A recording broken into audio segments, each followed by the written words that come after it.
with you with great news to share.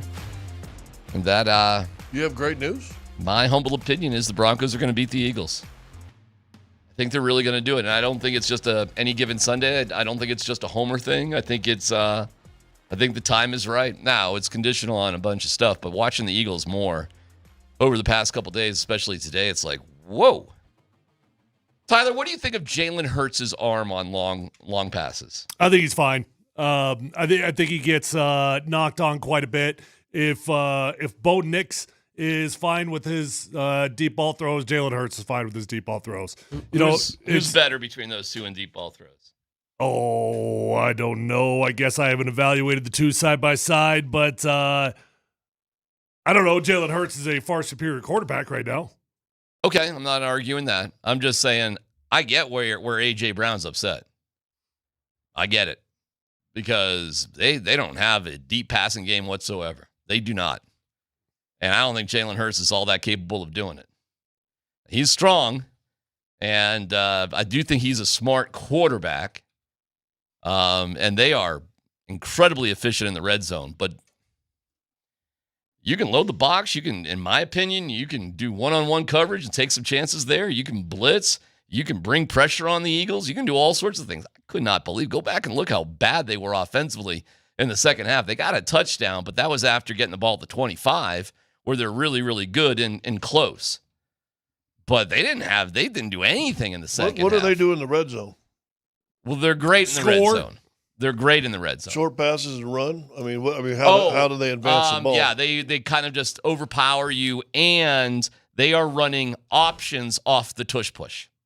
I saw the last week they did a great one. They did a great one to Saquon Barkley for a touchdown. They'll also, it wasn't quite tush push, but they did this kind of quirky play where Tyler, maybe you can explain it. They're like a diamond off the offensive line. It looks kind of like a tush push, but the four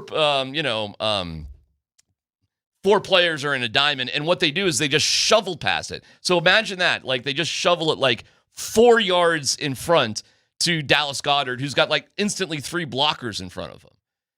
They use also an inside shovel pass to Dallas Goedert for a touchdown pass. Like they're very, very creative when it comes to short yardage plays. Really creative, really good at that. So yeah, you get inside the 20. They did stop him. The Bucs stopped him right outside the 20 one time. They kicked the field goal. But they're 11 for 11 in the red zone. Oh, I know. And they're third in defense in the red zone. So and their kicker's 3 for 3. The kicker's, he hasn't had to do much work, but he's 3 for 3. And meanwhile, the Buccaneers he hit a 58-yarder and a 65-yarder at sea level. These kickers, Vic Fangio's right about the balls. Holy cow. But I saw an Eagles team that couldn't push the ball down the field to save their life. Not really. And defensively, they make actually kind of some dopey mistakes. And their punt return coverage team is suspect. Marvin Mims could go off in this game. So I'm picking the Broncos to win this one. Relatively low scoring, something like 23-20, something like that. And but it does come down to Bo. If Bo just, I think if they hold Philly to 20 or under, they can win this game. That's not bad. Yeah, I mean, I think I think I said yesterday Broncos got to score 24 or more, so that's pretty much the exact same thing, right? Eagles are just too clutch to dismiss this team. I understand they don't always look like the most dynamic offense in the world. Drew Brees called them boring to watch, right? There's been plenty of people that have had comments about Jalen Hurts as a quarterback. All I know is that dude just he's as clutch as it gets. I do think he's got plenty capable arm strength. I don't know why the deep balls have not been there for him. I don't know why they're not connected on him. But I do know that Jalen Hurts, like, if there's a pass-fail line, he's well past the pass line with arm strength. Defensively, when you evaluate a Vic Fangio defense, it's always going to be tricky because it can look appealing between the 20s. It can look appealing. You're like, oh, wow, look at these teams move. Like they're going to give you the underneath. You can march up and down the field. You see a lot of teams string together 5, 6, 7, 8 play drives, and you're feeling hopeful, and then they get tough when they need to get tough. But that's the way that they're built, So when you evaluate it, don't start drooling at the opportunity to move the ball. you got to evaluate, do you have a red zone offense that can capitalize on their red zone defense? And that's where it gets a little bit more tricky. And I say, I don't know about that. It was interesting in the Rams game because they were actually down by a bunch, and they went no huddle, and they sort of pushed it along. And when they did that, they were actually good, and they ended up winning the game. They shouldn't have, though. That was the Rams, Broncos, Chiefs. You got an easy, relatively short walk-off field goal. You get it blocked, and they take it back for a touchdown. Yeah. I mean, it was so the game wasn't as close as the score ended up because it was a game-winning field goal. Well, they should have lost. Yeah. That's a walk-off. It was just like the Chiefs game, except they took it back for a touchdown. And then in the game against the Bucs, they blocked a punt. Our guy Riley Dixon punting there for Tampa. They block a punt and return it for a touchdown. And they get a turnover at the 25-yard line that makes it a short field for them. Like, the Eagles had, 2 good drives in that entire game. And then I'm reading some of the stuff there in Philadelphia, and they're all kind of worried about it. Every article is about, what they got going on or what they don't have going on. They got a new offensive coordinator because they lost Kellen Moore. And he's being questioned left and right whether he's doing the right thing or not. Right. Well, now you got for the major networks and everything else, you've got a great offensive mind going against one of the great defensive minds. So that's how they'll play this game up come Sunday. Yeah, and watch. The broadcast will question the play calling, and everybody is baffled that Saquon Barkley isn't doing anything, but it doesn't look that confusing to me. Teams are daring Jalen Hurts to beat him up top. They're daring him to do it. So I'm not going to blame Saquon on that. Everybody's just loading up, and they're loading the box, and they're spying Jalen Hurts. Jalen Hurts is still getting over on guys because he can run, and he's a hell of an athlete. But it's not, Tyler, it doesn't seem that complicated to me what you do against this Eagles defense, or offense, rather. Well, what is that? You load the box, and you dare him. And then how do you stop him in the red zone? Yeah, you're in trouble once that happens. You make this seem like you got to stop them before they get there. It almost sounds like the Eagles are a bad football team. I'm like, oh god. No, I'm not saying that, but yeah, they're right now. Nobody's stopped them in the red zone. Well, the one thing that you can't is really hard to scout. How do you do a scouting report on clutch, right? And that's the one thing. It's like evaluating heart. You look at these guys. Sometimes you're evaluating prospects at the combine, and you're like, oh, he's not very impressive at the combine. But this dude knows ball. This dude loves ball. He's got heart. That's what that Eagles team has got. They just got that clutch gene that is really, really hard to replicate. I don't think that I'm not sitting here trying to disagree with you all too much to the point where I think this is an unfeasible task. I think it's possible to beat the Eagles. I do. It borderline feels borderline arrogant / disrespectful though. Talking about them, Jalen Hurts, oh man, what's wrong with his arm? What's wrong with the Eagles offense? I don't know. They score when they're supposed to score. I know that they're 100% in the red zone. That's pretty damn good. Oh yeah, and they've had clutch special teams play. I mean, you get back-to-back weeks where your special teams delivers a touchdown, not just a block and a score. That is powerful stuff. But, they're allowing unbelievable return yardage on punts. They're allowing dynamic plays on defense, 2 of them by the Bucs, a 77-yarder and a 72-yarder.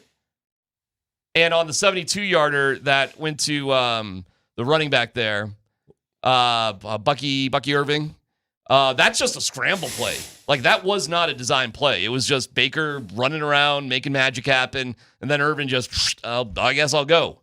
And Baker Mayfield doing Baker Mayfield things. Is Bo Nix like Baker Mayfield? Does Bo Nix escape pressure? Does he make things happen? Can he? And if he can, like Baker Mayfield threw an idiotic interception late in that game. I mean, they're at the 15-yard line. He's scrambling around. They're down 1 score. They're down 31-23, right? Just be safe with the ball. And, oh, my God. You're watching it, and you're just like, I cannot believe he just did that. Other than that, they're going to come all the way back from 31-13 to tie that game. Late in that game. You really felt watching that game the Bucs were about to do it. They were about to beat the Eagles. Was that game in Tampa? Or was yes, that? Yeah. under some crazy. I mean, it was warm. It was over 100 degrees, and it was. I think the Eagles were melted down. I am looking up the special teams rankings, and you're right. The Eagles are not good on special teams. They're ranked 28th in the NFL. No, 26th in the NFL. Only problem is Denver Broncos ranked 30th. There is that. Well, Cameron Johnson for the Bucs had 150 return yards in that game. Just saying. Like, that happened. So, boy, if you're looking for some sort of wild card, like something special about to happen, it's Marvin Mims. Marvin Mims, man, he's got to start catching the football. He's got 2 of these things now, and that's too many. We didn't talk about that, but that rule. That was the dumbest thing I've ever seen. That should have been a turnover. That's a turnover. Yeah. At 100%, that was a turnover. Did you even know that rule existed? Well, I still don't really understand the rule. The You're supposed rule to give is a whole step on a bobble. He did. So that you're able to get, well, they said he was too close for the step. Yeah. I don't agree. I mean, he absolutely took a step forward. I thought it was a fumble. If you fair catch the ball, your opponent cannot be in the way of you catching that ball. And even if you juggle it. If you pin it to his body, that's a penalty. I had no idea this rule existed. I thought for sure when it happened, like, oh, that's a turnover. Oh, my God, can you believe that happened? Now, it would be a turnover, of course, if he didn't fair catch the kick. If he was just trying to return it and that happened, that'd have been a touchdown the other way. Right. But because he fair caught it, it's interference. He has to give him room to even catch and bobble, juggle. Mims actually created the penalty by pinning the ball. Amazing. Who knew? That's still kind of a funky rule. It's a crazy rule. I think you should have like a 1-1,000 rule. 1-1,000 free ball. Yeah. Something new. All these years covering football, right? All these years watching it. You're playing like, who knew? That was a big break, though. That was a huge break. They're going to get the ball on like the 12-yard line. Marvin, what's your deal, dude? You're a Pro Bowl punt returner. We've got 2 balls that should have been on the ground. Can't do that. Well, he could take one to the house against the Eagles, and that would help. But the Eagles can also create their own chaos on special teams as well. They got another guy, Clay. His last name is Clay. Their special teams guy. He's on. You gotta love these guys who are yoked up. These coaches must be on steroids. I don't know when they have time to lift all this weights and do whatever is going on. You gotta check this guy out. He's all fired up. By the way, they're a very bro sideline there with their coaches. Like, they're doing the Bash Brothers, the Bash Brothers high five, that sort of thing. They're doing all that crap. The offensive coordinator looks like he's, he doesn't miss bench day, that's for sure. I don't think you steroid test for defense or special teams coordinators. Or coaches. Yeah, never mind the referee. They're obviously not testing for steroids with these referees. I don't even know who that guy was. You got to see this dude, how yoked up he was. Holy cow. Everybody in the medium shirts. Was it Hockley's son? It was not Hockley's son. So I don't even know where this guy came from. Mr. Universe, throwing out the calls. But they take on, like, their coaches, their temperature of their team takes on the personality of Sirianni and their coaching staff. They are very much like bro heavy. Kind of like Philadelphia itself. Right. Like, I sort of get why, although it's so funny, the fans, the whole like heckling our own guys, they're killing this offensive coordinator guy there locally, even though they're 4-0, Patullo. They're all over his bacon. But on the sideline, these guys are joining the fraternity house after the game. But that's how that whole team kind of feels. That's how the whole fan, though, is like that. Their whole fandom's like that. The whole fandom is like that. Yeah. The team looks like the coaches and the team look like the fans look like the team. Like, and it's Philadelphia, so they're still a little messy. Yeah. They're not perfect. No. But opportunity. I'm looking forward to a 23-20 victory from the Broncos. This is gonna. These undefeated teams that barely squeak by, don't you always anticipate there's something about to crack with these guys? There's going to be a crack somewhere. Why not this week? We said it before. Andy brought it to our attention last week. There's always that one. So far, every year in Sean Payton's tenure here, there's been that one big game that no one expected you to win, and you went in and won it, even with Russ going into Buffalo. Yeah. So here we go. Here's a great opportunity. Yeah, it's pretty cool. It's good. It's exciting. It's funny after 4 weeks of season how perspective changes. and I know there's been injuries and stuff, that there's no way they're going to touch Washington in Washington? Yeah. You afraid of that game anymore? No, not really. No. definitely not. No, right? Nope. Well, they got a backup quarterback. Once you start playing a little bit, doesn't things change? I'll tell you the game I'm more afraid of now that I wasn't is the Giants game here at home after England. After England. Yeah. I'm concerned about that one now. That's because you're our boy. Yeah, maybe. 44 jerseys. Scatterboo, man. We need to get us a 44 Giants I'd wear that jersey. with pride. Right. I can't help but pull for him. I'll be down to number 38 tonight. Thursday night football. Grab a dew and a brew. It's Tullamore Dew. So come on down. We want to have you there. Randy Gradishar helmet that we're giving away. See it number 38 tonight starting at 6 p.m. It's PhD on 92.5.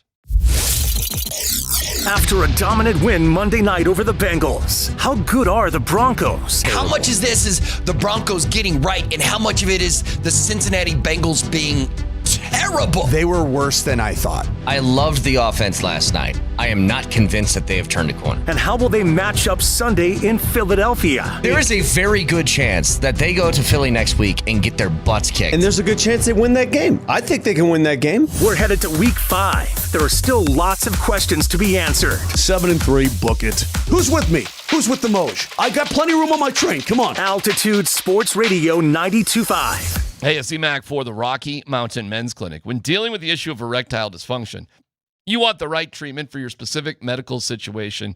Get yourself going in the right direction with the Rocky Mountain Men's Clinic. ED, oh my gosh. Stress in relationships, anxiety, just nothing that you need. Intimacy, it's a special moment. You want to be connected. You want to feel close to the one that you love. Stress and anxiety and depression, who needs that? So if you get with the Rocky Mountain Men's Clinic, you'll find they have success rates well over 90%. Some can have you last an hour or more. They've served the Front Range of Colorado for nearly a decade, treating tens of thousands of men. Schedule your consult today. That visit's 99 buckaroonies. You get the consult, a T and a PSA test, if advised, a test dose. If the test dose doesn't work in the office, your visit is free. They've got an expert staff. Like a lot of men, you could be having sex the day after your appointment. With 5 locations, they're there to serve you. And check out their Fort Collins, North Denver, Central Denver, and especially Castle Rock locations. Never mind the location in the Springs. 720-440-7900, RockyMountainMen'sClinic.com.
All right, let's check out the injury report. Powered by Ramos Law, the official injury law firm partner of the Denver Broncos. While the Broncos did not practice yesterday, they still put out an injury report. It had Nick Bonnito full and Alex Singleton good to go. Limited were Jonah Ellis and Marvin Mims. Ellis with ribs and Mims with a hip ankle thing, but I'm not paying attention to the Mims stuff. I didn't even think he was going to play on Sunday, and he was great. Nate Atkins suffered a concussion, unfortunately, after the game. And he was listed. Now, again, they didn't practice, but they still put out an injury report. So I fear that Atkins may, miss a game or two here. We'll see. But they listed him as DNP for a practice they didn't even have. So that's probably not great. On the other side, Dallas Goedert had a knee issue. That'd be great if he wasn't playing for the Eagles. He's not like some sort of spectacular guy, but boy, oh boy, is he a reliable. He's a dude. That dude plays. He's just a dude. Limited were Jalen Carter, which would be great if he didn't play. Yeah, that'd help. Let's see what else they got going on here. Lane Johnson was limited. Lane Johnson was limited. That'd be great if he didn't play. Dory Jackson was limited. That'd be great if he didn't play. Well, limited just means you got a little bruise and we ain't going to play on Tuesday, Wednesday. We'll see you Sunday. Yeah, limited means you popped your head in the training room. I gotcha. I'm just, these are 4 core players for them. That would be awesome if they're dinged up a little bit. So we'll see how it goes. Dallas Goedert, though, did not practice. So that's different. Jalen Carter, right? Dallas Goedert. Oh, Dallas Goedert. Yeah, he did not. No, that's right. He did not participate. So everything with the Eagles is just boring football, like Bree said, grind you out. A lot of little things that just work. I get it where A.J. Brown is frustrated. I wonder, too, Tyler, help me out here. Like, it's hard to put Surtain just on one guy. But if you've got a guy who's a little frustrated and just ain't getting it, do you just put Surtain as much as you possibly can on that guy and just piss him off to the degree that it's just going to be kind of an emotional issue? The rest of the league is saying, hey, would you do that so he doesn't want to play the rest of the season against us? You could beat the spirit out of him. Frustrating so he didn't want to play. Yeah, I think you want to line him up primarily on the best wide receiver no matter what, and he is the best wide receiver, so you'll see plenty of that matchup. Well, I think that's going to go in the What's Broncos' Smith's stats so far this year? Devontae Smith? He's okay. I mean, he's a great player too. I think he's got great hands. Devontae Smith, total yards at least I got here. Well, he's got more than A.J. Brown, 158. Not much. But, Troy Franklin has 196. I'm telling you, it's... Would he have 1 catch last week or 2? Oh, I'm not even quite sure on that, but I can look that up too in all sorts of ways. Look, they were doing nothing. Devontae Smith and A.J. Brown were adding practically nothing. The Eagles' offense in the second half was doing a whole lot of nothing. Well, here you go. So Devontae Smith's career, his first 3 years started in 21, 14-3, 12-6, 13-2, 12-3. He had those are yards per catch. He had a 916, 1100, and 1100, and last year only 833. But he's way over double. Now he's down around 9.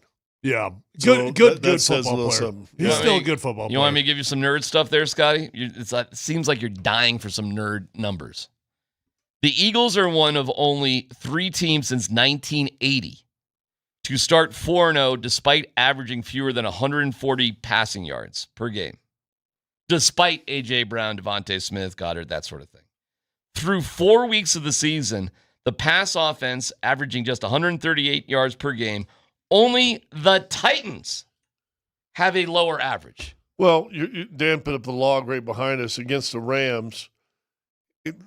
Devontae Smith, who would be our equal to? Troy.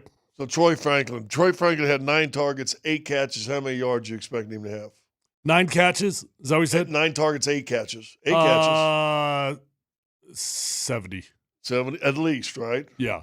Well, he had 8 catches on 9 targets for 60 yards against the Rams. Okay. So he's a guy that you're throwing at 7.5. He only weighs about 140. Why do you want him catching? And he's not a yak guy, is he? A.J. Brown did have a big game against the Rams, though. He had 6 for 109, and he got a sluggo route that would really change the tempo of that game. I was shocked they just didn't keep going back to him after that. But it was still a nice game, 6 for 109. So they beat Tampa Bay, and A.J. Brown had 1 reception, right? I think in that game, I think that's what we talked about yesterday. 2 for 7. 2. Smith had 2 for 29. Yeah. So your two top receivers had 4 receptions. I'm telling you. In a victory. Mm-hmm. So they're doing something else right to win games. Well, that's whether what it's defense or special teams or whatever. I know exactly what they do. It's not complicated. Unlike the Broncos, who will go from 1st and 10 to 2nd and 10, or 1st and 10 to 2nd and 12, or even worse, 2nd and 15, the Eagles don't do that. They don't make mistakes. They don't hurt themselves. They move forwards. That's what they do. With the football play, they're going to march forward 4 to 5 yards, and they're going to go from 1st and 10 to 2nd and 6. And then they end up in very reasonable, down and distance, manageable situations that they're able to convert on the ground with Jalen Hurts. Now they're up 31-13. They're cruising. Check this out. 201 yards of offense in the first half. Very solid. The second half, -1 yard of offense. -1. Because, I don't know, maybe the Eagles' offensive line was getting a little tired. Who knows? It was 100 degrees. It was tough. But there was a lot of pressure getting to Jalen Hurts, and they just weren't doing anything. And the one touchdown they scored, like I said, came off of turnover where they just started at the 25, practically the red zone. And they're really good in those type of situations. So they were taking sacks, tackles for losses, all sorts of stuff. They couldn't do anything. And they were just kind of hanging on for dear life while Baker Mayfield they had a 77-yard touchdown and a 72-yard touchdown. Vic Fangio's defense. They showed Vic in the box like he's all. Here you go. Phil, you want to nurse that? Here's a nurse that. Philadelphia is completing for over 48% of their third downs at home. Pretty good. Yep. Well, yeah, because that's what they do. Yeah. Listen, they're a really good team. Obviously, they're a really good team. And they did come from behind on the Rams. They did. They got lucky because they blocked the field goal that would have lost them the game. But okay, they did have to come from behind to do that. Didn't they block 2 field goals in that Rams game? Well, they had the walk-off one. I don't know about earlier in the game. I thought they blocked one earlier in the game also. I don't remember that. Yeah. I thought they blocked 2 field goals in that game. Their special teams in terms of blocking, this makes me nervous. I mean, we don't have the greatest history here with the Broncos right now on special teams in terms of getting our kicks off. And you got a team with the Eagles that have, they got that dialed in. And they got a special teams coach on steroids, it looks like. I don't know, man. I was just reading some articles, too, in Philadelphia. Boy, that is a bitter area. It's a tough town, man. Oh, my God. I'm telling you. And they haven't even got the first snow. Yeah, it's a blast to play out there. My God. When you can get a lead in that first, second quarter, they just turn like that. Even in good seasons, they turn on their team in the first quarter if you get up by 10 points. You know, it's funny you say that because it takes me back when I was Eagles blocked 2 field goals this year. a young player in the NBA, and both against the Rams. Yeah, well, there you I go. thought they had one earlier. There you go, Scotty. But when I was a young player in the NBA, and your first time really traveling to get to see, I hadn't really ever been to Chicago, hadn't spent much time in LA, and it's kind of cool and all that. We go to Philly. As soon as you said that a while ago, and I said, "Hey, the winner," and we went there. And I remember having dinner with Randy Whitman, who was my roommate at the time. We come back, and I said, "Dude, people in Philadelphia are just angry." Yeah, they were all pale and angry, and I was like, "Ooh, I thought this town was it's like a grimy town, dude. brotherly love." I mean, it was just a vibe you got going out to dinner, and you're like, "Dude, everybody in this town's angry." It's a grimy city. It's a grimy state. It's just everything about Pennsylvania and Philadelphia is just Pittsburgh's a pretty grimy place. It's grimy, man. Allentown. I know Allentown. You ever been to Allentown? I thought I drove by it. I've been to Allentown. I've been to Hershey Park. I've been to these places. I got married there. Yeah, it is grimy. bunch of dudes with on your wife's side whiskers with no mustache. Oh God, there is this movie Task out right now, and if you see Task, it's like that is grimy, but that is like central Pennsylvania. That is the real vibe of Pennsylvania, by the way. Ever see the movie Invincible? Yeah, with Mark Wahlberg being Vince yeah. Papali. That's Philadelphia too, just like all worn down, and we're gonna go play tackle football in a dirt lot with our headlights on in the rain. This is Philadelphia. All row houses. Yes, all the old row houses, everything. Nobody ever repaints their house. I had a good friend that grew up and born and raised, lived in Philadelphia, and yeah. But I tell you what they are, though. They stick with their teams forever. They love sports. Ain't no doubt about it. Yeah, they stick with their teams now. But they love their teams in a very, angry sort of way. Yeah. Dude, I mean, even their mascot is mean. Remember the Flyers mascot? He's the one that's always punking little kids and stuff. Yeah. What the Grimy? I think his name is Grimy. I mean, it's with a G. It's I swear it's like Grimy. What's the most beloved Flyers team of all time? It's in the 70s when they were beating the crap out of everybody. What they call the Broad Street Bullies? Broad Street Bullies. And because they fought everybody and beat the snot out of everybody. And to this day, 50-plus years later, people look on that team as like a holy grail team, right? Yeah. It's funny because the New York, Boston, Philadelphia fans all have their very distinct personality, but the most broken are the Philadelphia fans. Like the other fans seem to have a lot of pride about where they're from. I think Philadelphia is just self-loathing. Like, not only do they hate their own teams, they hate themselves. But, they've got good teams. Phillies are in it. I don't know about the Flyers. The Sixers, the Sixers should be good. Who knows? Well, they got, who knows with that guy? Who knows if he's even going to play? Is he going to play? They said they're not rushing. He has no timetable. Okay. I don't know, man. I'd love for the Broncos just to go in there and just shut them up. They'll just start hating on each other.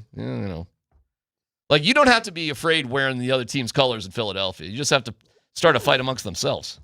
You have to be very afraid wearing the other team's colors in Philadelphia. I literally did not let my family wear my team's colors when we went to Philadelphia. That is a bad idea. But you're right, they will turn on each other. They will turn on each other. Snowball fights with rocks in them. That's Philadelphia.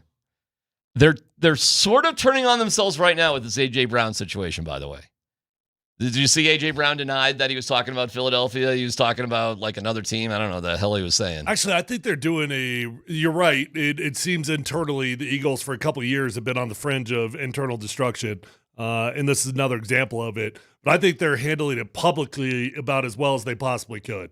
They're saying, hey, the head coach is saying, hey, yeah, if I'm AJ, I want the ball too. I understand the frustration. AJ comes out, he tries to act like, it's not just about me getting the ball, but when I get the ball, I open up opportunities for other receivers because now they start double teaming me. They are doing their best to cover up the sin. Here is AJ from yesterday. First off, I want to start off by saying, obviously, Sunday after the game, I let my frustrations boil over. I didn't speak to the media. I had a chance to correct my frustrations, and I continue to let it boil over. That's on me. I take full accountability on that, posting that. My message on Twitter wasn't directed at anyone in the building. Not my coaches, not my quarterback, my GM, nobody. Like I said, I take full accountability. I have an open communication with all my coaches and with my quarterback as well. So that sounds like the old-fashioned non-apology apology. Yeah. Hey, I'm sorry for saying, but I know these fans are great, whatever. But you realize my quarterback cannot throw me the ball. You guys know that. You see that, right? You're watching the game, right? You're watching the game. If they gave me the ball, I could do things, but I'm sorry I said what I did. Yeah, I wasn't wrong, though. What's wasted in Philadelphia is a 4.3 40 wide receiver. Probably. I agree. They've always had him, though. Going all the way back to Deshaun Jackson, man. You remember Deshaun? Dude, that guy was a freak. Yeah, but they've also had quarterbacks that could make throws. They had guys that could get them the ball. They've had a lot of good quarterbacks in Philadelphia. Is that really where you're at with Jalen? Yeah. You think he can't make throws? Long throws, deep throws, throws to stretch. This is a game worth taking some chances on. If Jalen Hurts beats you over the top, so be it. Riley Moss, Pat Surtain, go for it. But I am not worried about it. If it happens, it happens. You know what I'm saying? Okay, tip the cap, way to go. And I wonder if they're going to try after this week because it's been so bad. Can I tell you something fascinating? As we're sitting here knocking on his deep throws, Jalen Hurts has a deep ball completion percentage of 82.6% in the 2025 season. That leads the league among quarterbacks with a minimum of 14 passing attempts per game. Oh, cool. And What do you mean cool? I'm just telling you what I'm seeing. So but I guess what that probably means is maybe they're not throwing as much, but what you're seeing is wrong. You're seeing a quarterback that's leading the league. Yeah, well, A.J. Brown has 150 yards, my man, this year. So explain that. I get it. It's a high percentage, but his best guy's got a $150, less than Troy Franklin. They're doing a lot of dump off underneath passes. So, I mean, how many throws are we talking about? 14? Minimum of 14. Okay. And I'll explain that, too. Teams know that he's not throwing deep all that often, so they're taking more chances against this guy. So it's worth it. We'll take the chance. So what do they consider deep ball throws over how far? This does not qualify it. I guess in my mind, I would say 20. Over 20 in the air? Yeah. What would you say? Yeah. 20? Oh, yeah, in the air 20? Yeah. At least. What? This doesn't say how they qualify it. Do they have a complete list? No, I just looked up Jalen Hurts. Well, I don't know. I think those numbers sort of don't tell the whole story. His overall completion percentage on the season, 69.3%. Not bad. Through 4 weeks of the season, they average 138 yards per game, only topping the Titans. Those are real numbers. I don't care what percentages are. What do you actually get? Next to the Titans, they're the second worst passing team in the league. So if he's completing percentage-wise all this stuff, where are the yards? Where's the production off of it? Well, they're clearly not attempting a lot of them. Right. Yeah, that is where I am with Jalen Hurts. I have respect for him and everything, and they do get things done in the red zone. Ain't no doubt about it. Their short game, and you're right, man, it is every down is like 2nd and 4, 3rd and 2. It is like that a lot for the Eagles. But when they give up pressure and you can wear them down a little bit on the offensive line, they'll do what they did in the second half against the Bucs, which is squad douche offensively. -1 yards after 201 yards in the first half, holding on for dear life until Baker Mayfield throws a dumb interception, bailed out by their special teams again. Yeah, you can't be stupid against the Eagles. You make mistakes like the Broncos have made in the past, you will lose. You absolutely will lose. Because they're too good. They prey off your mistakes. But Jalen Hurts ain't going to beat you deep. I'd be stunned if that happens. I think Surtain's going to eat A.J. Brown for lunch. I think the Broncos are going to win.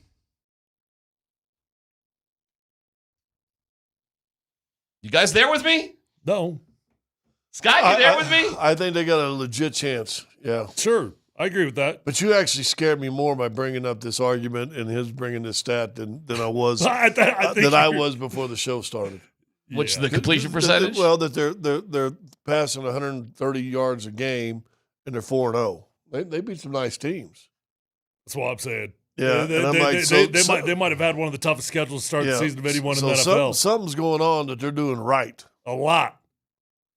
That's you actually scared me worse. I was coming in. I went on the podcast with Andy last night. You've been very, very passionate to the point that it's like, all right, that's your take. Yeah. But I do believe the Broncos have got a chance. Sure. I went on our podcast last night with Andy, and I felt just like this. They're going to win. I think this is the game they upset them. Here we go. And now you bringing this out, you find this stat. I'm like, ooh. You're only, and I'll tell you why. When a team plays in basketball, I've seen this 1,000 times. When you get into halftime, you got a 5-point lead, and you're shooting 74% and just making everything, and you're just killing. And you look up, and you've only got a 5-point lead. I'm like, ooh, something's wrong. And sure enough, it always flips around, and you go, okay, now you find yourself in trouble and in a game.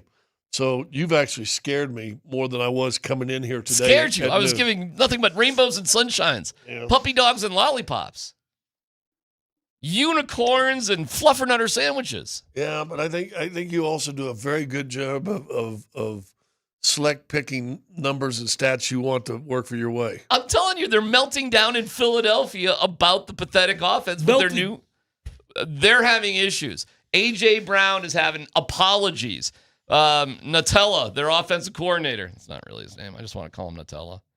He hasn't really done this job before, but they're a very bro sort of team. Listen, all right, what do you think? What do you think's going to happen? Broncos lose by what? Well, certainly less than a touchdown, right? Probably a touchdown, yeah. So like 27-20, something like that. They make some dumb mistakes. They turn the ball over. Yeah, I don't know. Penalties will kill them. It's only Thursday here. Tomorrow's prediction day. Why are you trying to make us do predictions today? You can do predictions anytime you want. I'm just feeling good about it. That's all, Scott. Yeah, you kind of scared me more, though. I have no idea how I scared you. The disrespect. The the ignoring of being 4-0. The number 1 ranking in red zone offense, the number 3 ranking in red zone defense. Am I by myself? Dan, the actual percentage that says Jalen Hurts is actually really good when he does throw the deep ball. He just doesn't throw it very often. Matter of fact, he's the best in the NFL right now. I'll take Pat Surtain against A.J. Brown, and I'll roll the dice with Devontae Smith and Riley Moss. And I'll put we got a great story for you. Another big reason why the Broncos are going to be so good. One of us, is getting big-time national recognition. Details on that coming up.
Live from the Backus and Scheiker studios. They're serious lawyers for the seriously injured. As we rock and roll on this gorgeous Thursday, October 2nd, 2025. It feels like football. Actually, the Avalanche played last night. Did you guys catch any of the... Gabe scored. Yep, they lost 2-1. Yeah, I don't know. But Gabe scored. So, yes, we'll watch it. I said they lost 2-1. Yeah, I didn't watch it either. You didn't answer if you watched it. I just saw some highlights. But you told us what the score was. I just saw that Gabe scored. I got some Jalen Hurts stats. All right, Tyler Polumbus, the president of the Jalen Hurts fan club. Go for it. Well, I'm definitely not a Jalen Hurts hater. I know that much. So Jalen Hurts on his deep balls this year. Who do you think is more effective, Jalen Hurts or Bo Nix in deep balls? Well, I'd already told you Jalen Hurts is number one. It's got to be Jalen Hurts. Why else would you be saying it? So Jalen Hurts has completed 19 of 23 attempts of his balls that travel 20 yards or more in the air, right? So not counting yards after the catch. So a little over 5 a game. Yeah. Average. So that's strictly just air yards per attempt. He's completed 19 of 23 and puts him at number one in the league. Where do you think Bo Nix lands in this category, just generally speaking? Don't know. Don't necessarily care, but probably low. Well, okay. It's not like that far 15th? off. 16th? He is. It's 14th, but his stats are not that far off from Jalen Hurts. But I guess there's a big drop off. So Jalen was 19 of 23. Bo Nix is 16 of 22. Right, of the balls that are completed 20 yards or more in the air. That's a completion percentage of 65.7. 17 or 22, they're 3-1. There you go. And Jalen Hurts has completed 82.6% of those throws down the field. So I don't know, man. I mean, well, but I think you're just wrong on saying Jalen Hurts doesn't throw the ball deep well. Let's say he's not wrong. Let's say Darren, this time, they're not wrong. But okay. What he said to stop Jalen Hurts, have we not heard that's what everybody's trying to do against Bo Nix? Yeah. Make him throw it under, man outside, bum. I mean, that's kind of the same stuff that people have said how you stop Bo Nix. So the big question is, Bo Nix and Jalen Hurts more similar than you want to give them credit? Well, Dude, I think I would be fired up if Bo Nix could become Jalen Hurts. I'd be fired up. Are you kidding me? Like if that was where he peaked out, we talked about Baker Mayfield yesterday as another comparison for Bo Nix. If we could become Jalen Hurts and have that clutch factor, dude, let's go. I think Bo Nix is a lot more like Baker Mayfield than Jalen Hurts. You know who Andy says that, because he listened to the show and said he heard Baker? He compares him to Jake Plummer. Oh, gosh. Bo's a lot bigger, stronger. Well, but you're talking body types now, but he said yeah, scramble. He said he's talking about all the players love him. Oh. And all the players love Bo. Everybody loves Bo? Right? Okay. That's what you've been telling me. I'm not insinuating anything, but I'm not telling you that. I am not heard that you don't know? No, but I'm not telling you that. I'm not telling you everybody loves him. Jake was like a tobacco chewing, swearing, taking the lineman out to dinner. Yeah, Bo Nix ain't like that. Well, he just thought he thought it was closer to him. Oh, okay. Well, I respect Andy. So I thought that I don't remember Jake being super efficient and I think guy. Bo is way more likely to put his head down and try to barrel through you than Plummer was. Plummer moved run you around. Plummer move you around and run a little bit though. Yeah, but he okay, fine. But Baker Mayfield will try to run you over. Yeah. Baker Mayfield is one tough son of a bitch. All right, so in all honesty, and I got nothing against Plummer. Nothing against Plummer. Forks up. But I'd rather Bo be like Baker Mayfield than Jake Plummer. And I think he is. So fell at the first place you get drafted at and then have to be revamped? Maybe a slow build for Bo. Would not surprise me if that's the case for Bo either. Would not surprise. I think he's having his slow build moments. Yep. So it's whether or not you believe in him and have the patience for him. Cleveland is an armpit sewer hole for football with a bunch of morons there. That's my take on Cleveland football and the way they develop and they treat players. I'm a little bit more on Shedur's side today, by the way, on the whole thing. Oh, I've got another way on that. Let's hear it. I don't care what's going on, brother. I don't care what's going on. I don't care what Rex Ryan is saying. I don't care who's telling you that you shouldn't be talking. I don't care what noise is coming in and out of your ears. I don't care if you think you're funny. A starting quarterback, franchise quarterback in the NFL does not pull out nonsense like that. You're acting like a wide receiver. You're acting like A.J. Brown. You're acting like pick a diva wide receiver. That's what you're acting like. A franchise quarterback does not do nonsense. Simple as that. And by the way, everybody that was talking about Shedeur Sanders slid in the draft because they were worried about distractions. They were worried about immaturity. They were worried about moments like this. Guess what? This is what you're seeing in front of a camera. I got something to support you. Like I feel a little different, but I do have something to support you. And you guys know I'm a Shedeur fan. I truly believe that's a talented quarterback. I'm rooting for him. I want him to succeed. But, dude, don't provide the exact ammunition of what people think you are. Don't do that. Be something different. Be presidential. Be a leader. Like if you want to be quiet, if you want to say you don't want to talk to the media, just say, hey, I'm the third quarterback on this team right now. You should talk to Dylan Gabriel. Guess how many views that little initial clip has? I don't know. Millions. 25 million. 14 million. That's a lot. 14 million in 24 hours. That's a lot. That's just from one video. There were like 3 different photographers there, but the one that's more commonly going around. Well, we're going to have Adam Schefter on at 1:40. Why are you going the other way on it? Because I think Cleveland, I think it's such a dumb organization, and the situation they've put Shedeur in, I think it's terrible. And I also think the PR people of Cleveland, the Cleveland Browns, are jerks and don't know what they're doing. I think they left. Listen, that's true. That's true. I'm with you with Shedeur. Like, you can't do that. I am with you on that. But I think there's other circumstances about, hey, man, like, why don't we work here to help our guys out? You know, with the 3 reporters that were there, by the way. It wasn't like a horde of reporters around Shedeur. It was like 3 people. Like, you just take a PR person. No, Shedeur's not talking or whatever. You just be careful. You monitor the situation. You don't allow it in the first place. Like, they're just a lousy organization, the Browns. They're a loser organization. That's why they've had so many good players, which they've had, and they just have terrible results. And that's where Baker Mayfield had to come from. Yep. Now, you tell me, are the Denver Broncos more or less like the Cleveland Browns in your belief about developing guys and protecting their guys? I think now they're about developing and protecting.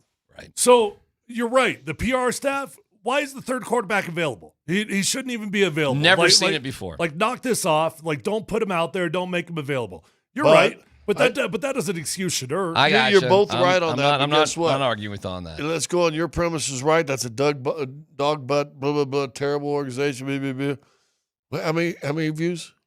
14 million. He likes it too. You're right. You're right. What's the old line that no publicity is bad publicity? He wanted the attention. They might be. Well, Cleveland might want the attention. Maybe. Now the coaching staff may not, and the GM, but guess who? The PR and the social media people. You don't think they ate that up?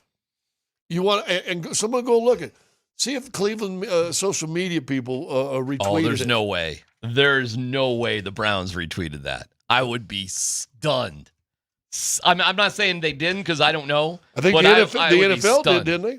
The NFL did? I'm just asking. I'm assuming.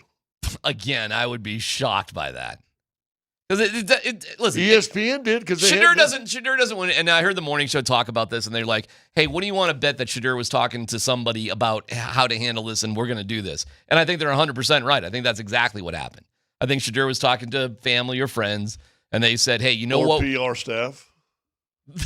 If that's the PR staff telling him to mime answers, or the social media staff say, "Hey, do this." If that is somebody giving him that idea internally, that person should be fired. It does. Tyler's right. It doesn't look good on Shedeur. I'm just feeling a little softer about it only because I think Cleveland's a bunch of idiots. That's all. It's not the right thing to do, though. I'm not trying to defend it. Okay, Cleveland would be the top of your franchise as far as being idiots? Would they be right there at Let's the top? get to that's a good question. That probably deserves a deeper dive. A reminder that 7, we'll get to it coming up. And I'll give you the Bill Barnwell stuff, which is good news for the Broncos. 7 o'clock, high school football. Kreckman and Tyler on the call for Valor against Mountain Vista. 3 versus 4? It's a good matchup, Banger, dude. huh? So Nate and Tyler on the call. That is tomorrow night, brought to you by Sport Clips. Proud supporters of CHSAA. That is Sport Clips. It's PhD on 92.5.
Where'd you want to go? Lousiest organizations? We can do that for sure.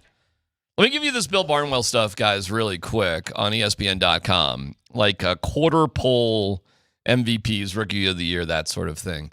2 Broncos stand out.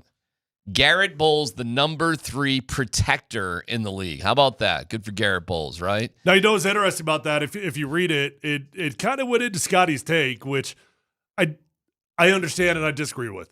But in their description of Garrett Bowles, they did say they had a hard time putting him at number 3 because of the time that Bo Nix takes to throw the football. He's one of the fastest quarterbacks in the NFL to get rid of the ball. They attempt a lot of short routes. He doesn't have to pass protect as a lot of other tackles in the NFL, right? Which is what you've been saying for a long time. But his rating now. is still very good. But the rating is very good. Like he's doing his job of what he's asked to do. Yep. Here's what they point out stat-wise with Bowles. He has allowed a pressure rate of just 4.6%, the lowest among NFL left tackles, with no quick pressures or quick sacks of Nix. But you're right, Tyler. They sort of, say, hey, but Bo Nix is doing this stuff. It helps. But still, hey, pretty good. Deion Dawkins is number 2, and he likes to drift in cars. We learned that. Boy, Hard Knocks was terrible, man. It was so boring. I mean, when I'm watching 15 minutes. I watched 2 episodes and I stopped. Yeah, watching 15 minutes of Deion Dawkins drifting in cars in some parking lot. That was actually cool. What are you talking about? That was the best part of the whole episode. Oh, okay. Penei Sewell's number 1 there for the Lions. In terms of, I'll just skip to the other Broncos player. I can go along to all the categories if you want, but they have Nick Bonnito as the Defensive Player of the Year right now. That's pretty cool. How sick would that be if we got a DPOY 2 years in a row? That'd be awesome. And it just goes, a lot of stuff we already know, but it is looking like we got a bargain for Nick Bonnito in terms of his contract. Oh, yeah. I mean, he started the season off like you'd want somebody who just got paid, right? And if you would have listened to me, I was the one saying I would have waited. I would have waited to make him prove it. If you would have done what I suggested the Broncos do, you would have been paying about 10 extra per year. I was going to say 8 to 10 more a year, right? Oh, he may have cost himself $40 to $60 million by not waiting. Yeah. But he also might be a guy in 2 years, if he's all pro for the next couple of years, they might say, hey, we're going to put we'll rip that up. We're going to put another 2 years on the end of this, and oh, by the way, here's a $20 million bonus. Oh, Nick Bonnito is going to be wealthy. He'll be okay. Yeah, he's definitely going to be okay. And that's ahead of Myles Garrett and Jeffrey Simmons. Who I've seen Cleveland a couple times. Myles Garrett's balling. Yo, he's been balling. Myles Garrett. He stays balling. Oh, he's unbelievable. And we're coming up to Myles Garrett's season. The funniest Halloween decorations. Oh, yeah. Any NFL guy, have you see what he does? Mm-mm. All the quarterbacks. He decorates his front yard with headstones of every quarterback he's ever sacked. That is fantastic. It's fantastic. That is fantastic. Puka Nacua, best offensive player of the year so far. You guys agree with that? I watched a little bit of the Rams. He made a couple plays I don't know if it was last game or game before. They're just outstanding. He's been rolling. Most valuable player. Who else is in the category? Jackson Smith And Jigba. Yeah. And then we got Jonathan Taylor. Okay. They're separating the offensive player from quarterback. They're going MVP Offensive with rookie of the year has got to be Tyler Warren. Ooh, it is. Yep, he's number 1. I have no idea who the defensive rookie of the year would be. Not a clue. Barnwell, he writes, man, like, holy cow. Defensive rookie of the year. He's got... Takes forever to get there, sorry. That's all right. Carson Schweisinger of the Browns. I don't even know who that is. Oh, he's linebacker, right? Yep. And With a name like that. Upton Stout. No clue who that is. Mark's long-lost cousin. Yeah. It's an IPA that you can get at Breckenridge. Andrew Makuba. I'm a little bit lost on the rookies, on the defensive rookies, man. So, and then the MVP, he's got. He does not have Herbert in there. He's got Lamar Jackson. Josh. Tyler, killing you. He's at number 3, and he's got Josh at number 1, and he's got Daniel Jones at number 2. So Herbert maybe Herbert cost himself by losing to the Giants in that one. But hey, pretty cool for and Coach of the Year. You guys want to take any picks? Who's been doing the best job so far? Steichen or Dan Campbell? Dan Campbell's 1, Steichen is 2, Sean McVay is 3. I probably would put Steichen at 1. I mean, how do you not put Steichen at 1? Did I take the Colts back to relevancy? I think that that loss to the Giants just smudges you just a little bit. A little bit. Yeah, but not much. No, he's had a great year, obviously. But Dan Campbell, they had a bad first game, and now they're looking like a world beater. Total juggernaut team. Well, what about Jacksonville? They got a new coach there, don't they? Liam Cohen. They're 3-1. Yeah, there's teams that are doing all right. Our guy Sean Payton. Worst franchise in the history of the NFL is the New York Jets. Not the Cleveland Browns, the New York Jets. They've won a Super Bowl, though. Yeah, with Joe Namath. I mean, we're talking history. Well, all right, but I mean, you're talking history, or are we talking recent? Arkansas won a college football championship too, 64. Let me reclassify that. Okay. The worst NFL franchise in the last 20 years. 20 years, okay. So we're on Super Bowl 60, whatever here. 60? Is it 60? Mm-hmm. Yeah, well, you got to be 60 because you guys are 50. So we're going back to Super Bowl 40. So we're going back to 1995. Woody Johnson's a hot mess. He lets his son influence him off Madden rankings. He has been a non-present owner living in different countries with different jobs that are far more important to him. The Jets, give me hold on, the Jets did during that time, though. They did, with Mark Sanchez, get to the AFC Championship in back-to-back years. They did do that. Okay, that's cool. So give me the five. What have the Browns done? So I would put the Browns. Let's just go Since top 1995, what have the Browns done? I mean, I would put the Browns up there. Don't you have to look at Jacksonville? 1995. And, they had some playoff success. 96, they beat Denver. 100% top five. I mean, pick a number in the top five. They're in it. Yeah, I think so too. I would go. Here's after Tom Coughlin left, they have done absolutely nothing. I would go New York Jets the worst, Cleveland Browns, Jacksonville Giants. I don't even know what number 5 is. Raiders. No, Raiders have had some good teams. They've had playoff teams. Arizona. Oh, that's pretty good. They've had playoff teams too, though. Yeah, but Scott's not wrong. They've been historically crap. Oh, Cincinnati. They went to the Super Bowl with Joe Burrow.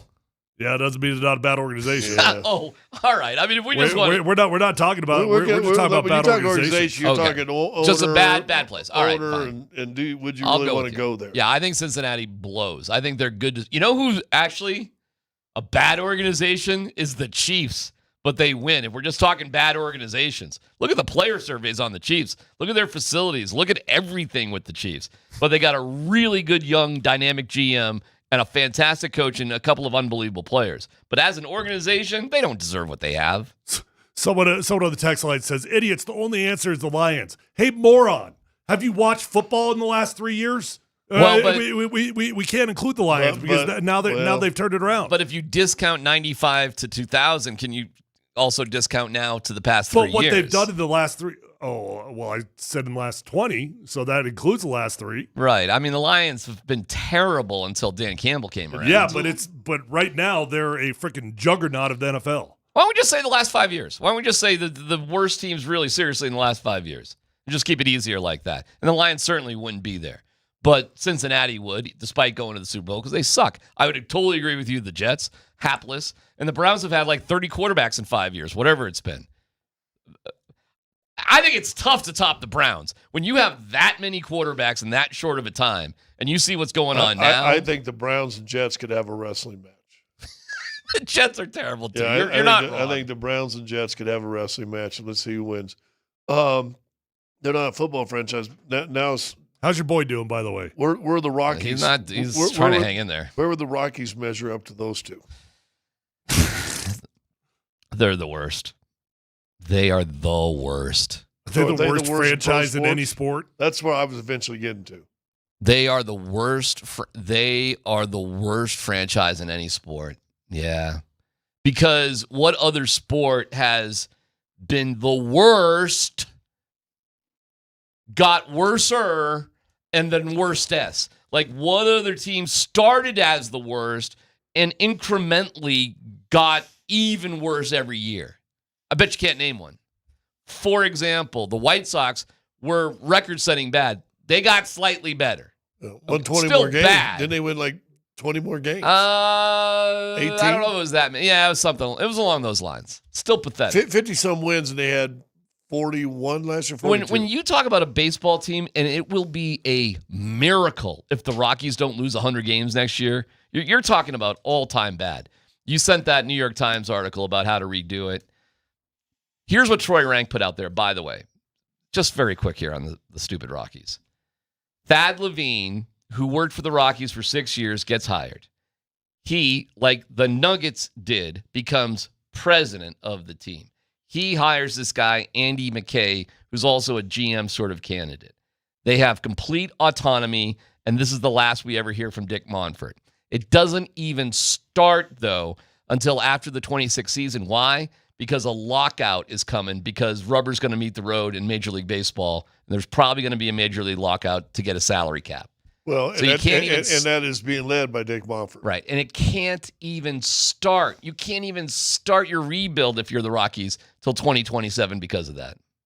If we're calling one of the worst franchises in all sports, then how do you let the guy – why would you list anything – the guy that runs that organization spearhead any movement you're having in baseball? Because he signs the checks. It's a great question. But he is regarded, I know it's hard to separate, but he is regarded as a very respected businessman. That's why. Because look at the business of the Rockies. That's very good. Really good. Do you really think that a salary cap is going to win out? I don't think it is. I don't know what's going to happen, but there's going to be a lockout. There's going to be a work stoppage. There's going to be a work stoppage after the 26th season, and we'll see where it goes.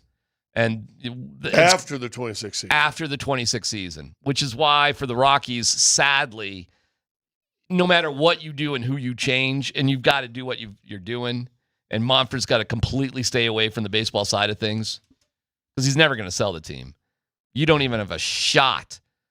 This is really depressing. There probably will be a Super Bowl in Burnham Yard before the Rockies have a winning record. Ooh, no way. 10 years? 32. I could 33 I'd maybe. have a winning record in 5 years. That is a bizarro question. What will happen first? A Super Bowl in Burnham Yard? Or the and Rockies? You're not even talking about the Broncos winning one there. You're talking about, Super Bowl. The NFL bringing a Super Dude, Bowl. I'm talking about to the city of Denver. You got a burned out, a Super Bowl trash-laden, concrete business, Denver water.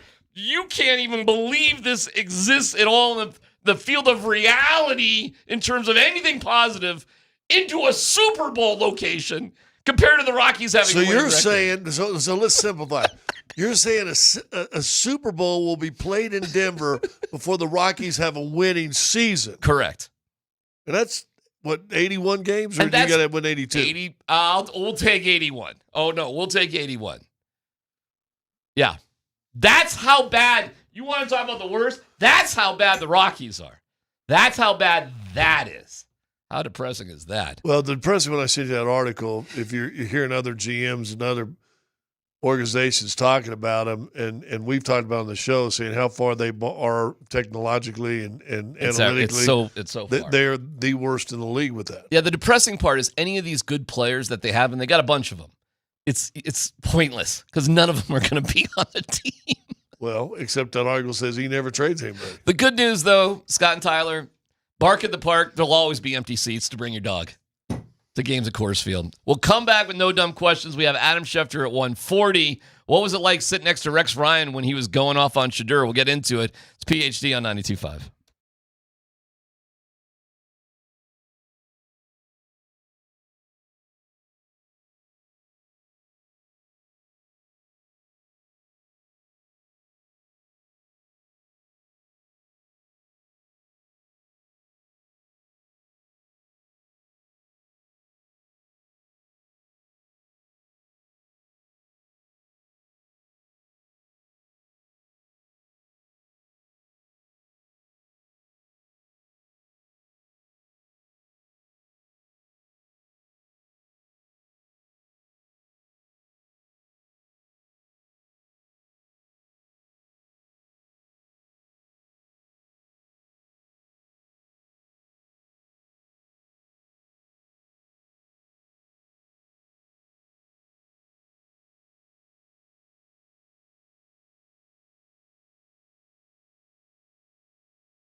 Polumbus, Hastings, and DMac present No Dumb Questions. This is your safe space. Safe place. I'm leaning into the segments. You're a smart guy. Send us your not dumb question now. Tweet it, text it, or Twitch it. It's No Dumb Questions on Altitude Sports Radio 92.5.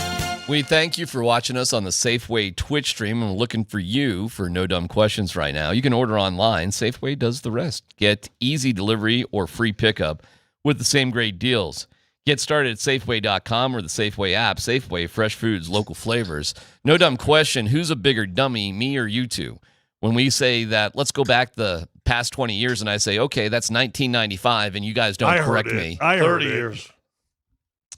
No, I know it's 30. It's being pointed out on the text line. Hey, moron. No, we just try to do a deal when we're partners every now and then, especially with Scott. Like, if Scott brings up a name, just let it go. Just go with it. What's the point of correcting him? Just Me let with it name, go. him with years. I swear to God, I don't It's know. kind of like what when is you argue with your wrong? wife. Sometimes you You got to pick your battles. Holy remember cow. when Germany bombed Pearl Harbor? Like what really mattered was It's on a roll. proving that Jalen Hurts is actually a very successful deep ball thrower. Sorry about that. 2005 would be 20. No dumb question. Yeah. How's McMahon doing in the playoffs? Ryan McMahon is a role player for the Yankees, which is crazy to think he was a middle of the lineup core, your go-to guy for the Colorado Rockies. He did not start game 1. He started game 2 batting 9th. How's he doing? He's like an extra piece. So one of the most important players in Rockies history for the past 5 years is like a booger on the thumb of But the he's New York playing Yankees. in postseason. He did a great job striking out when I was watching him yesterday. That's what he did yesterday. He did nothing. I think he was 0 for did he have a hit? Oh, he might have had a hit. I don't know. But that's who he is with the Yankees. By the way, that series knotted it at 1. I got a no dumb question for you guys. Do you see who's starting for the Red Sox today? No. Probably not. I'm gonna spell his name for you, and I want you to pronounce it.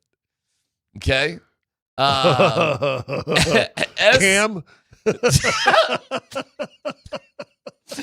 Tyler, his last name. You ready for this? Ready. Schlittler. Schlittler? LTER. I mean, do you want to get me fined or what? I would say Cam Schlittler.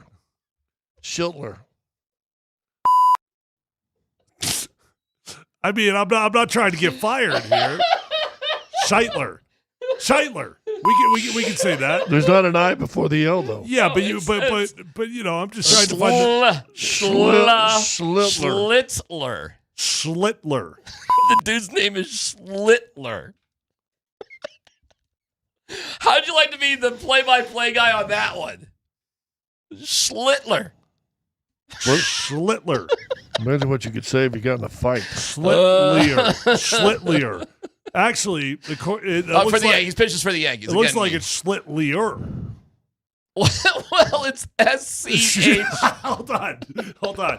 Schlittler. Take out the L. Well, where are you getting the I from? It's SHLIT-LEE-ER. No. Oh, you're seeing the phonetic pronunciation of it. Oh, I see what you're saying. Oh, I'm sorry. So I didn't even look at that. So Schlittler is the correct way to say it. That is so weird because there's no But I. take out the L, and what do we got? Yeah. Okay. He pitches for the Yankees. Where's not the Tyler Red at Sox. during the break? He's at the. Yeah, that's where Tyler is or where Scott is. Yeah. One of two. They're at the. Yeah. Anyways, he's starting for the Yankees. That guy. McMahon, 1 of 3. 1 of 3. Okay. So he did play. He was the 10th guy up. Yeah. That's who he is. The best player for the Rockies. Yeah, well, he's hitting 333 in the postseason. He's doing great. Well, the banger of a game with Schlittler. Can I give you a moment of zen, though, real quick? Schlittler was pitching in the minors this year. Kyle Karros hit like a 450-foot bomb off of him. And now this guy is starting for the Yankees, and Kyle's trying to figure out how to get the hell out of Dodge. And is this the rubber game, isn't it? This is it. I love the way I don't know how you feel about it, and I think popping champagne corks after winning 2 out of 3 is stupid like the Dodgers were, but that's baseball. But this format, instead of just the one game thing was weird. This format is fantastic. And, they just keep them at the same place. So that is an advantage. You have the higher seed like the Yankees. You're playing all 3 games in the Bronx. We're not going to mess around and move around. No. We're going to play it out like a series. We're going to play it. 3 days in a row. We're going to play 3 days in a row. We're going to play it out. I just think it's awesome. And the games have been great, by the way. Yeah. So the Cubs are in this situation too, and so are the Guardians and the Tigers. They're battling out right now. It's been fun. It was only the Dodgers, Reds that just went 2 in a row. The rest are going down to these elimination games, so it's really great. All right, we kind of hijacked no dumb questions there. You got anything else on your brains there? Big man. I thought that was a fair question. We got this one. Who named Earth? That's a good question. No idea. Don't really have an answer for that one. I bet it is before there was a recorded history. What's depressing is watching Trevor Story and Rymack in the playoffs. Trevor hit a home run. We got a little Rockies love there going on. All right, you guys got anything else on your brain here?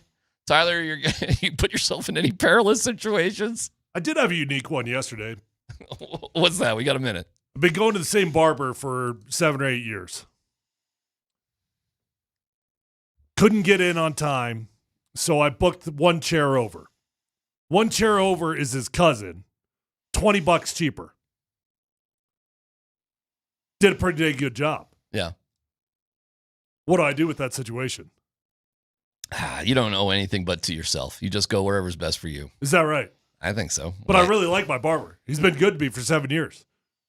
But for $20, is it worth throwing away a long-term relationship for $20 per haircut? How often do you get your haircut? Like once every 2 months. So we're talking about $120 savings to throw a relationship in the garbage? Yeah. Go for it. Adam Schefter's coming up next. I'd never leave him.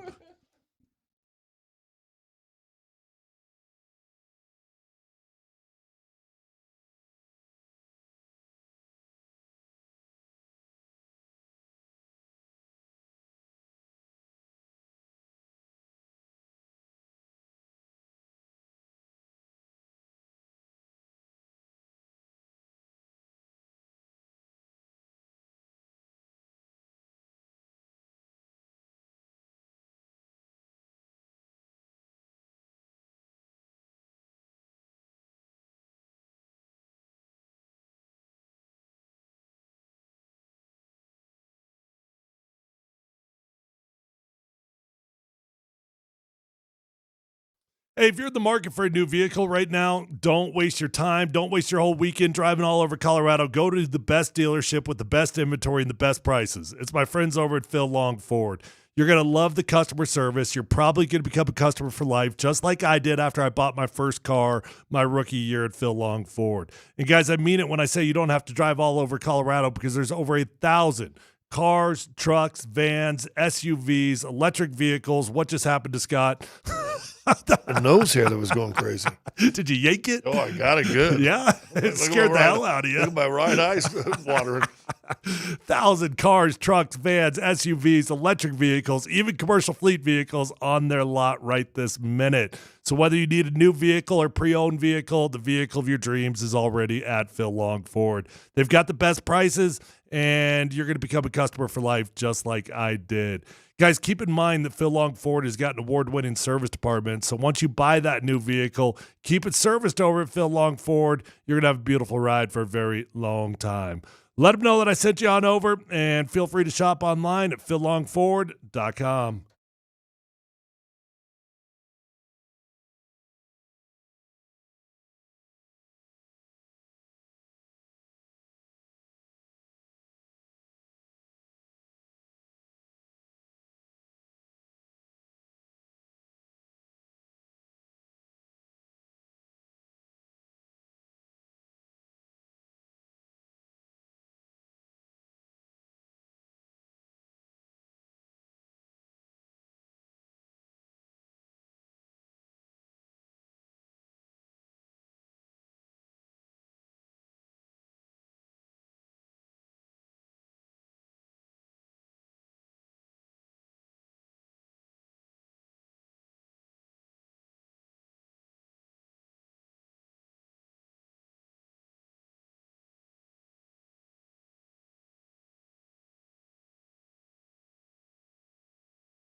Stefanski is an outstanding coach, all right? But why the hell isn't he putting Shedeur Sanders? We're all waiting to see the Shedeur Sanders be the guy or Gabriel, whatever. Something's missing. Something's missing with this kid. This kid talks. He runs his mouth like I could be a starting quarterback with his arms crossed like this. Get your ass in the front row and study and do all that. If I know, the whole league knows. Quit being an embarrassment that way. You got the talent to be the quarterback. You should be. You should be embarrassed that you're not the quarterback now. Adam Schefter is brought to you by Johnson Auto Plaza, where you get selection service and incredible savings on Ram, Jeep, Chevy, Buick, and GMC, all at one location. Experience the power of the plaza at Johnson Auto Plaza. Adam, you were sitting right next to Rex Ryan when he was going off on Shedeur. That prompted Shedeur to have his mime experience. What were you thinking when Rex was going off on Shedeur like that? And what was the nature? What do you think was behind it in terms of Rex's thinking? Well, I think Rex talks to a lot of people in the league, and he hears certain things, and certain things kind of get him worked up. And I think he heard, right or wrong, that, Shedeur, as Rex said, was sitting in the back of a room over and over and wasn't paying attention. And then Rex just is Rex. Rex doesn't care what anyone thinks. He speaks his mind. He doesn't hold back at all, ever. It's what makes him great. And he basically just laid into Shedeur based off things that he has been told, right or wrong. I don't know. I was sitting right there. I'm like, whoa. Right. Okay. Hey, are you surprised that the Browns even make Shedeur Sanders available to the media? I mean, he should be. It's not an issue. But, again, my understanding was he was miming because Rex said, keep your mouth shut, and don't talk. But that's not the time and the place to do it. It's just not. You want to call out Rex, you want to take it up with Rex, fine, do it. But don't do it on the day. I don't think it's wise to do it on the day where they made a quarterback decision. That's not the time to get back at Rex Ryan or make a joke. It's just not. And it's another example, and Tyler brought this up a while ago, what everybody was saying before the draft that may have caused him to drop to number 5. It just adds the fuel to that immaturity fire that was going around about his name. Again, I know that. I also know that I think he was concerned that the media twist his words. You know what? Come up with a sentence and just say, I'm here to support Dylan and this team and keep working hard. And just keep repeating the sentence. It's not hard. Well, Prime thought it was funny, Adam. We see a tweet from Prime with laughing face emojis and way to go, son, basically. There's that. Listen, I'm never going to argue with Dion. He's one of the great entertainers of all time. I love Dion. Mm-hmm. But in this particular case, I thought Shedeur could have handled it differently. I thought he could handle it differently. I think there's a time and a place for everything. Okay, were Rex Ryan's criticisms, very harsh, by the way, but were they justified? And is that how exactly we should look at it? Rex Ryan is talking from really good sources, and Shedeur's not doing what he should be doing there. Dion would say that the people there in Cleveland really like him. So there's Dion's side, there's Rex's side, and the truth is probably somewhere between both of what both guys are hearing. So, I'm sure there are probably been times like Rex isn't hearing some of this stuff and out of nowhere, just like if I'm told something, right, it's coming from somewhere, right? And Dion, I know, believes that everybody in Cleveland loves Shedeur. He's been great. He's worked hard.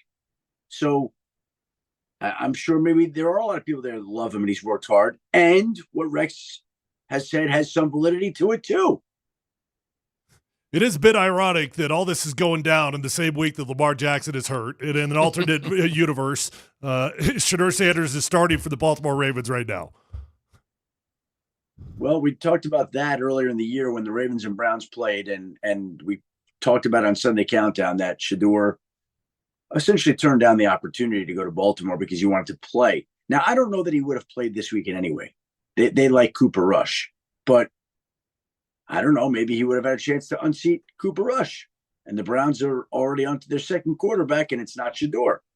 So might not have been any different in Baltimore, but maybe it would have been. But we also, when did they sign Cooper Rush? Was it before the draft? Was it after the draft? I mean, could that Cooper Rush not even be a possibility had they signed him after the draft. I'd have to look at that. That being said, we've talked about on this show this week. I know you guys probably have talked about it too. Everybody was pretty down on the Kansas City Chiefs. They kind of answered a few bells and whistles this past weekend and kind of let the AFC West know that, listen, they haven't gone too far down, especially when they added a quality receiver in Worthy. By the way, Cooper Rush signed with the Ravens on March 18th, a 2-year, $6.2 million deal on March 18th. So he was on the roster before the draft when they went to draft him. As for the Chiefs, yeah, I mean, it's amazing. Like, it just feels like they have begun to get it together.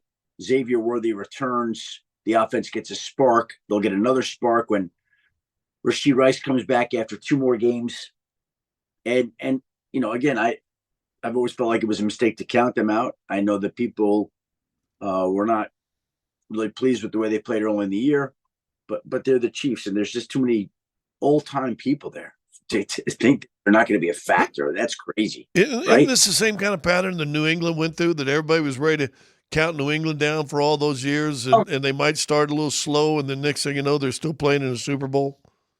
Yeah, I think people are waiting to throw dirt on the graves of the great teams. Always. Like that, it becomes sport, is seeing when they're going to decline and predicting when they might fall off, but they usually don't until the key actors are gone. And the key actors, last I checked, Andy Reid, Patrick Mahomes, Travis Kelce, Chris Jones, still in place, right? Yep. Under the headline, great minds think alike, as do mediocre minds. We spent a good chunk of our show yesterday, Adam, talking all about, okay, the Eagles are good, but, and then we looked at a bunch of things with the Eagles, like, how are they actually doing this based on how, you know, kind of mediocre aspects of their team are? And then we hear you, I think you're on a podcast or something else, and you were basically doing the same thing. You're like, all right, I get it. The Eagles are undefeated, but blah, blah, blah, blah, blah, blah, blah. Adam, yep. It's a kind of a remarkable 4-0 team right now, isn't it? No, it's incredible. And I did a podcast today, posted a short time. I don't know if you would have heard that, but basically Philadelphia has been outgained this year by 327 yards. Wow. 4-0. They've been outgained by 327 yards. Now check this out. There have been 71 teams that have started the season 4-0 since 2000. 71. The Eagles are 70th out of those 71 teams in yard differential. The only one that was worse was the 2012 Arizona Cardinals, who were minus 344. They're minus 327. The Cardinals won one more game the rest of the year and fired their coach. Wow. Oh, that's a good little factoid right there. Meaning that when it breaks, it could fall apart. Theoretically. What it says, because this is an Eagles team that's also won 20 of its last 21 games. All I'm saying, they've been unbelievable in getting it done, but not overly impressive in how they're doing it. Okay, and now Denver's tied for second in opposing points per game, 16.8. Denver's first in opposing QBR. Denver's tied for fourth in the league on third down holds and conversions defensively. And Denver leads the NFL in sacks. So Denver's defense is playing at a high level against an Eagles offense that's been outgained amongst the worst 4-0 teams. But again, 4-0. 4-0. Because right? they're ruthlessly efficient in the red zone, Adam. Ruthlessly efficient. And maybe that's what it is. But again, there have been 71 teams over the last 25 years that have started 4-0. Only 71. Okay? So they're in a select group. But they are amongst the worst performing groups in that 4-0 undefeated group. Wow. I got a little bit of a different take on it, I guess. Honestly, it reminds me a little bit of 2015 when we won the Super Bowl. You want to know the game that I thought to myself, we're going to win the Super Bowl this year? It was that Cleveland Browns game when we should have lost it 150 times, including an overtime, throw an interception. Mm-hmm. I mean, we had no business winning that freaking football game. And when we won it, I just looked around and I'm like, I don't know. It's just one of those years. We're winning the games that are tough. We're winning the games we're not supposed to. It just felt like it's all clicking. And when you're 4-0 and it's not clicking, to me, that's a little bit scary about when it starts clicking. But that's also true. Like, and by the way, you're not getting any argument from me. Like I just pointed out, they've won 20 of 21. It's not like it's just the 4 games this year. Right. It's 20 of 21, including the Super Bowl. So clearly they're doing something very effectively. Okay. Yes, of course. I can't put down the Super Bowl champs that just do nothing but win games. But they should have lost against the Rams, let's be honest. But they did. Okay, I know. All right, Adam, somebody's going to beat them, okay? Somebody's going to beat these.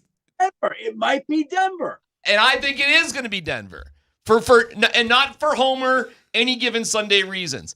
I think the bow is about to break on the Eagles, and who's better to break that bow than the best pass rushing team, arguably, with Nick Bonnito, who might be the defensive player of the year through the first quarter of the season, putting pressure on Jalen Hurts, who does not get the ball to the best receiver he's got. Well, and he's spoken out about it this week, too. So, no. Listen, I think that this is a game that Denver's going to have a chance to win. That's what I believe. I think Denver's going to play the Eagles very tough. And the Eagles have found a way most every time over the last 21 games to pull through and win the game. I don't know if it'll be enough. If Denver's going to play a great game, but they're due to win one of these games. They're just like they gave away the game against the Colts. They gave away the game against the Chargers. Yep. They gave them away. And we thought, like I, December. You're gonna damn! I wish we had that Colts game back. Like that's the one when you're coming up with playoff scenarios and playoff clinching spots and home fields. Like they gave that, but maybe you make it up here, and maybe you take the win in Philadelphia. Well, and you get one back. And we pointed out in Sean's 3 years here, he's had one of those games where they're not supposed to win. With Russell Wilson, they went into Buffalo and beat Buffalo in Buffalo. Last year, sluggish start. They went into Tampa Bay, who was the hottest team in football to start the season last year, beat Tampa Bay, both road games. Sean's done that every year that he's been here. I think there's a part of Sean that relishes challenges like this. This is the best creme de la creme of the NFL. And, okay, no one's counting on Denver to win the game. Let's see what the Broncos can go do. And I think they're going to have a chance. And let me ask you one more Shedeur question really quick. If Dylan Gabriel is terrible, 3 games in a row, do they go back to Joe Flacco or do they give Shedeur Sanders a chance? It's a good question. I'll just say this. It just has seemed like they're not in any great rush to get Shedeur out there based on what we right? Like he was 3rd string out of camp. They made the change this week. He's 3rd string again. I mean, they signed another quarterback. At some point, I think we'll see Shedeur this season, but it doesn't sound like. Listen, in 3 weeks, doesn't sound that way. Coaches and franchises and teams want to win games, but there's a little extra caveat with Shedeur Sanders, just like it happened in the preseason game with surprise, we're going to start him the first game because of injury, and all of a sudden he plays a really, really, really good game, and the whole fan base and the whole world that are Shedeur fans, not necessarily football fans, are going to be all over social media and everything else. Do the Browns want to get into that circus? And if you start Shedeur and he plays well, good for you in the franchise. You might win a game, but the circus is just opened. Mm-hmm. Well, but if you feel like he can help you win, you're going to play him, Scott. You got it, don't you? All right, last one for you, Adam, and we appreciate your time. Vic Fangio said that the game has been impacted by kickers taking their balls home and rubbing them up all week before using them in a game. Okay. How do you feel about kickers rubbing their balls up at home? Do you think that has negatively impacted things and swayed things too much? Possibly infected. What do you think about that, Adam? I like long kicks like that. I think it's kind of exciting. Like these 70-yard, like Vic saying there's going to be a 70-yarder. Yeah. I just think that's kind of cool. Like, again, there have been only a select few times when I've ever actually stood up in a press box and went, oh, my God. One of them was when Jason Elam kicked the 63-yard field at the end of the half against the Jacksonville Jaguars. Like, I think that's kind of really cool, actually. So, if these guys are kicking 70 yards. Now, I don't – it's kind of changed the way that games are coached and strategies involved. Yes. And I think that's kind of one of the reasons that the Packers almost ran out the clock, because they were so scared of the Cowboys having a return where they get out to the 35 and they throw one 15-yard pass. And all of a sudden, Brandon Aubrey's in scoring range. Crazy. Right? One play. Yep. One. So it's kind of changed the way the game is approached. It's changed the way that coaches are thinking about it. But I don't know. I don't mind it. I think it's kind of exciting, these long kicks. So for the record, you're fine with the kickers taking their balls home and rubbing them up all week and having them prepared properly for the game? I don't love that. All right, he's trying to be dirty. He's trying to get you, Adam, to be less professional and to go crawl around the gutter with him, and you didn't take the bait. I'm not going to do it. I'm not going to. Yep, you tried that last year, Adam. Yeah. All right, Adam, we're going to let you go and break some news that you're not telling us about because we love you very much. And we'll say hasta la vista to Adam Schefter. Live, right? Thank you, my friends. We'll see you in a little bit. It's Adam Schefter, brought to you by Colorado Credit Union. Love where you live, love where you bank. CCU, helping Coloradans achieve their financial goals. Visit ccu.org to learn more. PhD presents Sports. Breaking news out of the NFL. Breaking news out of the NBA. Not sports. A driving violation. Suspended for 4 games without pay. Former Red Sox pitcher is under arrest. That was not acceptable. I'm not trying to beat up a guy when he's down, but I am curious where you guys are in the reflection of Jay Cutler. If you didn't catch it, Jay spent 2 days in jail in a compromise. He was supposed to spend 4 days there, but it was 2 days. What happened was he got in a DUI accident. He asked the driver who he hit, hey, I'll pay you $2,000 if you don't call the cops. The guy didn't go for it. Jay not only was intoxicated, but he also had guns in his car. And to drop the gun charges, he agreed to actually do a couple of days of jail time and just suffer the consequences for the DUI. He is being sued by the driver for $250,000. So the guy probably thinking quickly to himself, like, never mind the $2,000. I'll get this guy a little bit later. I feel bad for somebody who's obviously down their luck. He's divorced. He's gone through this time. He just spent a couple days in jail. Where are you guys? He's had some chickens die. He's had some chickens die. Yeah, something was getting to his chickens there for a while. I don't even know what that story is. Oh, you gotta watch chicken disease? No, they think someone was getting in there and eating them. Now, we've talked about this story many times. When Jay Cutler was taking care of his offensive lineman, he conveniently left Tyler Polumbus out of it and said, what, just the starters or something? Starting five. Starting five got suits and nobody else did. I got that story right, correct? Yeah. Okay. Where are we with Jay Cutler in terms of who he was to the Broncos and his place in history here? And do you feel a little bad for this guy at this time when you can see that he's obviously having some issues just in his personal life? Yeah, I don't wish bad on anybody that have struggles and demons. And listen, and I said it. I was very vocal about it at the time. He had demons when he was here.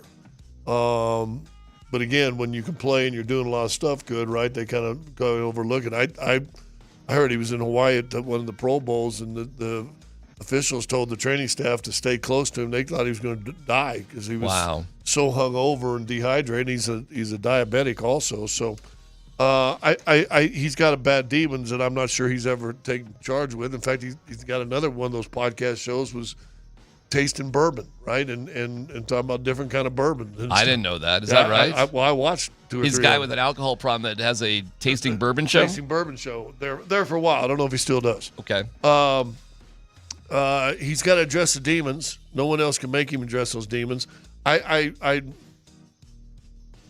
So now all of a sudden suing him for $250,000 because you're a money grubber and just chasing that, that's a whole other story. But that's what's going on. He's got demons of his own that he's got to deal with. He's got to figure a way to deal with.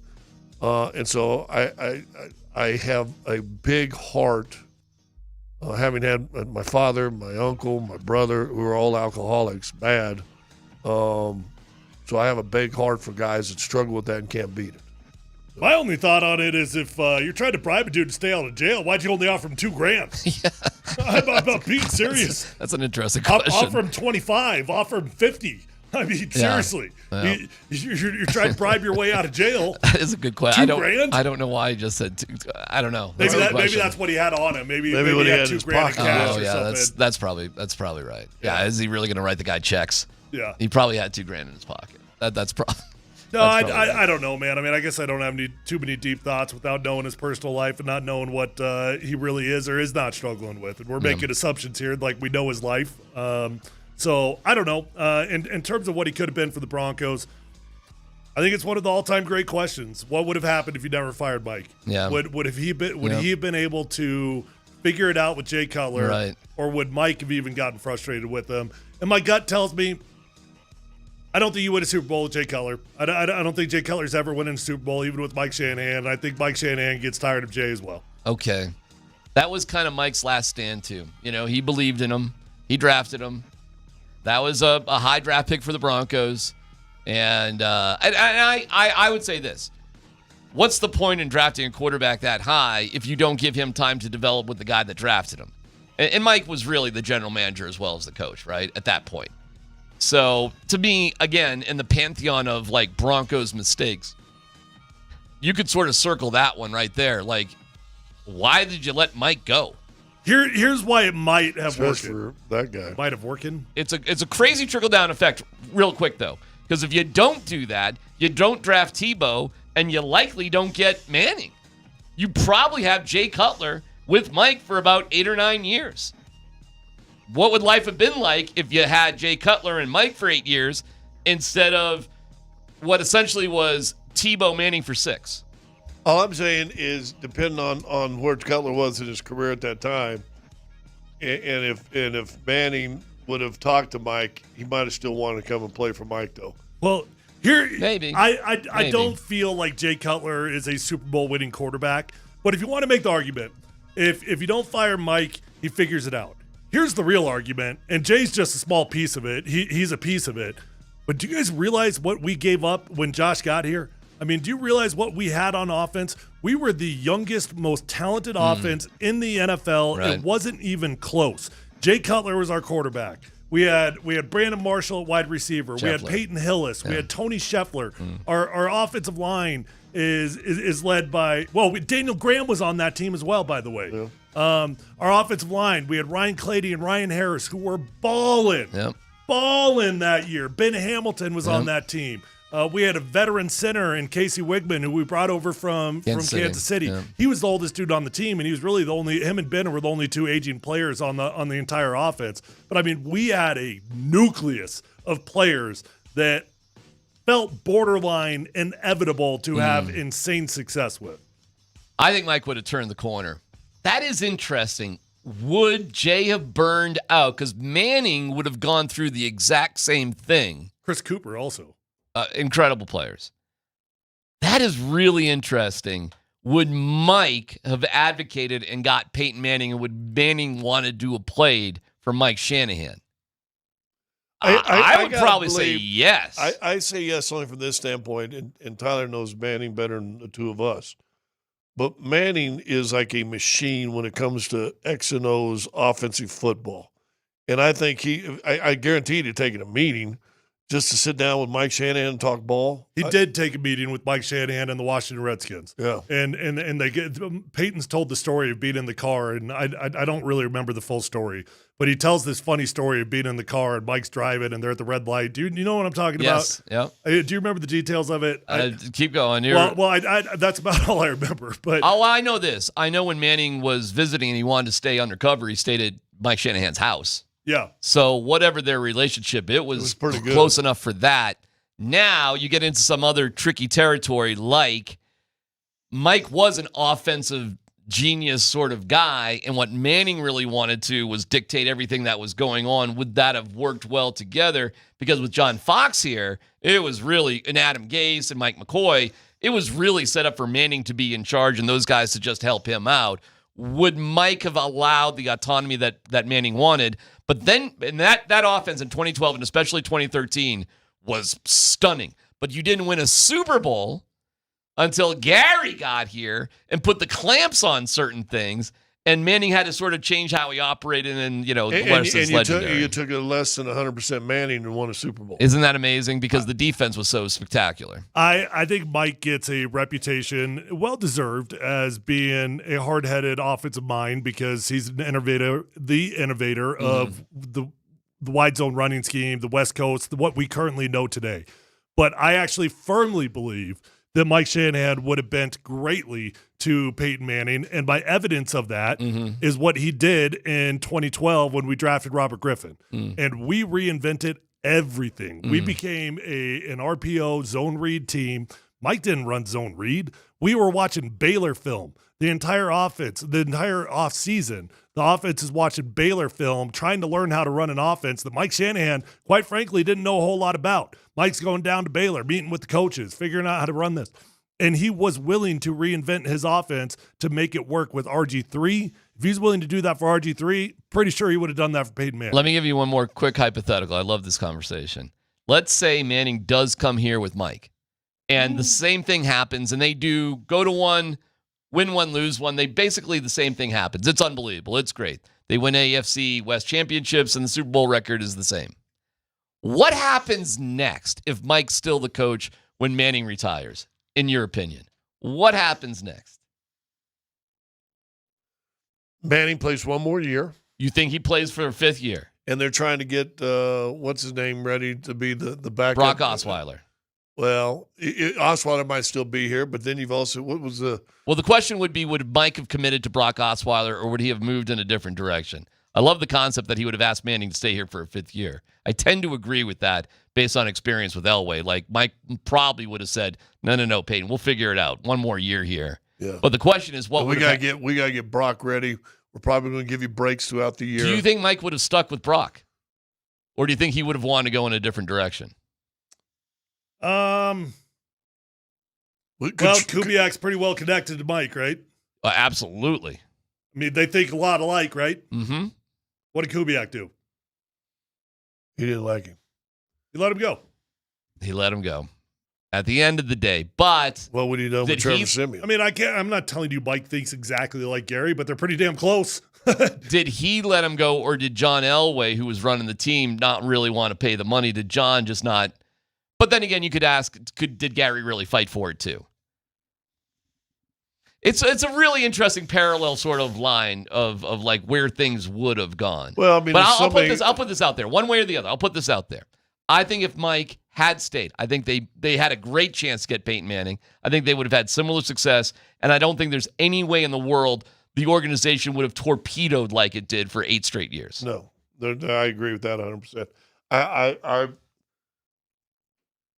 And I love Foxy. I mean, he changed the whole atmosphere. He was the perfect guy at the perfect time. Perfect time. But I don't know if he was a guy. He was a guy to get you up, but not get you over. It pains me because I love Foxy so much. Me too. To say that is probably the case because I love him as a person. I'm but here you're to right. say they win 2 Super Bowls. I don't know, man. Why? Because I don't think they get beat by Baltimore and Indy in the first round of games. The 13 they were just on fire.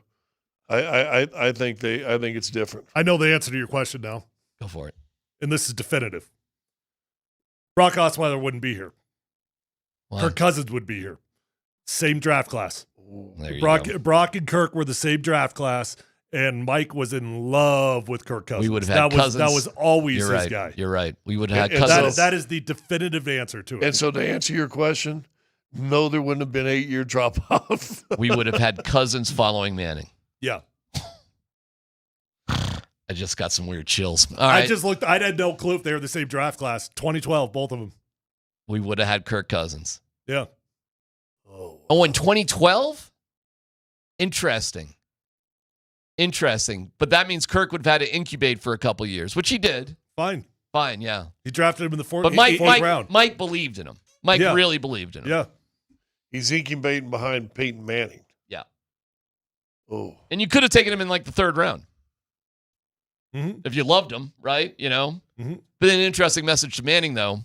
So you get Manning, and then you draft Kirk Cousins in the draft? How do you think that would have gone over? Yeah, but we don't know what Kirk Cousins is going to turn into, 15-year. But that is really interesting. That lines up actually kind of beautifully that Mike would have done that. That makes sense. And then we would have had Kirk Cousins after Peyton Manning, theoretically. And you know what? You might not have had the dominance of Patrick Mahomes and the Chiefs for all those years if that was the case. Broncos would have been a tougher team, period, to go against. No doubt about it. Whew. You know what you wouldn't have had? Here's what you definitely wouldn't have had either. You would not have had Tim Tebow. No. You would not have had Tim Tebow. So you wouldn't have had all that either. That was pretty fun, though. And you probably would have had, and I don't know whether it's draft or whatever, I think you'd probably had another running back that was up there throwing out 1,400 yards a game also. When was Brock selected? Second round? Second round. Yep. Second round. There were some real fun stories about that one, too. Well, I mean, I guess the same message was already delivered. I mean, you're saying what would the message to Manning have been? The same message that got delivered. Yeah, probably. He barely played at Arizona State. He didn't play that many football games. But he was friends with Jack Elway, who was with ASU for a little bit of time. Enough time that John, sort of got to know Brock. So I think that John just sort of cottoned up to Brock because of a personal relationship. And Brock was sort of okay regarded. But I think if the Broncos don't take Brock in the second round, I don't know where Brock falls. When was Cousins taken? Fourth round. Kirk was a pretty damn dynamic player there at Michigan State. I mean, there are some pretty awesome Kirk Cousins moments out there at Michigan State, but fourth round, yeah. It's KKSE FM HD1 Broomfield, Denver, Boulder. Big question of the day, based on what you heard Adam say about the Eagles, what we've been talking about. Have you changed your mind, Scott, or did I still scare you too much in the beginning of the show? No, I'm still going. Like I said, you did scare me at the beginning of the show. Anytime you have that much fervor. Well, look at what Adam had to say about the Eagles. Yeah, well, I believe in Adam. Adam gave him way more respect than you did, though. Yeah, he gave him a lot more respect. You were flat out disrespectful. I just noticed that you guys were a lot more quiet when Adam was rattling off like the Eagles might not be that good stats. I said the same thing to him. And honestly, the Eagles do remind me of 2015. When we won that Cleveland Browns game and it was the worst game of the season, I literally remember saying to James Ferentz, we're going to win the Super Bowl this year. Like, this is just one of those years where everything's lining up. We're winning the games that are tough. We're winning the games that we should have lost. And when you can start out the year 4-0 and you're not playing good football, to me, sometimes it's just like it can go one of two directions. Either you get exposed or you're a team of destiny. I think they got a good chance to win. They've won 20 out of 21 games, and we're sitting here talking about them like they're a bad team. We're not. Yeah. You are. Yeah. Yeah, you did. Does that not bother you? I got the Broncos winning 23-20. So if they were a bad team, I'd be talking about them like the Bengals, which I did. We all did. And I said the Bengals were going to lose by 18. They lost by 25. I'm not saying the Eagles are a bad team. I'm saying the way they play right now, they're not unbeatable. I agree. There's a way to beat them. The Rams should have. The Bucks could have. They're a clutch team. They're really good when it comes to blocking kicks, punts, and field goals, which of course makes me nervous because look at the Broncos and Darren Rizzi and Sean Payne. We got to trust these guys. There's a bro attitude with this offensive coordinator, this new guy, and Sirianni. By the way, Sirianni, not calling plays, just sitting there managing the game, setting the tone, like Dan Campbell. There's something to be said for like a coach who has the right temperature of a team, can set a standard and just let other guys do their jobs. There's something about it. But Sean Payton ain't going to get... I'm trying to help you out here, right? I know. With your whole thing. I took a deep breath. Like, listen, it's not a dumb idea. It's working well in Philadelphia. It's working well in Detroit. There's something to be said for it. Sirianni doesn't call plays. No, he's always called plays. This is the guy. You gave it over to this dude. I'm forgetting his name. Saludo. Yeah, you sure he's not just an OC in title? Oh gosh, I got the impression that this guy's the one that's calling it. Am I wrong on that? Well, I know he's always called plays. So if that would that would be a change this year. If I'm wrong on it, I'm wrong on it. But I thought he was. I thought that's what I caught. Correct me if I'm wrong. If I'm wrong, I'm wrong. But when I'm watching the game, it appeared, and everything is sort of pointing in the direction of this guy calling the plays, and he's getting the critique and criticism for it not going his way. But if I'm wrong, I'm wrong. No, I don't know. Maybe you're What right. do you got, Dan? Patullo calls the plays. Okay. He's their offensive coordinator. He's their offensive play caller. Kevin Patullo. Well, that would make sense because Kellen Moore must have been calling the plays for them last year, right? I guess. I could have sworn Sirianni called his own plays. Yeah, but you wouldn't have Kellen Moore as your offensive coordinator and he's not calling the plays. Like, that had to be happening. And I think Patullo just took over. You know what? Someone's pointing out, this is a good point. Shane Steichen was there also. Maybe I'm just flat out wrong. Maybe he never called plays. Okay. Yeah, I'm seeing Kellen Moore call the plays the last couple of years. So maybe Sirianni did it at one point, but he hasn't been for the past couple of years. Okay. 23-20 Broncos. I'm not discounting the Eagles as a good team. And listen, let me tell you something. My win for the Broncos comes with a lot of caveats. They can't turn the ball over, and they can't get dumb penalties, and they can't give away special team mistakes, okay?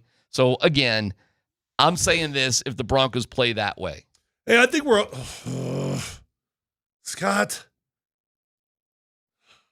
Most disrespectful human being I know. It must bounce off the glass and get to you because I got nothing over here. I got nothing. It's got to be the ricochet off the glass. I had a great thought. I was starting to get. It was probably be the smartest thing I've ever said too. Probably need to be a little more professional. Are you saying Tyler's easily distracted? It's on Tyler? Yeah. That's on Tyler. It's on Tyler. Yeah, I guess so. Focus. Kind of like Moser. Did you hear Moser trying to do that live today about ED? I'm sorry, you dropped Agent Orange in the middle of this closed-off box. I still don't even smell it. It's not even. Your toilets. I swear to God, it might come around the bend, but it's not here right now. This is over-exaggeration. No, there is no over-exaggeration. Every fart you've ever had in your entire life smells the exact same way. I literally got nothing over here. You didn't catch the first And one. I think farts are funny.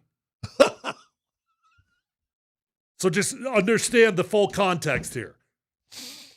Should we take a break to air out the room, or do you have something brilliant to say? I can't remember it. All right, let's football go. Comes up next. Here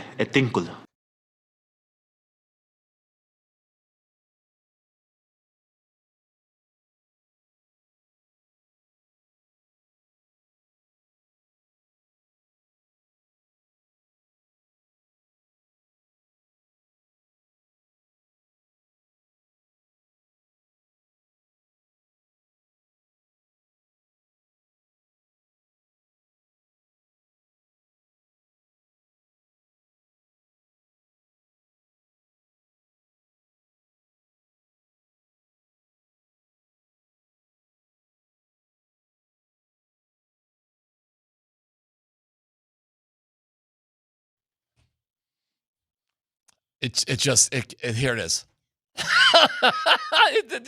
Right there. Isn't that wild? Whew, Tyler's got a point.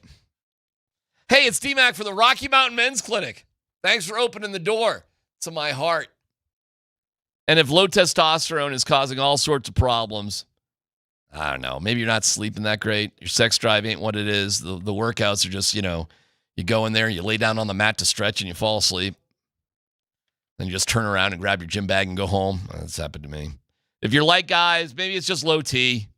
Hey, listen, with the Rocky Mountain Men's Clinic, we'll get your energy back. Get down on that mat and you'll do something. You'll have dramatically good workouts. Your love life will come back. Life will be better. It's low T. Rocky Mountain Men's Clinic. RockyMountainMen'sClinic.com. Take the low T quiz. 10 questions, yes or no. It takes a couple of minutes, and you're off. You're rolling. Listen, don't take my word for it. Thousands and thousands of men have gained their energy and lives back by going there. Find out for yourself. Call 720-440-7900. Check out that great location in Castle Rock in particular. That's RockyMountainMen'sClinic.com.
We love you, Mountain High Appliance. Thank you, Mountain High Appliance. Go to mountainhighappliance.com. A reminder, tonight, out at number 38 with Tullamore Dew to watch the game tonight. So if you're down with that, you want to see some great football action at an incredible establishment. Beautiful night, too. I'm sure they'll have the garage door open so you can watch outside and gorgeous rhino. Grab a dew and a brew, and you can register to win a Randy Gradishar autographed helmet. That's at number 38 tonight, and I'm sure they'll have the Yankees and the Red Sox on as well. So a banger of an evening down at number 38. Let's football go. Dan Buds, Quince Tanner.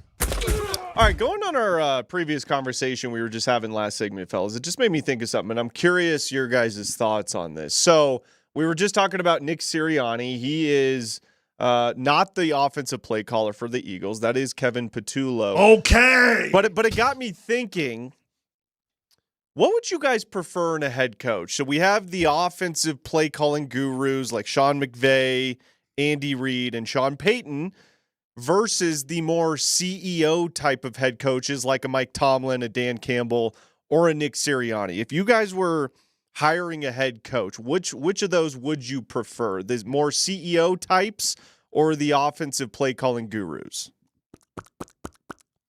If you're going to be a CEO type, I think you got to have an eccentric personality that is unique to you, right? I think gone are the days of kind of just the generals, the hard-nosed guys that I'm going to sit in the background and I'm going to yell and I'm going to harp on everybody. Like Dan Campbell's a hard-nosed son of a gun, but that's an eccentric son of a gun also, right? So that works. I think that's becoming tougher and tougher to come by, though. So I don't know. The current trend seems to be hiring young wizards that continue to do their job, right? The bro culture of the Lions and Eagles as a fan is pretty damn intoxicating. When you got Patullo and Sirianni giving themselves bash bro high fives for things they're going, when you got the guy Clay, who's their special teams coordinator, looking like he's all roided up and ready and raring to go, and even grizzled old Fangio, who has a up yours attitude, you look at that coaching dynamic and you see how it translates to the players. Dan Campbell, same thing, by the way. It's pretty tough to say I wouldn't prefer that compared to, mastermind coach. I guess I would prefer, as long as it's working, I guess I would prefer what you got there. Well, then with why the do you Lions knock Deion Sanders so much for not being in on the X's and O's? Because he ain't got the right guys his beside game him. management is terrible. No, but you've gone way deeper than that on the X's and O's specifically. I think Prime is weak in that department. But that's college too. And college and pros to me are two different things, in my opinion. We can have that conversation, what works better in the pros and college. But I'm just talking about the pros. I'm just talking about the NFL. I think play calling in the NFL or college is a tough thing to do. I think managing and coaching, being the head coach of a pro team is a hard thing to do. And for a lot of young guys, I'll use McDaniels for him. He was known as a great signal caller in his time in New England. Now he had maybe the best that's ever played that's running the offense for him to make him maybe look better than he really was. But he was a terrible manager of people in the grand scope of things. Mm-hmm. Alfred used to always tell us that a head coach job in the NFL is to coach the coaches. Yep. I think it takes a special guy, and you guys would know more than me, but you think of the guys that are calling their plays, two guys come to mind, Andy Reid and Sean Payton, two veteran coaches that understand the whole picture. Young guys coming in, I guess, is McDaniels in Miami still calling it? How's that been lately? The guy in Green Bay, is he still calling plays? But he's been there for a long time. Yeah, he is. And I don't know how much he was calling plays when he had Aaron Rodgers there initially. So I think it takes a special guy to be able to call the plays and be a head coach. I'll say this, though. There's more than one way to skin a cat, which is a very mean thing to do to a cat. So there's not just one way. There's ever an animal that deserved it. No. But it's a fun expression to use. So there's not just one way to do it. There's all sorts of ways to succeed. There's only one proper way. This is your Arkansas coming out right now. Have you ever skinned an animal? I haven't. Look at me. Really? Seriously? Are you kidding me? Have you ever shucked a clam? Yeah. Have eaten a clam? You've eaten a clam. I shucked an oyster, I guess. It wasn't a clam. I've shucked clams. What is shuck? I don't even know what that means, actually. What does that mean? To dig up clams. Here, I'll show you how to do it. Here's a clam. Do you know how to do it? Do you know how it happens? Ready? Yeah. Shucks, you're cute. Shucking a clam, man. You got to get in the mud. Did you just flirt with a mouse? I just don't know how to shuck a clam. I'm just saying I've never skinned a cat or another kind of animal. I don't know what kind of rodents you guys are eating on the fire pit in Arkansas. Oh, I'm Xavier Leggett, baby. Let's go. I saw a squirrel in my tree the other day. But I've been knee deep in the mud going after clams. I'm not trying to show off or anything. That's just what you did in Ipswich. Then you just pick them up with your little. You got to put a little cage down there. Or what yeah, do you got a little shucker. You got a little. So shucking doesn't mean like a trowel. So shucking. Do you just blindly scoop? Kind of. It's really hideous work. In all honesty, I'm not. Why don't you just go down to the restaurant in the corner and order you some? I'll tell you what's cool as hell, and I haven't done it, but I watched my brother do it. Lobster. My brother had 10 lobster pots, and it was one of the coolest things I've ever seen in my life. And those lobster pots may have been drifting more towards New Hampshire than Massachusetts. But non-commercial, you have to have less than 10 pots. But to see my bro on his boat pick up his pots and we're just pulling out lobsters out of the ocean. Again, I'm not manly enough to do that, but that was the coolest damn thing I've ever seen in my life. And we just took those lobsters. We put them in a pot. You put them in the water, whatever. You take them back from the boat to the house, and you just drop them in a pot, and then you just eat them right out of the. I'm like, this is the. Isn't it funny the color they change from the ocean to the pot? From the ocean to the color doesn't change until you scald them to death. They're brown or whatever. They don't get red until you put them in the boiling pot. There, my friend. Really color change there, though, isn't it? Yeah, it's crazy when you burn something. How the color just gets all red. It's kind of like me in the summer. All right, next story, Dan. All right, fellas. Kay Adams says she thinks that Sean Payton has identified his coveted joker, and it's not Marvin Mims or Evan Ingram. The Joker is unleashed in Denver. J.K. Dobbins, as we all know, we all love him, former Charger, former Raven. He became the first 100-yard rusher in Sean Payton history. That's insane. That's a big story. I love that for him. R.J. Harvey finally got integrated into this offense, and that's huge for the team. He's the Joker, so dynamic, so fun. And I should have freaking known that would happen this week because Sean loves to let history repeat himself. I think that he likes those sort of things. It was also week 4 when Sean Payton's last rookie Joker, Alvin Kamara, got the ball. Oh, my God. Earned it. I mean, Sean kind of told us we're trying to he's got to earn it a little bit or whatever that was. So Kay Adams says she believes that R.J. Harvey, fellas, is now the Broncos Joker. Do you guys thought it was agree? J.K. Dobbins. Yeah, I like Kay, but she is so bizarrely wrong. Well, I've figured out how to use the term Joker. Look at that Joker play running back. Look at the way that Joker runs through that hole. Shuck. Look at that running back. Look at that Joker. Full circle of the joke. What's the starting pitcher tonight for the Yankees? Where I need to go. Slitner.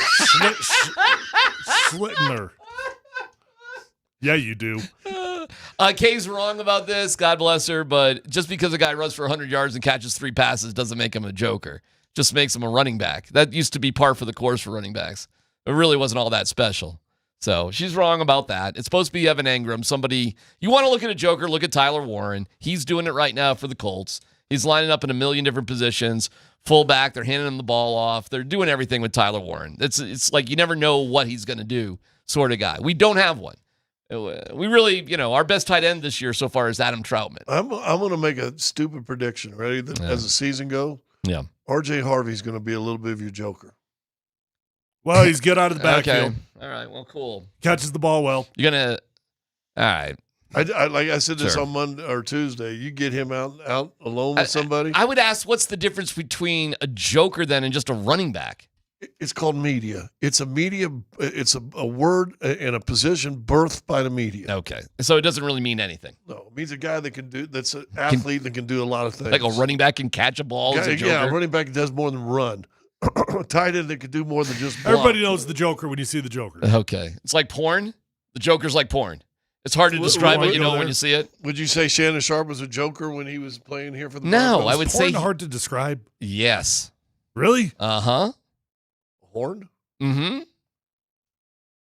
Horn's hard to describe. Porn. Oh. I don't really get what's hard to describe about Okay, it. go for it. I don't want to play that game on air. There's kids out there.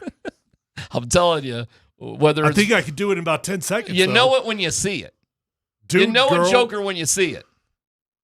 But it's hard to like put a finger like exactly what it is. All right, let's just move on. I thought I was getting saucy with the starting pitcher for the Yankees. Yeah. Never mind this. Next. All right, fellas. Dylan Gabriel will get the start, not Shedeur Sanders for the Browns. Here is Dylan on getting the start. And take a listen at the end here. I don't think it was a shot at Shedeur, but a lot of people did think it was a shot. I smile because it's like a moment you prep for and you are extremely excited for, but also got to realize that it's extreme focus. And that's what I've continued to harp on. But you wait for the perfect time, you're going to wait a whole lifetime. So for me, I've always been ready for every moment. So that was the part that people thought could have been a shot at Shedeur Sanders. You wait for the perfect time. Shedeur's song is perfect timing.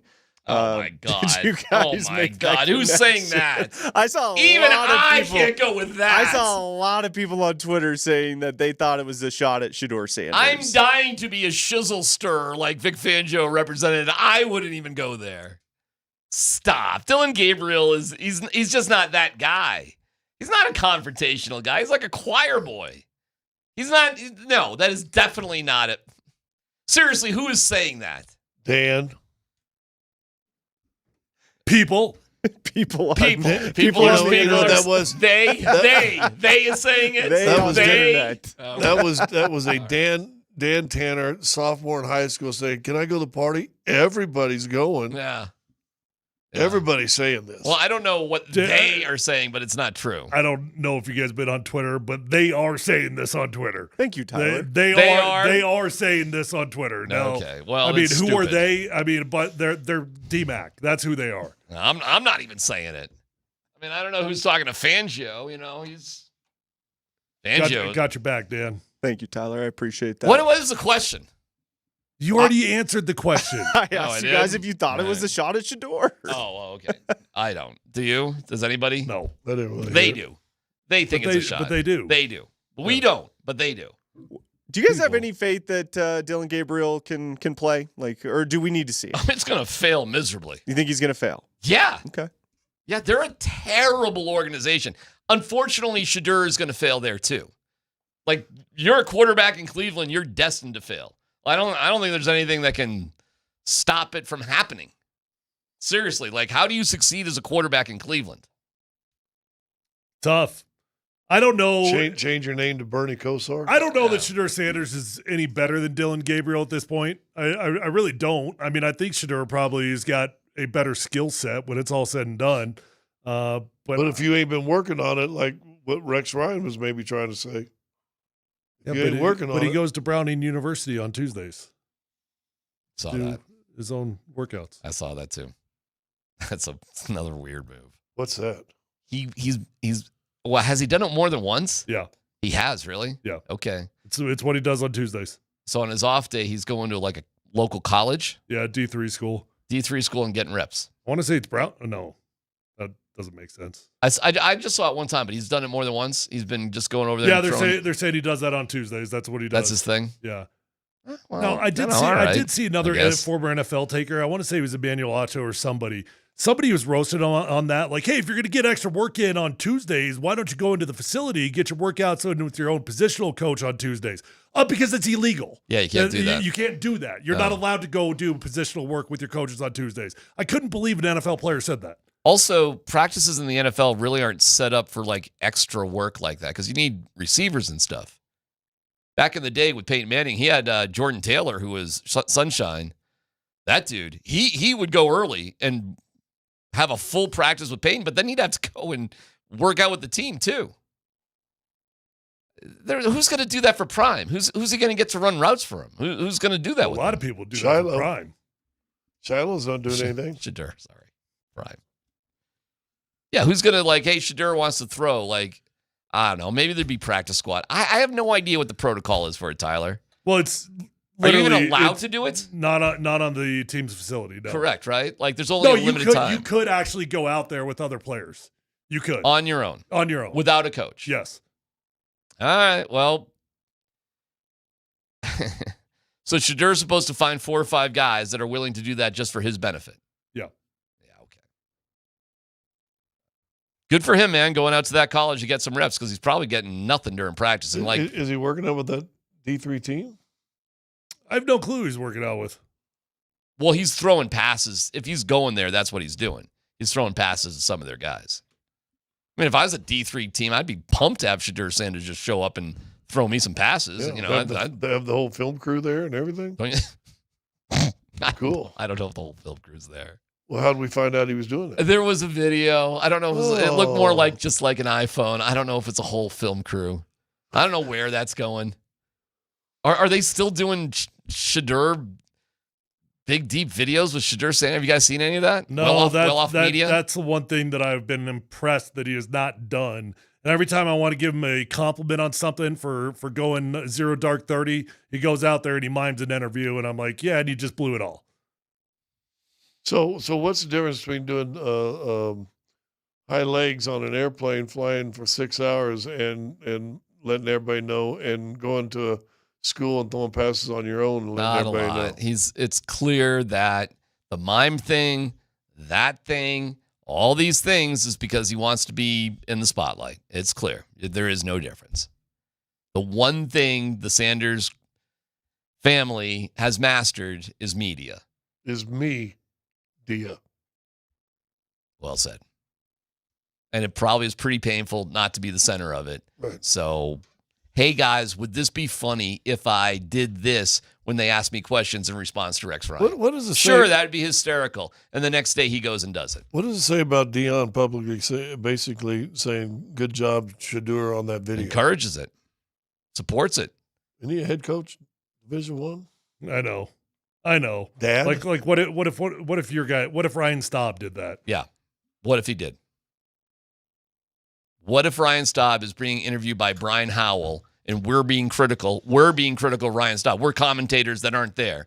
But Brian Howell has nothing to do with us, goes up to Ryan Staub, and Staub just starts miming an interview because of things we said. Yeah. How would that go over with Prime? I think Juju ought to try that this week, and let's see how that's taken. But Prime... Hey, Juju, how's your future at Colorado look? Has Dion been everything you thought he'd be? Hi, that's hysterical. Way to go. It was kind of funny. In a very immature kind of way. Now, when I used to get yelled at KVPI... Well, I like fart jokes. I would have laughed if a guy like Marshawn Lynch did that. I would have laughed if even a diva wide receiver would have done that. But you are a quarterback, and quarterbacks do not get to play childish games like other positions. Well, listen, do. Marshawn Lynch kind of did something like that at a Super Bowl. It was just like here, so I don't Lynch. get fined. And they roasted him. Yeah, rightfully so. By the way, and I was at that Super Bowl. It was one of the dumbest things. It was such an attention, look at me moment that made no sense. But it was consistent. It did make sense because it was consistent with everything he'd done the entire year. It made sense. And now he was being forced to go up there, so he was trying to stay consistent with what he had already done. And now he's the don't king say of it doesn't media. make sense. It makes sense. And now he's the king of media. Yeah. Yeah. Well, I would say there's a difference between what you do with your local media once you get to a Super Bowl stage. And all of a sudden, all the attention and all the action. Doesn't that make you Sean Payton? I don't know, man. I was around it. I didn't understand it. I didn't know what Marshawn was doing back at home. I didn't get it. All it did was draw attention to him, and he could have easily just complimented other players. You don't have to be there that long for media sessions, like 5 to 8 minutes. It's really not that big of a deal. And Marshawn just made it all about himself. It was his whole shtick the whole year, though. I got you, but I don't know, man. It just... Like you say, things change depending on where you go. You want to be the face of the franchise, a billion-dollar organization. You want to be a starting quarterback. You got to kind of behave like that. And Shedur was not. He wasn't. And defending it is like you're just lost in the wind. You can support Shedur and love him, but supporting what he was doing? Come on, man. What are we doing here? Not to say it wasn't funny, but a lot of things that can be funny aren't the appropriate thing to do. Look at Scott's farts. Not funny. Funny. There's nothing funny about it. It's PhD on It 95. smells like You laugh when I'm in a small dance baby room. diarrhea.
Nate and Andy coming up here in just a little bit. We will have Tyler and Nate Kreckman doing Valor Mountain Vista tomorrow night at 7 p.m. right here on Altitude. Mountain Vista beat them like 42-13 last year, something like that. How about that, huh? And Valor's 3, Mountain Vista's 4. Valor's coming off it sounds like a hell of a game against Ralston Valley. Ralston Valley got the better of them. I'm not sure if that's how Mike would describe it. Mike was very coach-like when he was talking to me about it, about, you got to learn from it. You got to grow from it. You can't take things for granted. But in defense of Michael Malone used to say, if I got to learn something, I'd rather learn it with a win. Yeah. But, you'd rather play ugly and have a good win. Let me tell you the coolest thing I saw on the internet. Let me get through something real quick. Okay, During halftime of tomorrow night's game between Valor and Mountain Vista, we'll honor the Athlete of the Week presented by Backus and Shanker. Their passion is just as call 222-2222. Thank you, Backus and Shanker. Coolest thing I saw on the internet in a long time, and it was an old interview that this one Army Air Corps guy is interviewing a kid, Army Air Corps kid, right? Here's the story. And I'm like, why had I never heard this before? And I'm watching the whole black and white interview, right? This kid, World War II starts. Yeah. Signs up, tells the recruiter, goes to a different town than his own, tells him he's 18, signs up, flies over Europe, 22 missions as the rear gunner. How old was he? On the B whatever, B-25. Yeah. He's the rear gunner. Yeah. 22 missions over Europe, bombing rates. Yeah, this is like Easy Company stuff here. He's being interviewed after the 22 missions. Yeah. Because they finally found out at the time when they're doing the interview, he was 16. Jeez. He signed up at 14 and was in the Army for 2 years, flew 22 bombing missions before they realized, hey, this kid can't even, this kid's 16. He ain't even shaved yet. I can't get my 23-year-old to pay a parking ticket. Well, think about this. Tyler, you got a kid that's almost 14. Yeah. Is he ready to serve? Yeah. Can you imagine? We've done something, man, that you got a kid. I mean, he served 2 years, flew 22 missions between the age of 14 and 16, and he was the gunner of a bomber. Different generation. I saw that story and I went, oh, my gosh. I ended up watching it twice. I showed the warden. I was like, oh, they built him different back then. Ain't no doubt about they that. They built him different back then. I think he was from Ohio, somewhere in Ohio, the Midwest. Hey, I'm convinced that kids from older generations just looked older. Like if you ever look through like a yearbook photo of like a high school from the 1960s, they all look like they're like 35 years old when they're graduating high school. Well, they all dress better. They're all in good shape. Yeah, they were because in better processed shape. food and the food thing just wasn't the issue. Everybody was in good shape back then. So yeah, there's something to be said for that. There's something about donuts and video games that has softened up things. If we're just having this little rant, donuts, video games, and Twitter or TikTok, right? Donuts, video games, and TikTok have changed us. But I thought that was it. That was the most interesting thing. Because don't you think it's a story that everybody should have heard and seen? And there's so many great World War II stories. Like my favorite one is the fact that they recruited artists and creative people to set up a fake encampment made up of inflatable armament, tanks, airplanes made of plywood. And they literally took like people who are artists and that sort of thing. And it was actually incredibly dangerous what they were doing. And they would take these big inflatable Jeeps and tanks, and they would just move them around. So when the military, the airplanes from Germany would look at it, it would look like, oh, we're setting up over here instead of where D-Day. Well, but they were forming a fake invasion. Right, but all it took was the Germans to sort of buy into it because there was no defense. There was zero defense for them. They were defenseless while they're moving around these inflatable tanks. There's a great show on that. It's called Rogue Heroes, and it's about the original like special forces. SAS. It's the British SAS. That's exactly right. Yeah. And they go into that and they put up all these fake tanks and unbelievable. It's a great show. You should watch it. Have you watched it? I tried to watch it the other day and I had to get Prime Plus or something. I've watched it. I really, really enjoyed it. What's amazing about them is they weren't in danger of being part of D-Day. However, they were completely defenseless. Yeah. At any point, if the Germans just said, you know what, let's go take care of that. If you remember, they sent them like 100 miles behind enemy lines with like a group of like 25 guys, and it was the first time that had ever been done in history. Well, now you're talking about he's talking about his SAS guys. Oh, I'm sorry. Yeah, which they were crazy, phenomenal. Your thing with the fake stuff. Yeah. They also assigned Patton to that order, and They did. the Germans were afraid of Patton. Right. So they assigned him there, hacked him off because he's basically they were trying to in push charge Patton of a out. fake Yeah. number, Yeah. right? Yeah. And they knew Yeah. the Germans would worry about it because Patton was in charge of this invasion fleet. They thought, or this invasion group. That is my favorite. There's a lot of incredible World War II, but I don't know why that particular. I think that would be a great movie. I think that would be I think it would be borderline like a comedy about what they were really doing out there. That's what Rogue Heroes is. It's like a comedy, serious show about the Special Forces unit, and it's all intertwined though, Scott, because they are doing those. They're creating fake infantries and putting up like down in Egypt and all over the place, and then they would drop pamphlets like in random spots, hoping that people would pick it up and start to run with the rumor. All right. Well, this is how we kill time to see if Sean Payton's going to talk while we're still on the air, and I guess the answer is no. Dan, how are we doing on that one? I don't think he is. Oh, no, he might be. He might be right now. You want to tune into a little Sean Payton? Sure. See what he's got. See what Sean Payton's got. He just started. Just been going for a little bit here. I got him. He's been talking for, what do we got? All right, let's go. A little Sean Payton from today. Some of these, does it affect strategy? I haven't. Play gets him into field goal position? No, I mean, certainly forget the K balls and the field goals for a second. Obviously, the kickers are doing a great job, and look, they're breaking in the balls. I get it. But the 35 and the new kickoff he just said, "Shut up, has Vic." changed the starting field position pretty dramatically. We punted one the other day and went into the end zone. And, back then you used to be like, God, we missed our opportunity to down it. And I said, well, the ball comes out to the 20. That's like refreshing. And hysterical. So, I just think that it is what it is. And I think that it certainly changed field positions quickly as it pertains to end of half, end of game. Your thoughts as a play caller on the 35 with 28 seconds compared to the 20, I think that's changed. Sean, when you have a guy like Wattenberry that has multiple penalties in the game, what did you make of that? And where? Well, I'm gonna come to his defense because there were a handful of them, and we never send it into the league. But there were a few of them that, if you guys watch the tape, that's what we said. He's been playing well. There's a couple we can clean up ourselves. Being downfield on a screen or whatnot, but he's playing well. With Bonnito, his pressure rate is, I think, over 30% right now. It's the highest of his career. What have you seen, or how have you seen him take the next leap there? Well, obviously, there's that confidence thing we discussed, and past successful performance leads to confidence, and so his get off, he prepares. If we're at home, obviously it's easier. You're limited with what you do in the snap count, and then on the road he'll spend time.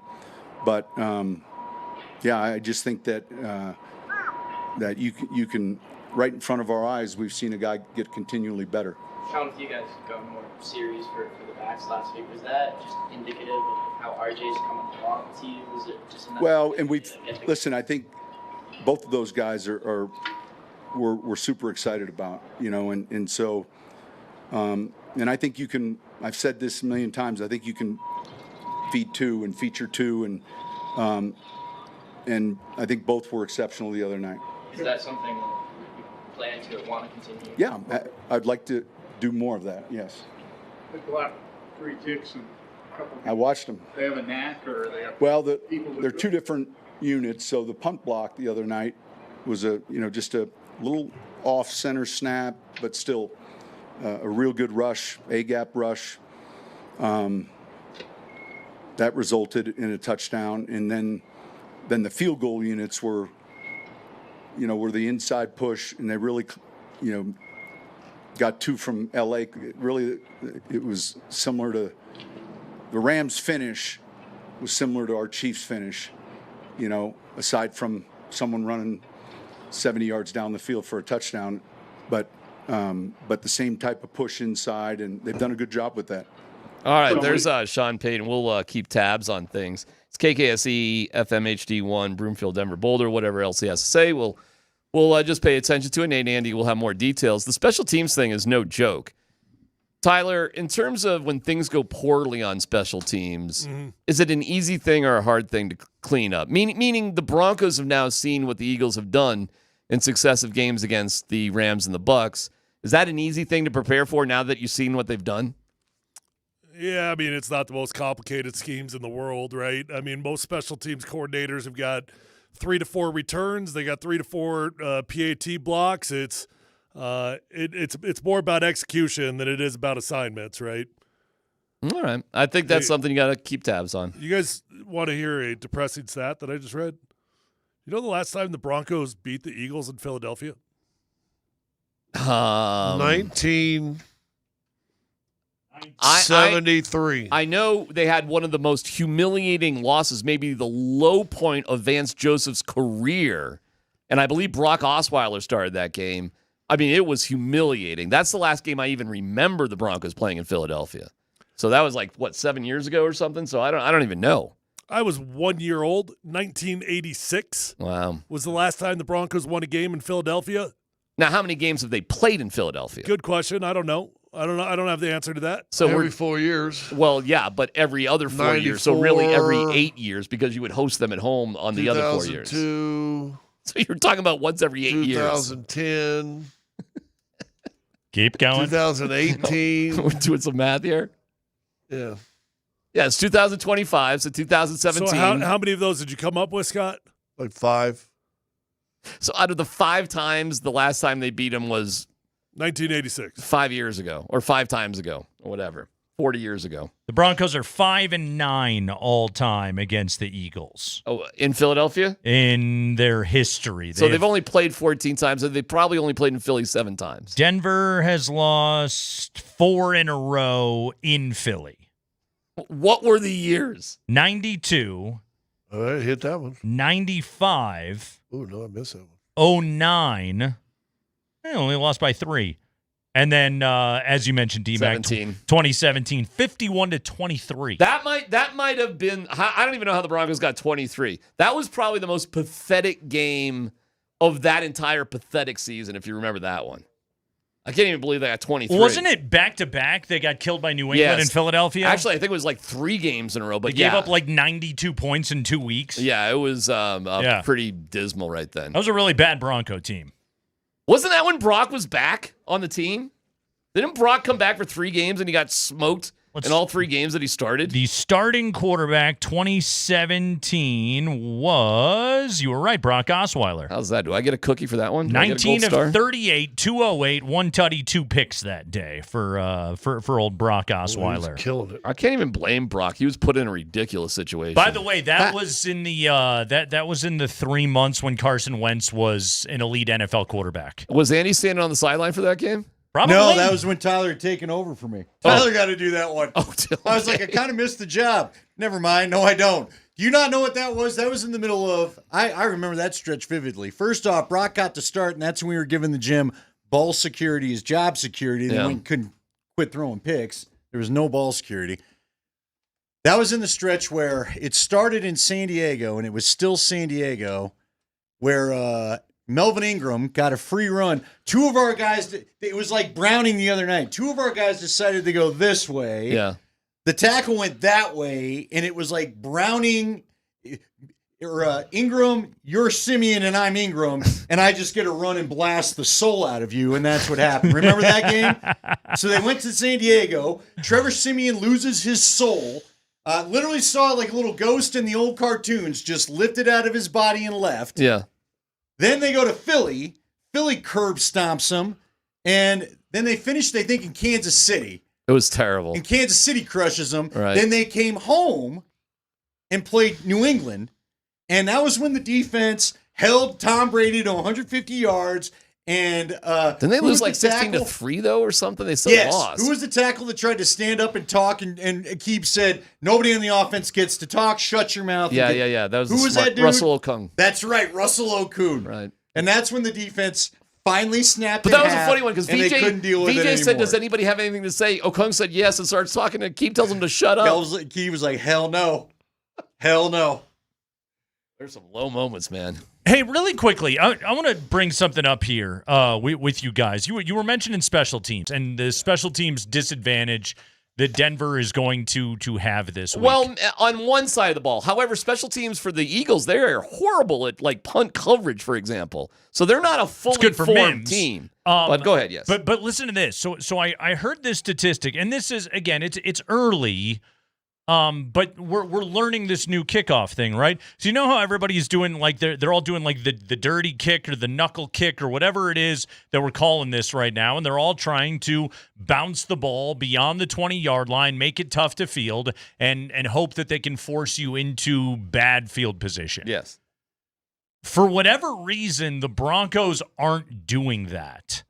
They, right now, the opponent's average starting field position off of kickoffs, the Broncos are the second worst in the NFL. Interesting. So they're giving away free yardage to opposing offenses and allowing them to start with better field position. And I'm really curious to find out, and I hope somebody asks the Riz Man about it this week, like, why aren't you doing that? Is it that you stink at it, or what's going on right there? Because the Broncos, they're letting opposing offenses get good field position, and in a game like this where you got to go play on the road against Philadelphia, every little edge is the kind of thing that bites you. Sean just kind of talked something about it without pointing his finger his way by saying with the new kickoff scheme has changed where teams are getting the ball, and it's changed all sorts of, the kicking.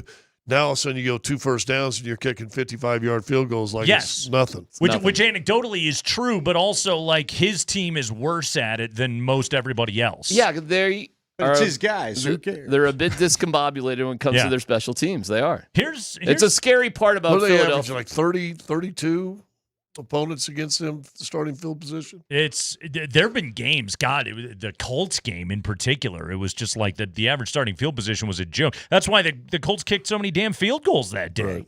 Right. They just were easily in a field goal position. Well, hold on real fast. And why it even makes it even important, now they only got it at the 20, but that pick by Bo, if he just tried to run it, maybe gets lucky, gets in, but doesn't, they take over possession at the 1-yard line. Right. Instead of throwing a pick, now you get to move all the way to the 20. That helps. Well, the Broncos, I'm looking at this kickoff return average against. That's what you're talking about, right? They're 29th in the league, 28.7. But that does mean, even at 28.7, if you kick it to the 1-yard line and you suck, you're still in better shape than at the 35. But that's just it. Better than a touchback. Yes. But so it's still slightly worth doing. But absolutely. It's better than what they're currently doing. The end over end kick and trying to drop that thing inside the 5 is better than the touchback. But again, the argument here being that there's another way to play that play and try and boot a line drive to land past the 20. And then hopefully you're helping your own field position more. So in this same category, the Eagles are 3rd in the league. Mm-hmm. The Broncos are at 28.7. The Eagles are at 21.4. Is 7 yards a big deal? Yes. Yeah, it is. It's almost a first down. That's that. Well, and listen, that's big. We can ask Mike Sanford. How does an offensive coordinator's mentality change when the farther you are away from the goal line, the more risks you're willing to take? And I know 5 yards doesn't seem like a big deal. 7 yards doesn't. But all of a sudden, in your mind, you're at the 30. You're at the 32. You're at the 35. Yeah. I promise you they're willing to be more aggressive early on than if you're inside the 20 or at the 20 where you don't want to give up any yards. And I'm just going to call a couple run plays to try to push me out of here and so on and so forth. It's amazing how this little thing kind of changed You stuff. can get a 35, take a 10-yard penalty, back to the 25, and although you still got to go, 1st and 20, you're still at the 25, as opposed to if you're at the 20, get a holding, now you're at the 10. Listen, one of the greatest things this has done for the Broncos, period, how many times before this kickoff rule did we watch this team with just suck offenses have to start at the 15-yard line or the 17-yard line? What play you got for that? You don't trust your offense at the 50 sometimes. Now I got it at the 17? Yeah. But you guys are realizing there are some numbers with Philadelphia that Oh, yeah, I've heard you talk They about should it. not be a 4-0 team. No, they right now, Philly's got some problems, especially on the offensive side of the ball. They got some serious problems. And their strength, honestly, quite frankly, they kind of mirror Denver. Like, they're both excellent on the defensive side of the ball. And both of their offenses are very hit or miss. They're just like, they're not running the ball all that well. They're not doing anything all right that now. Well, they finish well. They Adam finish in the red Schefter zone. had a great stat that he said since whatever year, 71 teams have 4-0. started the season 4-0, and they're ranked 70th as far as yards differential. Or Tell them what the twist, because I heard the interview. Tell them what the twist was of Team 71, the Cardinals. Yeah, they started 4-0, and then what happened? 4-0, won one more game the rest of the year, and the coach got fired. The Eagles' offense has failed to crack 300 yards their last 3 games. It's total offense, 300 yards the last 3 games. This is a vulnerable team. Yes. Now, again, what I worry about in this game is, can the Broncos score any points? Like, I worry about Bo going on the road against a Fangio defense, against those corners. Down 31-13. The Eagles twice made catastrophic defensive decisions that cost them a 77-yard touchdown pass and a 72-yard touchdown pass, which was just a scramble. Yeah. It wasn't a play, it was a scramble. So the answer is maybe because if Bo, like Baker, can just sort of hang around and make something happen, it looks like the Philadelphia defense is not that disciplined once the play breaks down. Meaning they do give up big stuff, and Fangio's all grizzled and upset in the press box. Hey, listen, Nakobe Dean is on the injury report. Jalen Carter's on there. the injury report. Correct. They got some guys beat up. Dory Smith is Yeah. So we'll see. I'll tell you the other thing that's got to happen in this game. The Broncos got to hit the shot plays when they're there. That is the big thing. That's Bo's biggest thing. Have Agreed. to. You If cannot it's there, run you it can't up miss into it. the pocket and overthrow your guy. So here's some wild stuff. Like you guys think of a Vic Fangio defense, and you think of 2 on the top and zoning the hell out of you and let my pass rush beat you and make it hell on you. Vic's got some of the best corners he's ever had right now in Philadelphia. I mean, Quinyon Mitchell is just an absolute stud, and Cooper DeJean, he's the pioneer along with Riley Moss.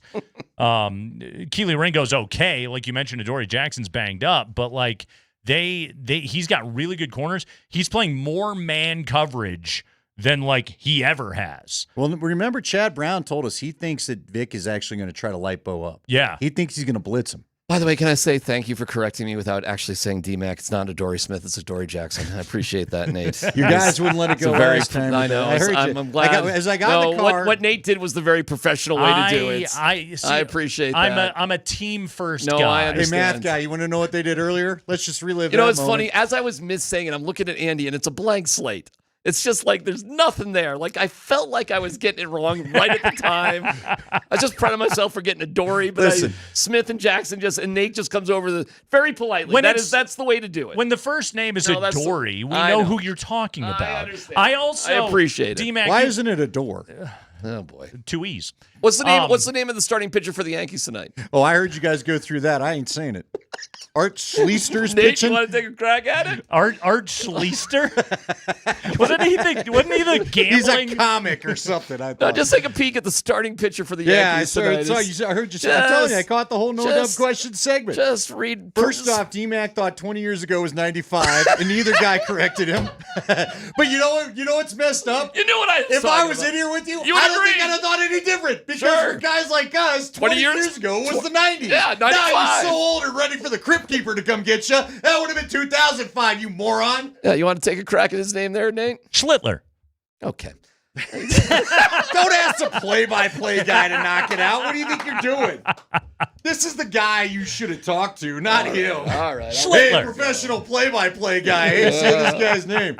You know the other thing about Adoree? Who'd you call him? Adoree who? I said Smith, but I knew it was Jackson. I knew it was wrong as soon as I said You're it. working with Scott Hastings Jr. I didn't even know you were wrong. I was like, okay, sure. Gosh.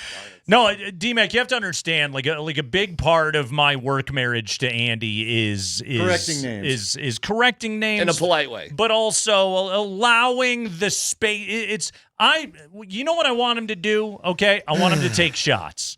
Okay, I don't want him bottled up. Okay, He wants some downfield throws. I want him playing aggressive. Okay, He wants me in the comfortable, loose mind. The fact that I'm in the same game plan as Andy Lindahl is so depressing, though. It should be. All right, You better up your game. Hey, real quick, stick around what? 1 second. You got I know. Sanford here. Let's ask Mike though. How much? Mike, we were talking about. What'd you say? 7 yards better field position. We were talking average. about Schlittler. That's right. We've talked about a lot of things. 7 yards more average for starting you as field a play position. caller to start your drive.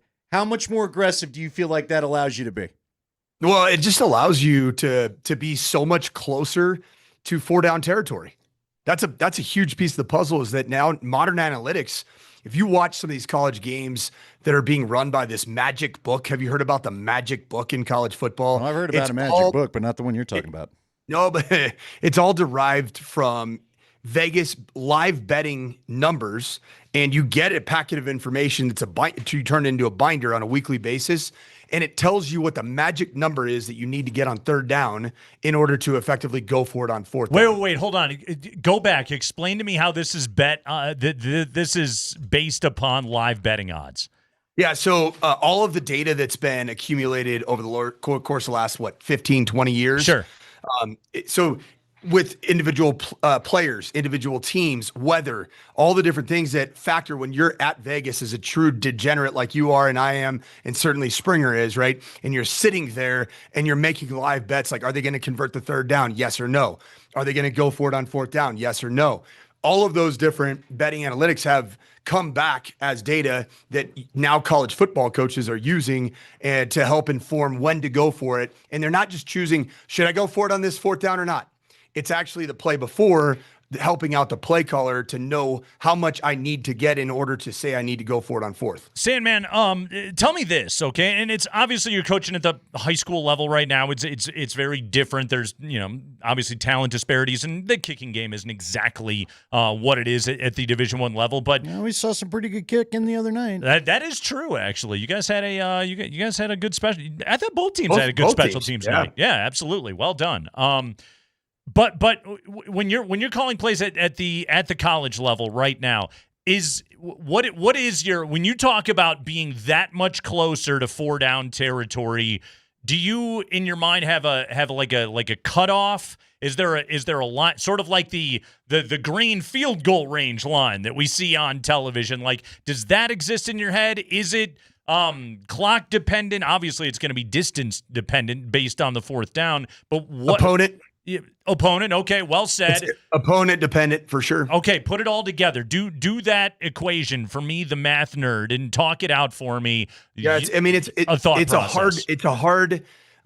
a hard thing to go 100% off a field, and that's why I think that this magic book, ironically, one of the teams that uses the magic book, the CU Buffs got magic booked this last week. Mm-hmm. And the BYU Cougars have been using this book since their insane 2020 year with Zach Wilson as the quarterback. And I remember seeing, like, why are they going for it on 4th down on their own 37-yard line? It makes no sense. And the Vegas odds tell you that your percentages of converting are this amount, so therefore you should do this over our alternative. So for me, how do I do it? Yeah. A lot of times I want to call something on 3rd down that does equip me for a 4th down. And I think that the yard line, when you inherit the football, that you start thinking, I am a 4-down territory guy here. I think it's about like the minus 37. Minus 37. I'm already, if I get the ball at the minus 37, my mind is already shifting towards how does this drive go?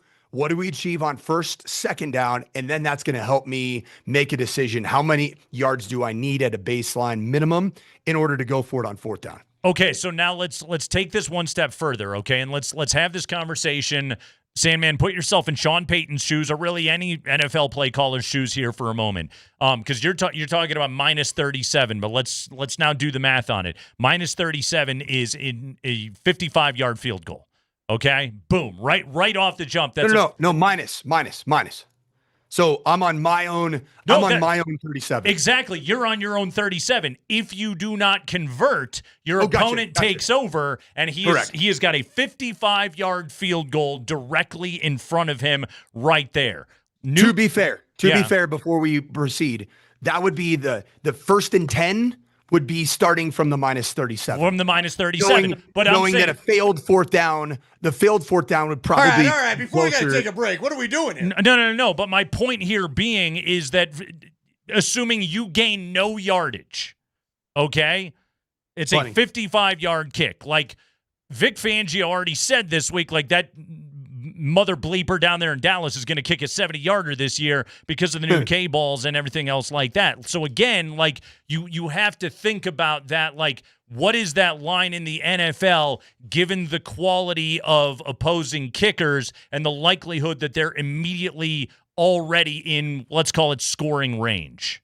It's probably changed back to the traditional area because of the big boots, right? And I think the traditional area is when you're hovering right around midfield to the plus 40. Okay. That's where I would say that you are in real thought. Now, I'm thinking high school, I'm thinking of college, where a 55-yard field goal is far from any form of certainty whatsoever. Now, here's the other flip side of it, Sandman, and this is where I'm disappointed in you. What I was hoping to hear as an answer from you was, well, I'm going to convert.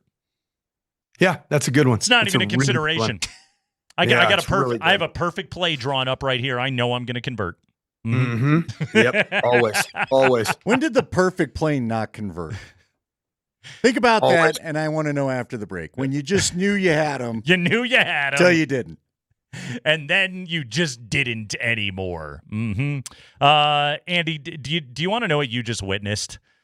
You just witnessed my coping mechanism for today. The only thing that I can do to get my brain off of the television that is up there directly in front of me is get really in the weeds on football game strategy. That's the only thing that can distract my brain in this very moment as the Cubs and Padres, no score in the bottom of the first inning. Right. So if you need to know what the next 3 hours are going to be like, you're going to have to distract me and make my brain work. We may have to switch seats because I can't see the TV. This is called coping. Or a taste of my own medicine. It's the Kreckman and Lindahl show, along with our pal Mike Sanford. We'll take a break. When we come back, let's talk about these Eagle weaknesses, okay? And how does Denver take advantage of them out on the road this week? Early East Coast game. We're getting you set for your NFL weekend. It starts tonight, Thursday Night Football, which you will listen to right here on Altitude Sports Radio. Niners, Rams, keep it here.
K&L with you here on a Thursday. Mike Sanford with us as well. Sandman getting ready for Valor Christian Mountain Vista coming up here tomorrow night over at Valor Christian High School. Little Highlands Ranch on Highlands Ranch action. You got the 5-0 Golden Eagles of Mountain Vista, the 4-1 Eagles of Valor Christian, and just storyline stuff. Sandman, bit of a revenge game for Valor Christian here. First time last season, first time in 9 tries that Mountain Vista got Valor, and boy, did they ever get them. Of course, they have a new head coach this season. It's a new day, and Valor is ready to host them, and you guys are looking for a big bounce back. So I'm telling everybody, tune in tomorrow night. Nate Kreckman, Tyler Polumbus on the call right here on Altitude Sports Radio 92.5. Sandman, how you feeling on a Thursday, by the way? You good? I'm feeling great. I'm excited. Do you guys remember last week my stomach was in knots all Thursday, all Friday? Do we remember? Do we remember? Yeah, you guys thought I was Lou Holtz in you, huh? No, yeah, you were remember the the 21st of September. We do. Yeah, thought I was Lou Holtz in you. Yeah. Turned out the team we played is pretty dang good. Yeah, those guys. And I think the team we're playing this week's pretty dang good. But guess what? Having your stomach tied up in knots isn't very good. But what I will say, Mountain Vista, as somebody who is a Spanish speaker myself, it is the definition of Spanglish. Did you listen to the J.K. Dobbins interview after the game? It was the best thing. I don't think I discovered it, but we played it pretty much immediately on Tuesday morning on the morning sprint, and I was obsessed. Es lunes. It was so good. Great conversation. Es incredible. But you know what? And I just want to add one more thing, okay? Because Mike, we are real life witnesses to the disparity in your own we'll call it comportment, maybe from a week ago to this one. This is why football coaches are the weirdest people in the world. I think they kind of like it sometimes when their team loses. Oh, look how much happier he is. I know. Pressure's off. Mike can now go in there, teaching tape. He can be have a little bit of a red behind on when he gets down on him. Yeah, he's coaching this week. He can rewind that thing a couple. Did you go clicker? Did you go old school film and clicker so you could rewind and get the pointer out and all that? We ain't doing iPads. You're not good enough for iPads this week. You want your iPads back? You got to earn that back. Yeah, it's that a was lot Mike of Sanford. A lot of told you so this week out of Mike Sanford. Told you so. Do you guys remember the line I said? It catches up to you when it catches up to you, right? Yeah. And I told the fellas, man, after those first 4 games, winning ball games, like we're not playing well. We're making the little tiny mistakes, and I know it's coach speak, but you guys got a chance to see it in real time, man. And when it does catch up to you, you can point to it and say all these little details matter, and it's every level. All right, let me dovetail off that then. Are the Philadelphia Eagles playing well? Gosh, that's a great question, and I'd say no, because what is the calling card of the Philadelphia Eagles? It is world-class running of the football. And right now, you have a running back in J.K. Dobbins that is running circles currently, statistically, around Saquon Barkley, the best reigning rusher in the National Football League. You also have a defense that has generated a ton of pressure in the last 2 years. Right now, do you guys realize that Nick Bonnito's 27 pressures are more than the combined pressure totals through 4 games of Jalen Carter, I think his name is it Jalen? Is Jalix? Jalix? Do you guys know my guy Jalix? Jalix? I think it's Jalix, but I'm not positive. And of Zach Bond. So 3 elite pressure creators from the Philadelphia Eagles are creating at the same level of pressure as just one Nick Bonnito. There is some all-timer names, by the way, on this Eagles defense. They've got Za'Darius is almost borderline boring compared to everything else that they've got going. Jahad Campbell, all-timer of a name. There you go. Yeah, Jahad Campbell. For a linebacker, right? Ain't he a linebacker? Yes. He's the player that we all fell in love with, the Alabama backer that Broncos could probably use right now. Yeah. Could they not? Mm-hmm. That guy's pretty good. You got Jalix. You got a Quignon out there. You got an Adore. It's nothing but good names coming up. There's no DeBrickashaw, though, so they don't make the all-name. No, just DeBrickashaw is still the top. Zedarius is the best that we can do for you right there. What's weird about Eagles did you guys realize, real quick, as you bring up Quinyon Mitchell, I didn't want this one to elude us, the most matchups by a cornerback since the start of 2024 against a wide receiver one is NFL Next Gen Stats. Pat Surtain has matched up 220 times and leads all NFL players by I think it's almost over 47. The next closest is Quinyon Mitchell at number 2 at 173 matchups against wide receiver one. By the way, there, Sanford, I feel like you just came in and gave a kiss to my wife. Nobody real quick's Kreckman but Lindahl. Oh, sorry. Don't kiss the mic. We don't need a visual. Yeah, although what I appreciate about that is you kept the lips closed. So at least you went that way. That was an ant kiss you just gave the mic. Did he do your move? No, what are you doing? What are you doing?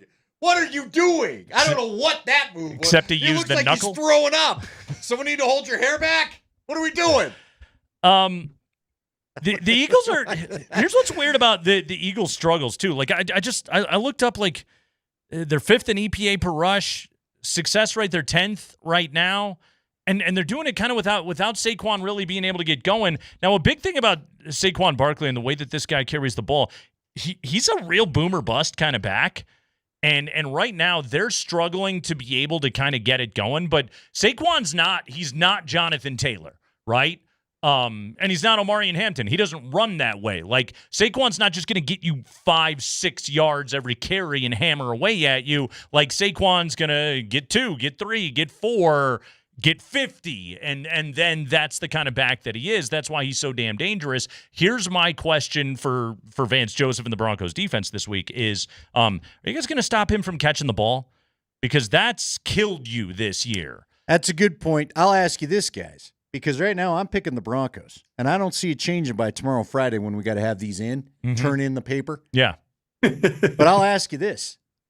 Have the Broncos already faced 2 better offenses than what the Eagles have to offer in the Colts and the Chargers? I believe so. Yeah, I absolutely believe so. The question here is, like, is this an Eagles offense that has merely been playing their way out of a Super Bowl fog, right? Extension of preseason September football, and already beat the Chiefs again, right? Like as the season is now progressing, like okay, tried some new stuff. They've been running less spread and more bunch formation, and they haven't had as much success with it so far this year. Is it like, are the Eagles going to find their way back into their standard spread you out RPO quick hitter, make you confuse the hell out of a defense, make you commit, and then make you pay when you make the wrong commitment? That's what I kind of wonder about. They won't if you get after them. Mike, I'm curious about this because obviously you've been a coach at a bunch of different levels. Here's my thing. This team, because this is what's the most amazing part about the Eagles story to me. Remember, it was just a couple years ago, and maybe even at the start of last year, this thing was teetering on just total implosion. Sirianni was going to get fired. His team allegedly didn't like him very much. We still see the weird A.J. Brown, Jalen Hurts thing going on that I'm not quite sure how much longer that can survive if he's going to keep being a diva, he being A.J. Brown. But is winning covering up for what could be a little bit of a toxic locker room, or does it not matter? Well, let me point this out. You mentioned the offensive, we'll call them declines. We won't call it ineptitude. They're 4-0. They're clearly not inept. They still have Jalen Hurts, Saquon Barkley, A.J. Brown, and a terrific offensive line, okay, with some of the best tackle play in pro football. Do not forget that the first Super Bowl of Sirianni came behind I would call it a glorious offensive play calling run by Shane Steichen. Yeah. Shane Steichen, the same guy that was responsible for the Daniel Jones renaissance against the Denver Broncos and a Jonathan Taylor chef's kiss performance against the Broncos defense. Then you go through Brian Johnson at the Eagles. Brian Johnson was your offensive coordinator, and that's when Sirianni was on the hot seat, as hot as it gets. Moves on from Brian Johnson, fires him, and then brings in Kellen Moore. Kellen Moore does a great job, kind of grows into the season. They win the dang Super Bowl. Kellen Moore now is the head football coach of the New Orleans Saints, obviously struggling through that one. So the offensive coordinator really matters, and especially for Nick Sirianni, who has never called plays in his career. And so I point out to you fellas this. Ian Hartitz of MB Fantasy, 206,000 followers on the X Machine, broke down this stat. Offensive supporting cast rankings, okay? And it takes into account everything that PFF grades except for the passer. So quarterback is out. So it takes into account your PFF rush grade, your PFF receiving grade, your PFF pass blocking grade, and your PFF run blocking grade. You want to know where the vaunted Philadelphia Eagles find themselves this year after 4 games at 4-0? Number 20. Number 20. Jalen Hurts has a number 20 supporting cast according to these numbers. Do you know what the Denver Broncos have in terms of Bo Nix surrounding cast, Andy? Take a guess. 12. Number 3. Behind the Bills, the Lions, and the Broncos. So if you wonder why these PFF numbers have not been friendly to Bo Nix, because that's obviously talking to the fact that completion percentage over expected, the extra points added, is estimated points added. Those numbers for Bo are showing that there's really good play happening with his offensive line, run game, pass blocking. And it's happening by his running backs. It's happening by his receivers. They're creating separation. And that's what I think is the key to this game is, can Bo Nix play above the line?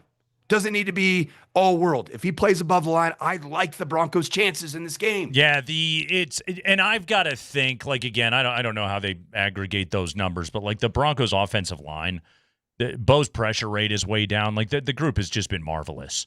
They're awesome. Again, you didn't hear Trey Hendrickson's name last week, or Hendrickson. Yeah, you got to give a shout out to Garrett Bowles. Man. Yeah, Garrett Bowles was great in that game. He has had a phenomenal season. Like, we know Quinn Miners is one of the best offensive linemen in the entire NFL. Like, the play of this offensive line has been absolutely marvelous. I've got another question about the Denver offense that I think they're going to have to solve if they're going to do what you guys think they're going to do, and that's win on Sunday in Philadelphia. It has to do with those skill position guys. We'll talk about that next on the Kreckman and Lindahl Show.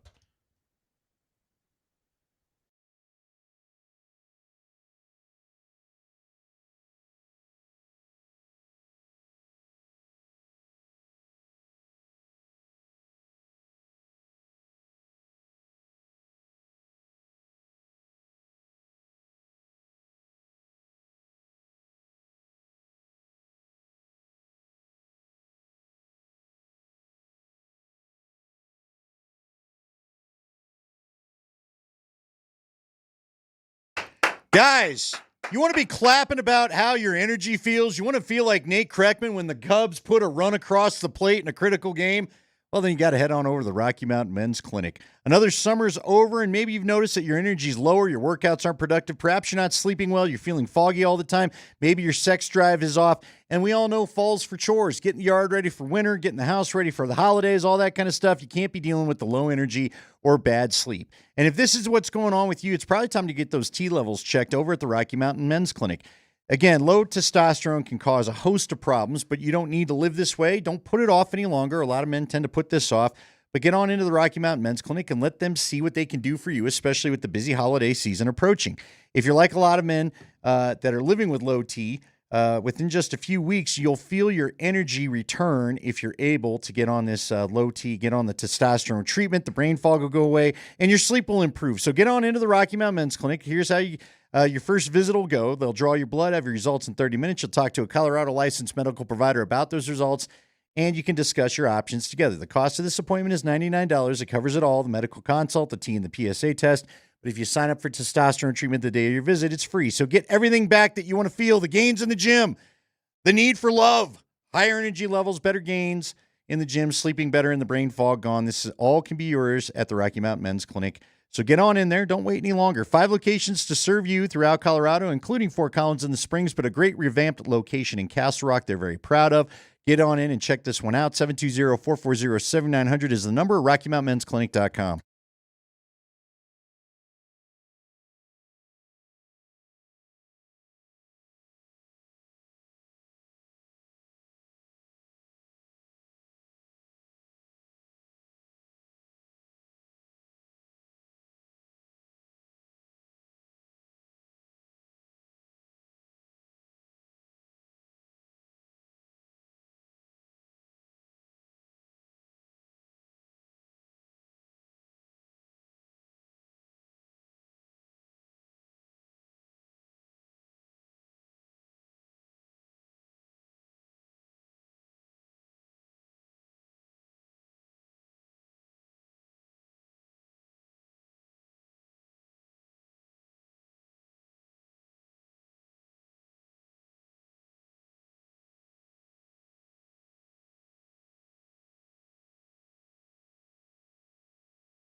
You will listen to Thursday Night Football tonight here on Altitude Sports Radio 92.5, and you'll like it. San Francisco and the Rams, and you can listen to the game on 92.5.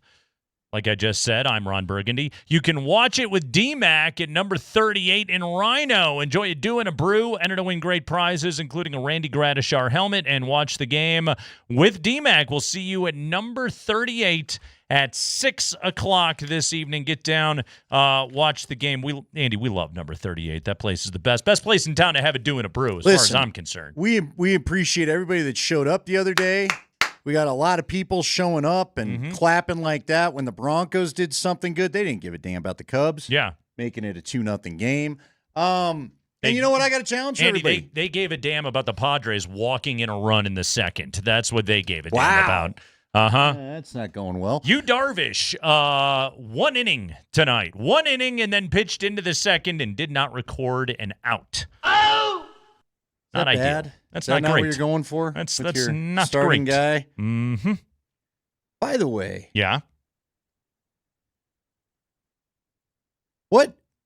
Sanford, what's your level of interest in the baseball playoffs? Am I the only one that tends to forget all this stuff's going on because you've worked in a town so long? Like that you're broken. Nate obviously comes from Cubland, so he's into this. I didn't even realize until I saw somebody the other day with an LA Dodgers cap on, and they were pumping up the playoffs. It was Tuesday, I guess, and I was like, oh yeah, I forgot the playoffs are even beginning.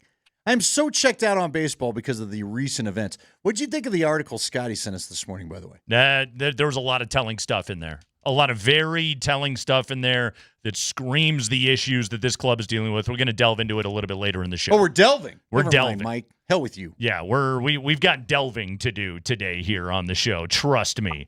I have little interest in Major League Baseball playoffs right now.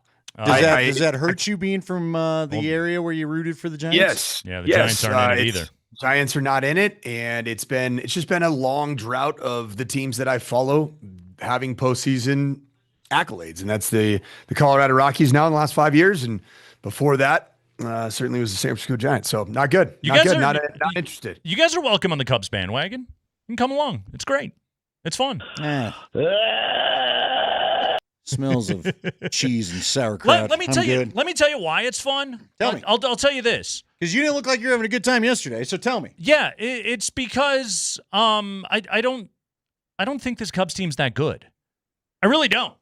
And so, like, it's just all gravy, whatever they may do. Like postseasons, like 15 and 16, and like 03 and 04. Those were like the Cubs are really friggin' good. They better win now. Like this Cubs team, and especially with the injuries at pitching, I have no expectation. So it's just all gravy. If they lose today, I'm going to go, well, yeah, it's because they're fine. All right, hold on. That begs kind of an interesting question. Mm-hmm. Are the Broncos currently a little more fun to root for than, say, the 2015 Broncos, just because, or the 2013 Broncos? Let's go with the team that everybody knew should win the Super Bowl. Yes.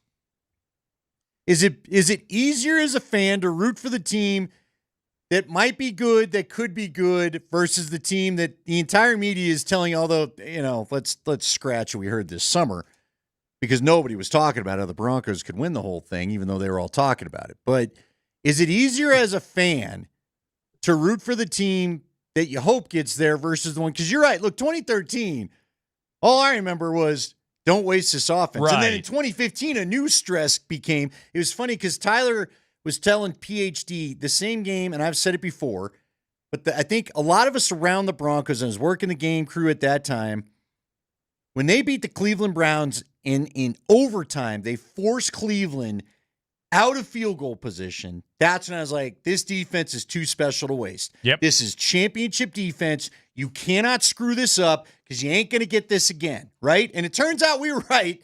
They didn't really have it again. They were pretty good, but they were never that good ever again.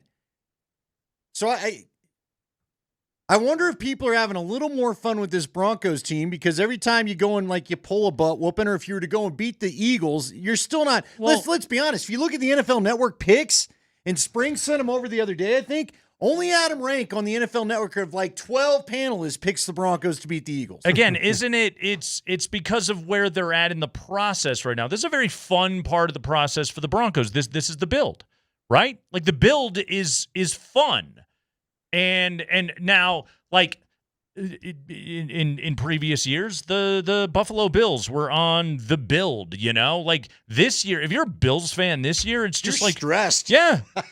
You just have to, your team has to stay healthy all the way to the very end, and you got to be able to win. Like the Broncos don't have any championship pressure on them right now because this is a part of the build. I think that this is a real, and Sandman, tell me if you agree. I think this is a nice, sweet spot for a Bronco fan right now.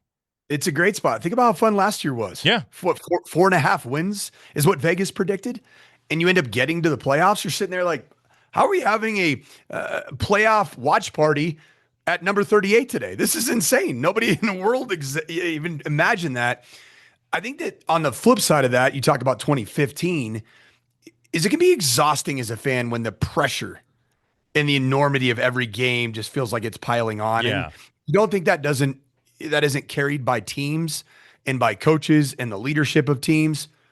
It does. It can be exhausting to get to the end and be like, oh, it's almost a relief that you got there, as opposed to, man, that was fun. That was a lot of fun. Last year, man, the Eagles, guys, that was a team that I was predicting, and call me an idiot, after the 2023 season, I was predicting that Nick Sirianni was going to be the first head coach fired last year. He won a dang Super Bowl. Yeah, he was on the hottest seat going into last year. I believe he was the guy to be fired first when the odds came out. Such a collapse at the end of 23 to the point where it was surprising they retained Sirianni. And instead, that team goes out there and wins the whole damn thing.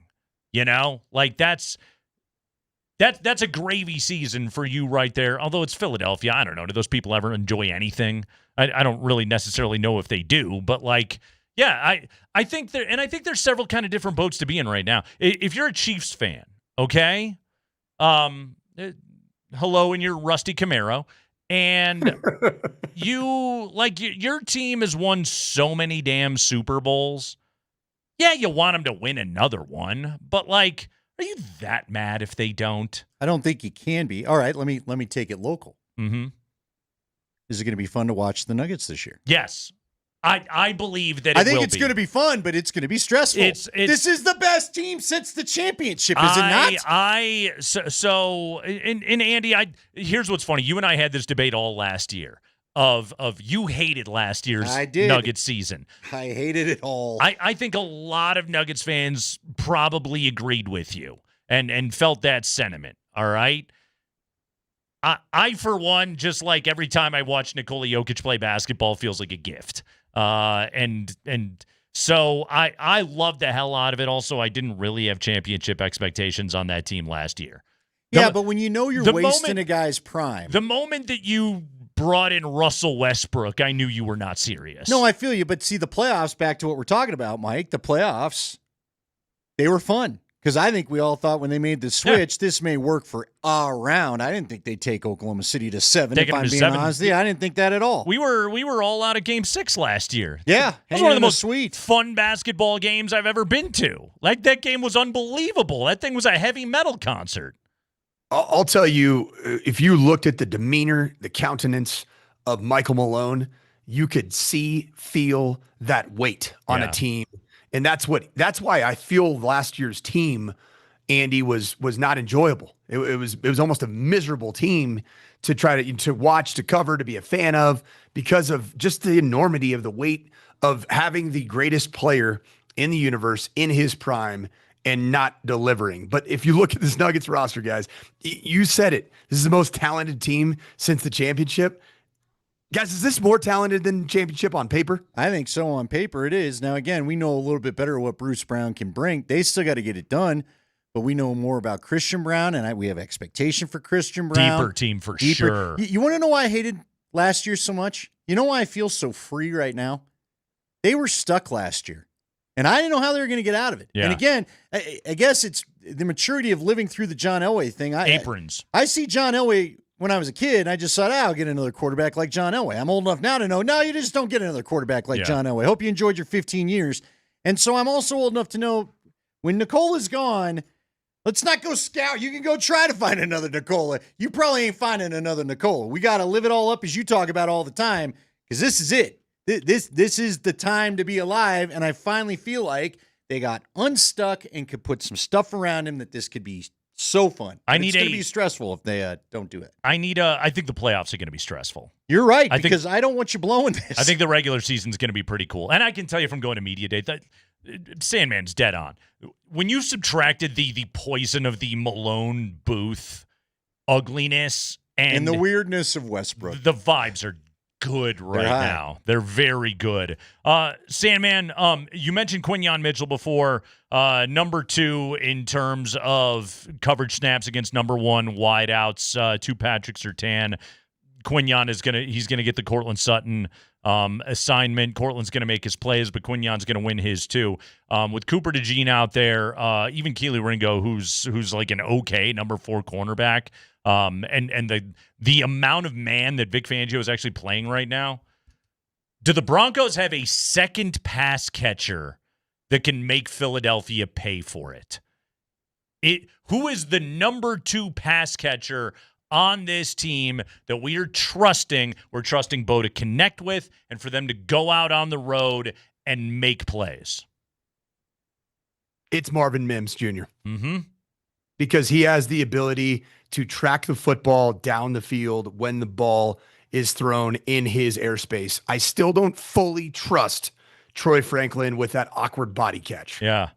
Bo's got to throw it in his airspace, though. We're going to have to talk more about this tomorrow, I think. I added Mims in fantasy this week, by the way. Interesting. I got a lot of bye weeks. I'm rolling the dice on the boomer bust of Marvin Mims this week. Mike Sanford, everybody, listen to him 10 to noon every day, sprinting here on Altitude Sports Radio 92.5.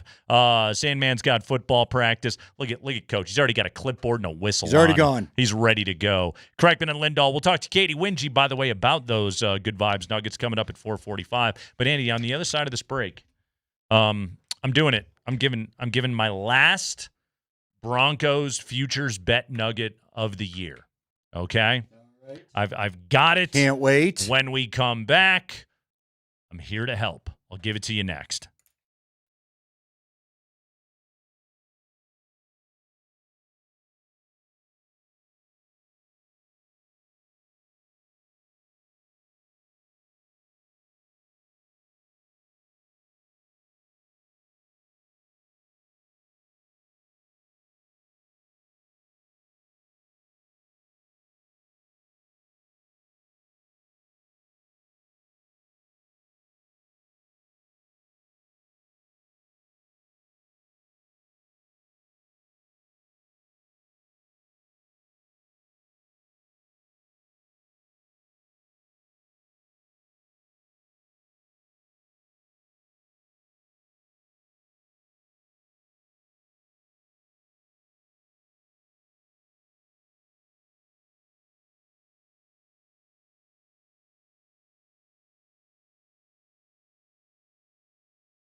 Tomorrow night, 7 o'clock, here on Altitude Sports Radio 92.5, high school football, Valor Christian Mountain Vista.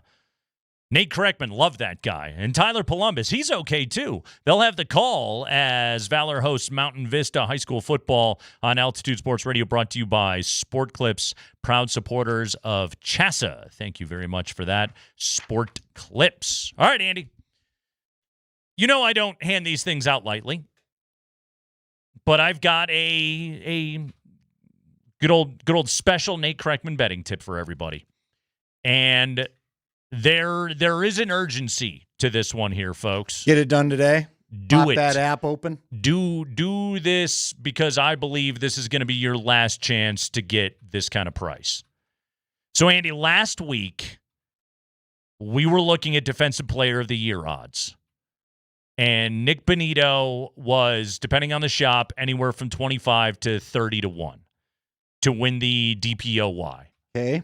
Oh, yes, I saw this. He went out last week and had 1.5 sacks on Monday Night Football in a very visible, high-profile situation. He had 1.5 sacks. He had a dominant performance.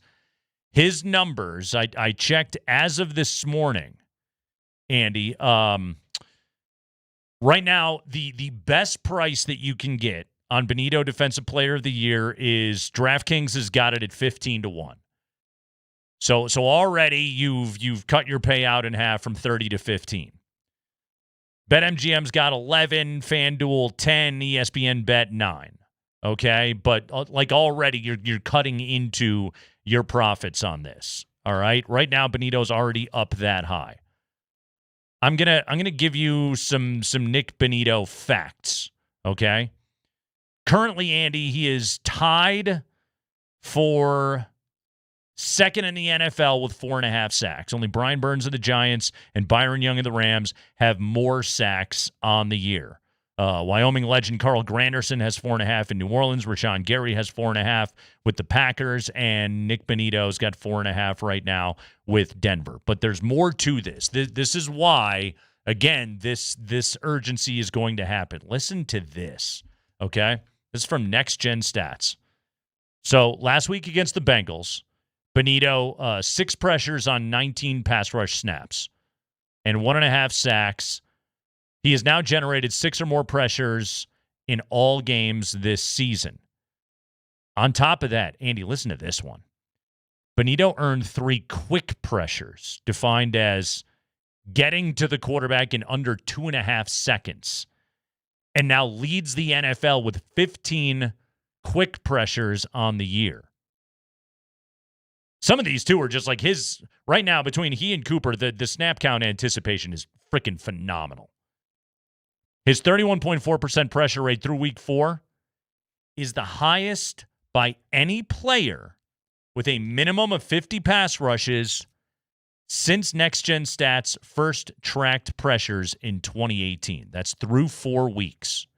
So he's, through 4 weeks, 1 month into the year, the best pass rusher we have seen at least since 2018 in terms of generating pressures. Okay? So think about this. Right now, Andy, why did Surtain win Defensive Player of the Year last year?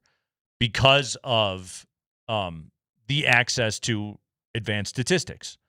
Because you could look at what's he doing in coverage. What is he doing against opposing number 1 receivers? By the way, he's phenomenal again this year already. But, like, you can look at numbers and just say, well, he only had 4 interceptions. He can't be Defensive Player of the Year. No, he's erasing $30 million players on the regular out there. Well, right now, anybody that's going to vote on this award has access to all of these numbers, Andy. All of this data that is out there that is showing that Nick Bonnito is playing as well as any pass rusher we have seen in the NFL in the last 8 years. That's the kind of stuff that wins you a Defensive Player of the Year award, okay? And the reason why I say the urgency exists this week, where the best price on the board is 15 to 1 at DraftKings, they got a road game in Philadelphia this week, okay? Big market, big audience. It's the national game in the morning. It's one of the best games of the day. in the NFL. The Broncos! Defending Super Bowl champion. If Nick Bonnito sacks Jalen Hurts twice on Sunday, I think his price goes down at to 3-1. I think then you start listing him with the favorites who are currently Aiden Hutchinson, Micah Parsons, and Myles Garrett. They're the three favorites. Bonnito is fourth. Now, why are those guys the favorites? Hutchinson's got narrative, right? Coming back from injury a year ago? Yes. Big-time narrative, and he's having a great year. Parsons has narrative. Traded to Green Bay, revenge season, all that.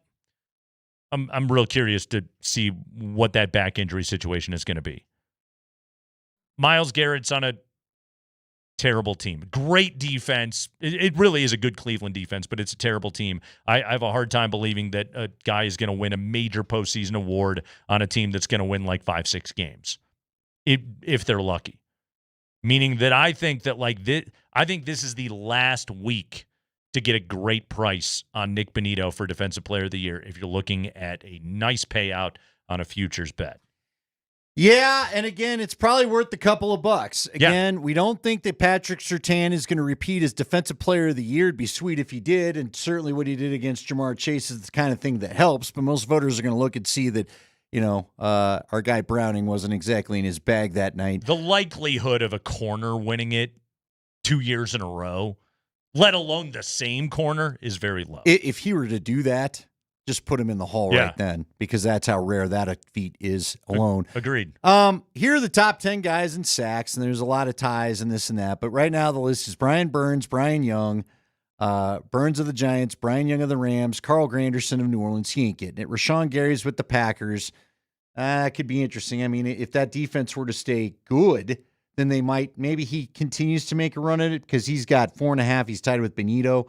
And so it's Bonnito, Granderson, and Gary all tied at 4.5. Daniel Hunter from the Houston Texans is right behind him. Garrett's sitting there. See, here's the thing. Garrett and Hutchinson are right off pace. Uh-huh. So, two national darlings. Got to be a little bit careful if they were to jump up and get 1 and 2 in sacks. And Bonnito, the pressures have to turn into sacks at some point if he's going to take down a heavyweight like that.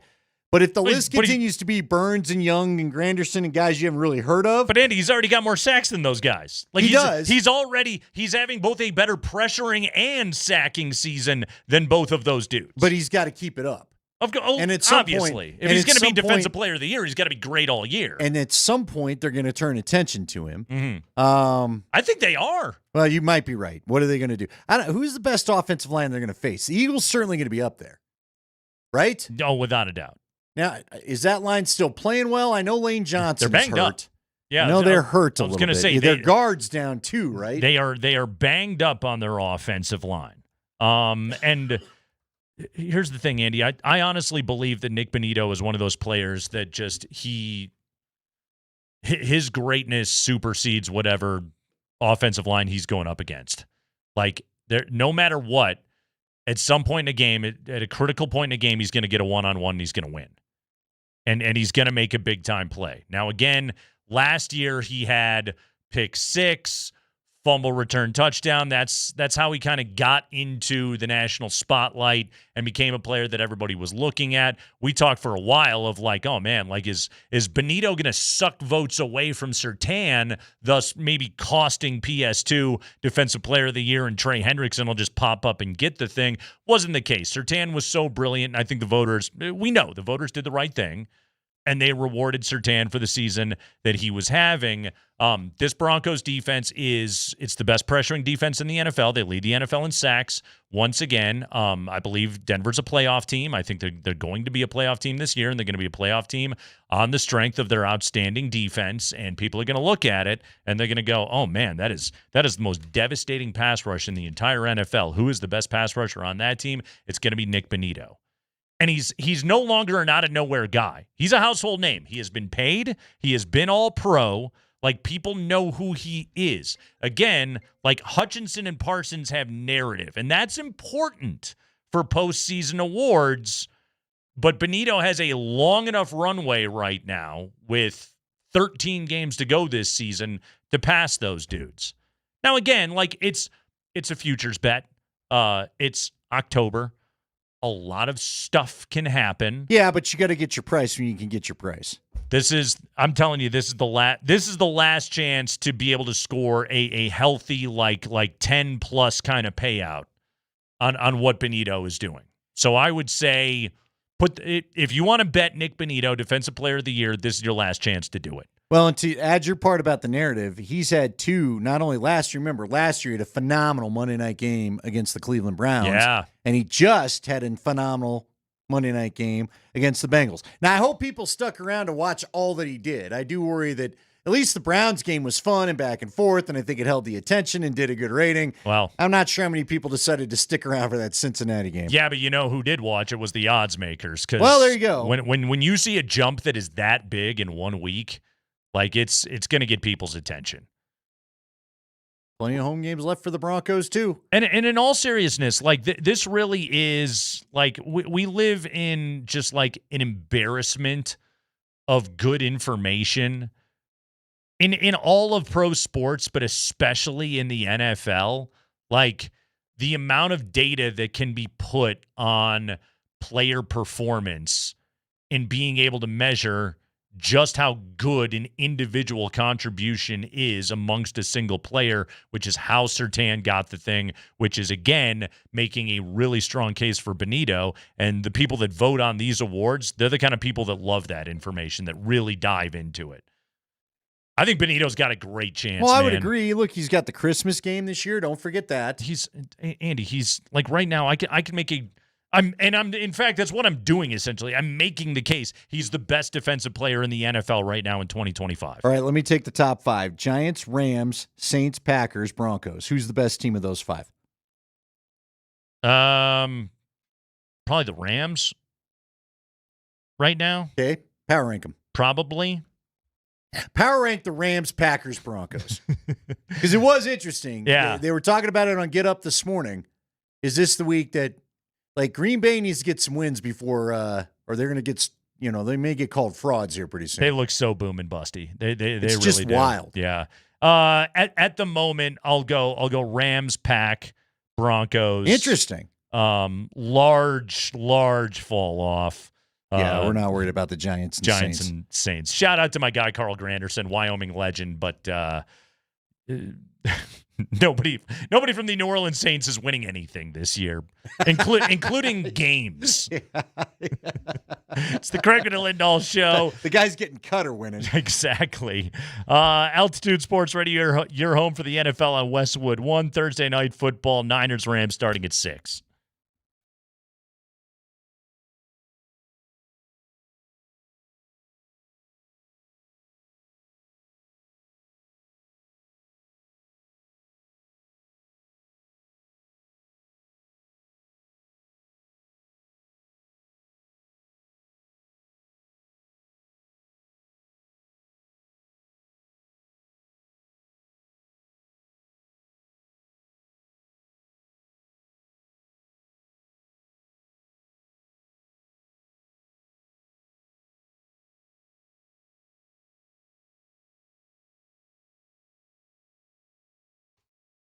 Moj, I called they would go 6-2 in the next 8 games a week ago, my guy. So welcome. And I'll stamp it. It's good to have you on the... You can't stamp a double stamp, Moj. It's good to have you on the bandwagon, though. Somehow I didn't make the promo. Roller auction, roller.bid. That is the website. You like a nice van? I love a good van. Well, do those vans come with morals? Can you buy some morals in a van for Moj? You can buy morals, and what you can do is get in this van and get on the 6-2 over the next 8 train that I have been driving. Phenomenal deals on vans, though, because we're talking about the October 2025 government fleet vehicles and equipment auction. Go to roller.bid and check it out, okay? 2018 Ford Transit van, okay? Under 70,000 miles on this thing, $1,000. $1,000, and that thing is yours. They have got phenomenal deals. Man, the cool thing about vans these days, you can get these things, you can trick out the inside of a van. You can be traveling the country in style in a good van. Roller Auction has the best selection of vans right now at great deals, great prices in the October 2025 government fleet vehicles and equipment auction. These are well-maintained vehicles available at phenomenal prices. So go to roller.bid. That's the website for Roller Auction, and check it out. And make sure you sign up to bid at roller.bid/altitude, because you can win nuggets, tickets from us here on Altitude Sports Radio 92.5.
Niners-Rams tonight, Thursday night football. Listen to the game here on Altitude Sports Radio 92.5. And go down to number 38 in Rhino and watch the game with our dude DMac. Enjoy a do and a brew. Enter to win great prizes, including a Randy Gradishar helmet. And watch the game with DMac. See you at number 38 at 6. Plus, you know the good news, the good thing about watching football with DMac?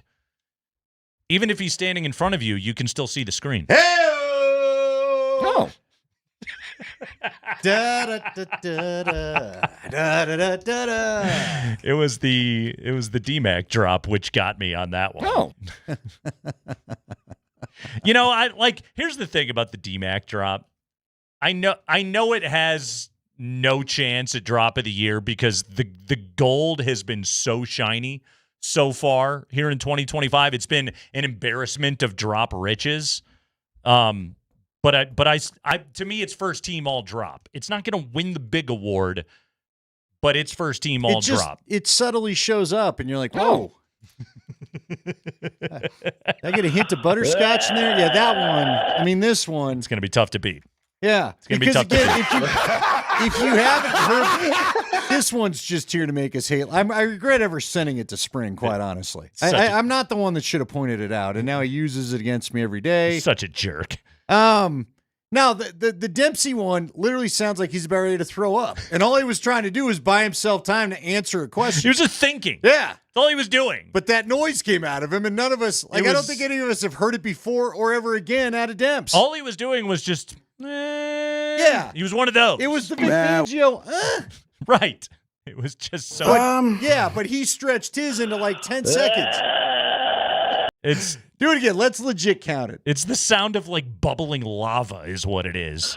1, 1,000. 2, 1,000. Oh, it feels so much longer, doesn't it? Oh, we'd get to 3. It feels so much longer. Did you do 1,000s or Mississippis when you were rushing on the playground? I always go 1,000s. Yeah, you didn't like Mississippi? No, I mean, who does? Yeah, no. Like still to this day, I do 1,000s if I've got to. And I hate Mississippi. Take that, Lane Kiffin. What do you think of that? Yeah, creep. Actually, I've never been there. Nor do I plan to go. I'm trying to think. Have I ever been to Mississippi? I've been to Georgia close enough. There you go. It's all the same. Quinn Miners did not practice today. I know. An illness. I don't love this. I don't know what the illness is. Let's not get to this time of year where everybody starts getting everybody sick. Illnesses are happening, man. They are out there and they are abundant. So, we hope for the best for Quinn Miners, that he's going to be okay and be able to play. Andy, Broncos-Eagles on the road on Sunday. Broncos are 2-2. They've won a couple of home games. They've lost both of their games out on the road so far this year. Going to play the defending Super Bowl champions. Is this opportunity here in Week 5? Is this the best opportunity for Sean Payton to get his capital S, capital W signature win as the head coach of the Denver Broncos? Yeah. Now, look, the caveat being to this conversation, if they were to go and win a playoff game or have a playoff run, obviously those would circumvent a regular season win. But he hasn't done that. He hasn't done that. And so this is the next opportunity. And let's be honest about it. If we were to go back, let's think of the history with Sean Payton so far.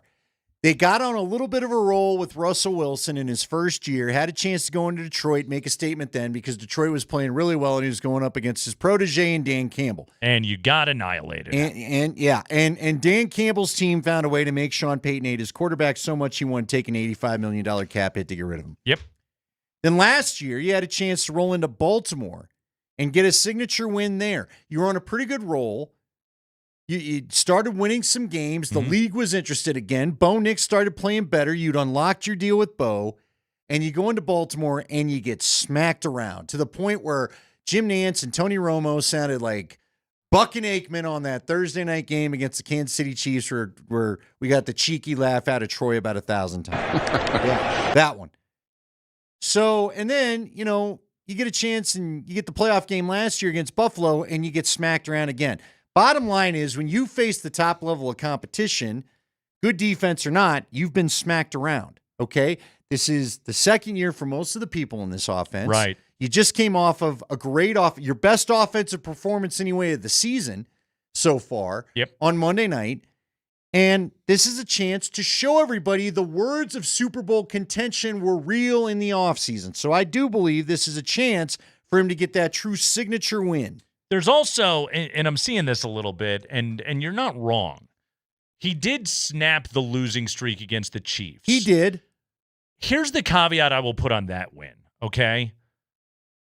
The Sean Payton era started when Bo got here. Exactly. They also had the nice win against the Bills, but A, that was under Russell Wilson. B, the Bills had one of those weird penalties like you just had this year against Indy that got you the win. Yeah, it's, again, like I know you beat Kansas City, you beat Buffalo, but also like... None of that counts. I tell you what, Sean Payton hated that team. Yeah, All most right? of it, because he flipped it the next year. Exactly. And the Sean Payton era in which Sean Payton was building his thing started with Bo Nix walking through the door, okay? And putting this thing in place to get where it is today. Last season, you had a nice road win at Tampa. That was a good win, okay? Better than really we thought at the time, frankly, because I thought Tampa was just on a fluky start. It was your only victory against a playoff team last year that was trying. I know they beat the Chiefs. Nobody for the count. Chiefs played. Yeah, exactly. So this game right here, this is like the Bo Nix Broncos have arrived. If they can go in and beat the defending Super Bowl champions in their place, who, by the way, are 4-0. All right? Now, you can stack onto it, oh, well, the Eagles have their problems right now. We've given you some numbers. Yeah, you wouldn't be wrong, okay? Right now, their offense is uneven. Again, last 3 games, they have not gone over 300 total yards. Like, that's problematic if you're Philadelphia. Also, I mean, you scored 30-plus each of the last 2 weeks. You've already beaten 3 playoff teams from a year ago in Kansas City, the Rams, and the Buccaneers. You got another opportunity to do it against Denver this week, this being Philadelphia.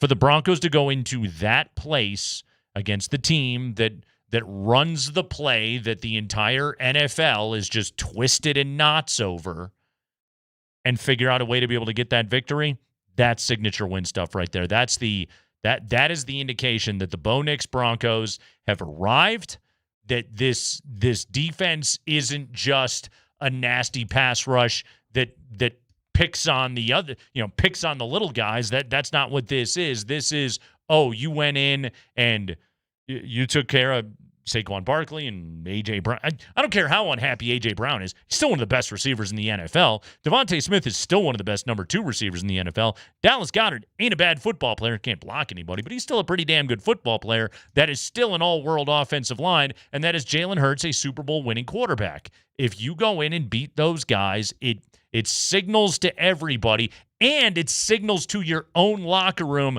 oh, yeah, all of that summer bluster and hot air, maybe Sean wasn't so full of it. Yeah, and the other part of the equation you didn't mention there is if you go in and you win this game, you're beating Vic Fangio, which we can all feel however we want to feel about him as a head coach. The guy is he may be the top defensive coordinator in the league.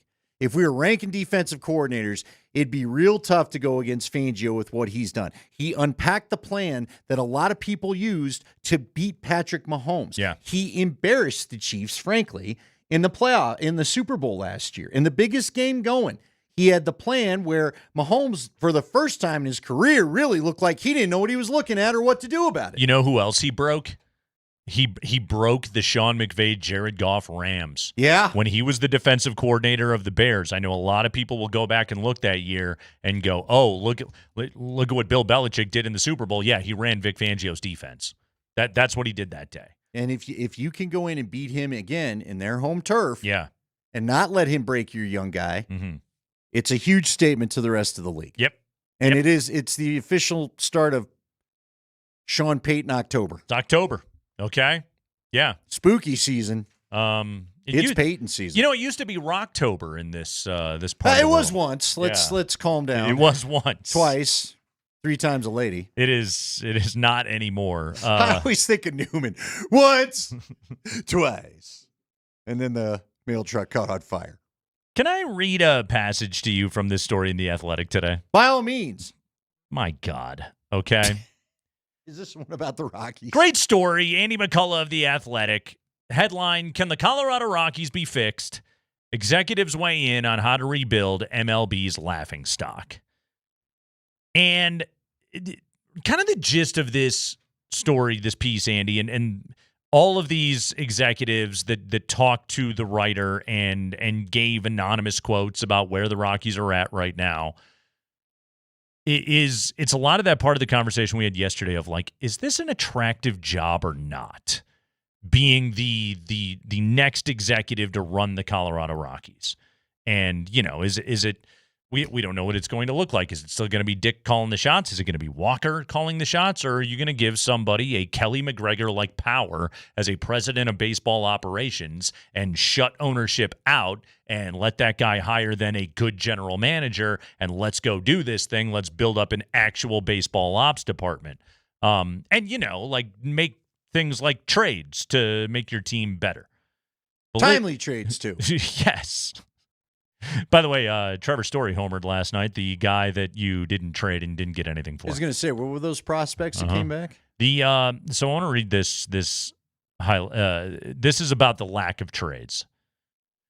The sense of torpor extends to the roster. The team has been notorious for its reluctance to engage with other clubs in trade talks. Rival executives tell stories about seeing the Rockies place players on waivers who might have fetched something in a trade. Rather than move revived reliever Daniel Bard in 2022 when they were well under talked about that one, 500, right? The team signed him to an extension. The club failed to sell high on shortstop Trevor Story and lost him to free agency. After years of rebuffing clubs, Schmidt finally dealt third baseman Ryan McMahon of the Yankees this summer. One executive saying, quote, "They're really on another planet right now. They have this history in recent years where they wouldn't trade anybody," close quote.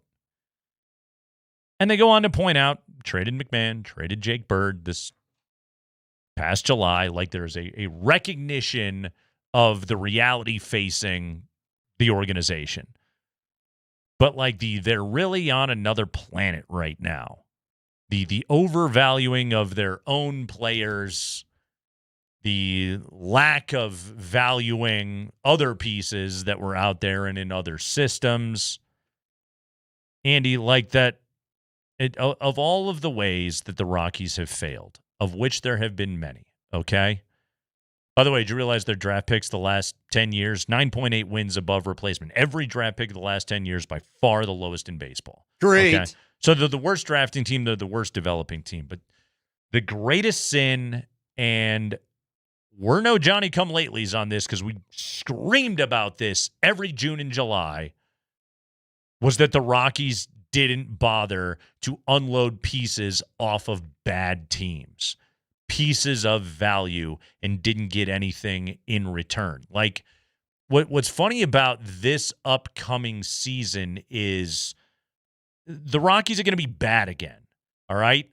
There's no, there's no peripheral moves that like a Ben Tenzer and a John Wallace can make with the Nuggets or a Chris McFarland can make with the Avalanche to just quickly get this thing back up because the quality of the top of the roster is so bad. Like, it's going to get ripped down to the studs. The Rockies are going to suck next year. They're probably going to lose over 100 games again, okay? There's a very good chance. Anything that is better than that is a pleasant surprise.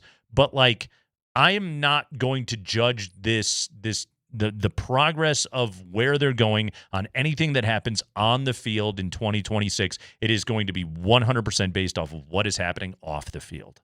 And if the organization is showing me an actual commitment to doing better business, or quite frankly, any business at all. But that's how I'm going to evaluate this upcoming season.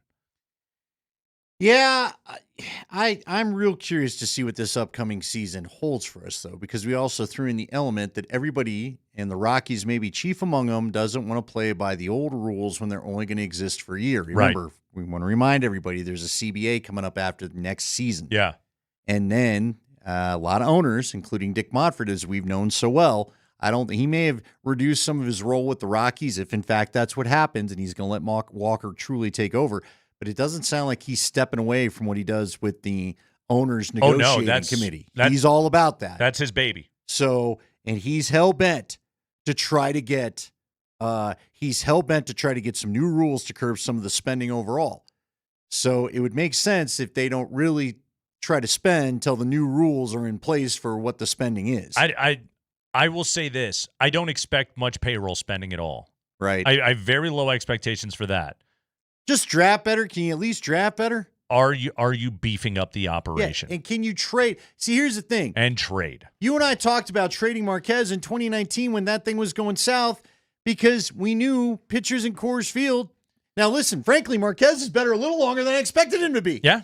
But you still should have traded him at the time. Yeah, you probably should have traded Kyle Freeland. And he hadn't been that good. You didn't trade John Gray. This is the stuff that's got to stop first. Take what you have of any value and get something that can help you down the road. During halftime of tomorrow night's game between Valor and Mountain Vista on 92.5, we'll honor the Athlete of the Week presented by Backus and Shanker. Their passion is justice. Call 222-2222.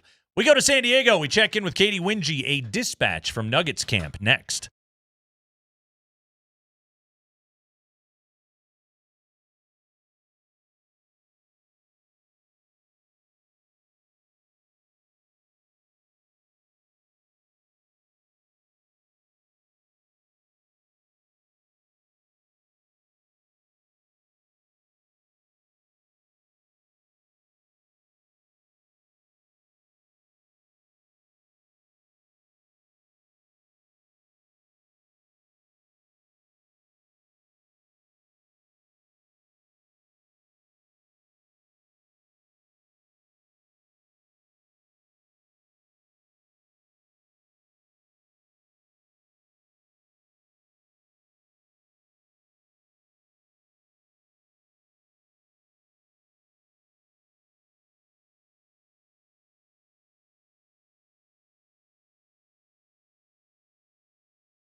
K&L, Thursday. Let's get it going, man. Week 5 of the NFL. It starts tonight. Niners-Rams. Andy, who is on the Niners offense tonight? Do you know? Can you name the 49ers skill positions that will be actually on the field to play in this game? Who is Mac Jones going to be throwing the football to tonight? Well, I got a list for you right here. It'll Okay. be Christian McCaffrey, Kendrick Bourne, Demarcus Robinson, and Jake Tongs. Wow. Because right as you asked me, Adam Schefter I don't understand anything that you happened said. to just tweet that out. So there it is. Only reason why I know. That selection of wideouts is lacking a little bit. Pearsall out. Jennings out. Obviously, Ayuk out for the San Francisco 49ers. So go get him, Mac Jones. Ooh. Plus, by the way, he doesn't have George Kittle. The tight end, Jake Tonges? Tongs, yeah, something. yeah. I don't know. We'll go Tonges. Tonges is fine. Anyway, NFC West showdown tonight between the Rams and the 49ers. Listen to it right here on Altitude Sports Radio 92.5. We're going to go to San Diego. We're going to check in with Katie Wingy here in a moment. We got to get the latest from everything that is happening at Nuggets camp. Andy, I'm just like, I went to media day. I got to listen to everybody. The vibe's immaculate, and every piece of video that I see and Katie is first amongst them, tweeting out what is happening right now out on the floor. And boy, it is some fun stuff that is happening. Let's go to San Diego right now. Our friend Katie Wingy, by the way, the Colorado Sportscaster of the Year, joins us right now on the Kreckman and Lindahl show. Katie, I'm just gonna start this with whatever you want to tell us. Tell us the awesome thing that you saw today, or awesome things that you saw today. Be our eyes and ears on Nuggets camp. Well, honestly, I'm trying to temper my emotions with what I've been seeing the past couple of days, because there's a lot to be excited about. Mhm. It's definitely things, not just thing. But it's becoming a long list of little stories that I'm watching or things that are happening that they make you giddy for real NBA basketball, Denver Nuggets basketball to get going. I think the past couple of days we've really started to see the two units come to formation. It's been ultra competitive, and I think a big part of that has to do with the added depth to this team and there being a very real competition for playing time and spots and figuring out how that's all going to shake out. But also just like how the new guys are fitting in and how excited this team is to have some new faces. There's a different kind of energy in the building and in the gym, because there's just a freshness to what's going on that, again, the list is very long in terms of things that you're looking forward to see develop here. Okay, so you talked about we're starting to see the two units kind of taking shape right now, and something that I really noted that Adelman said on Monday out there at Media Day is, when he talked about the second unit, we can't do what we've been doing the last few years, and he talked about, okay, are we going to be a second unit that is built on defensive identity? Are we going to be a second unit that is merely going to be playing through Valanciunas in the post and playing inside out, especially with Tim Hardaway Jr. out there, who is just a professional sniper? As you're watching this group, what are you seeing taking shape in terms of Adelman's vision for it all? Well, let me give you the names that have kind of been stuck together for that second group, just to paint a very clear picture, right? So Bruce Brown, Julian Strawther, Peyton Watson, Tim Hardaway Jr., Jonas Valanciunas. That unit has been together for majority of camp so far in terms of second unit play. And that's very intentional, right? You're trying to figure out how that they're going to gel. You're trying to develop chemistry. You're trying to give them an opportunity to learn each other's tendencies. Peyton Watson has looked really, really good, like mature. He clearly has worked on his handle. The pace that he's playing at, he just seems so much more under control. His decision-making has been really good. So that's number one. Number two, you mentioned it. I mean, Tim Hardaway Jr. is just a pro's pro and can learn a system in the blink of an eye, and is also just going to knock down shots and find ways to add his offensive game to what's already there. But the biggest thing for me that I've enjoyed watching develop has been the way that they play through Jonas Valanciunas. And this is the first look, obviously, we're getting of JV in a Nuggets uniform, because he was joking with me today. Him and Nikola Jokic are still dealing with the jet lag of flying back over from Europe, because they basically flew in Sunday night. But it is a very similar style of play to what the Nuggets do with Nikola Jokic. Obviously, he's not Nikola Jokic, but he has such a solid skill set. His passing is elite. He's so tough and such a big body. You use him as a screener. He can shoot the three. He can handle the basketball as a center, as a big man. So seeing that come to a formation with that second unit has been fascinating and also electric to watch, and to notice the similarities between, the starting group and the second unit can actually play in a very similar way because of the tendencies of Valanciunas. All right, have you seen any hints? Here's what I'm looking forward to watching, just because I think it'd be fun. And look, Katie, you got a little hockey in background in me. I'm tired of Minnesota and their come out and let's hammer everybody with our 9,000 big guys. Have you seen anything of what it looks like with possibly Jonas and Joker on the floor together? Yeah, no, we haven't. I haven't seen any of that quite yet.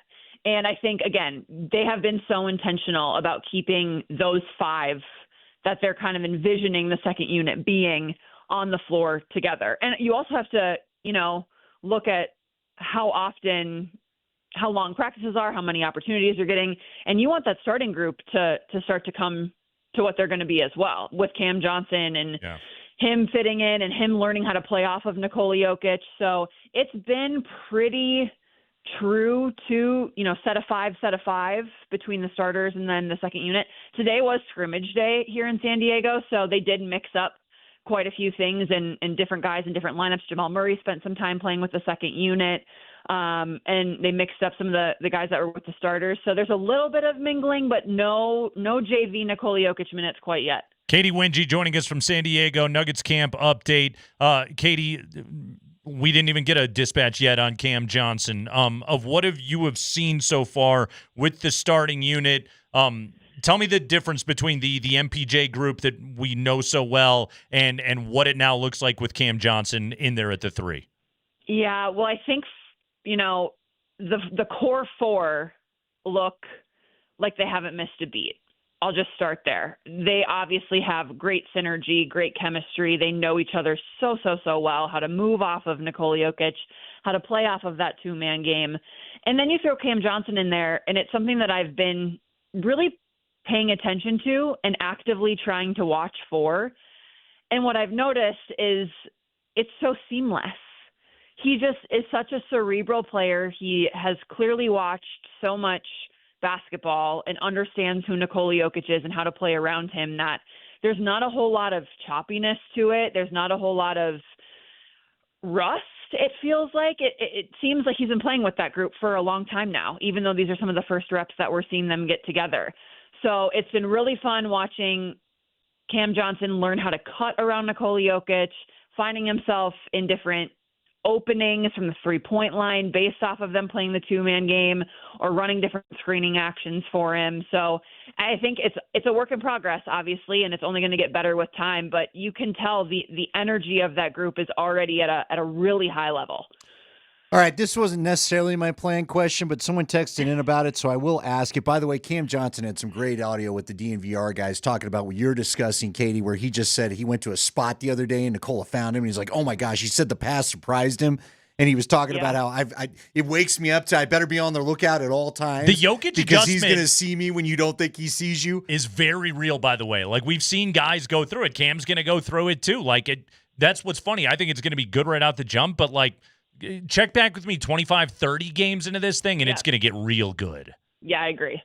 All right, Katie, they want to know, what about Deron Holmes? I think everybody's excited because we just got that. It was almost like a sip of great soda or beer, or whatever you're drinking, when we watched him in the Summer League game. Then he got hurt. We are all wondering, what is the role going to be? We've talked about how Peyton Watson is going to have to fight for minutes. Julian Strother's going to have to fight for minutes. What does this mean for Deron Holmes, who I'll give you I'll give people a spoiler. You kind of warned us about his role a year ago, right? Yeah. Yep. I think it's going to take a lot for him to earn minutes on the floor. He's just still very raw and still very young and still trying to be a sponge and take it all in.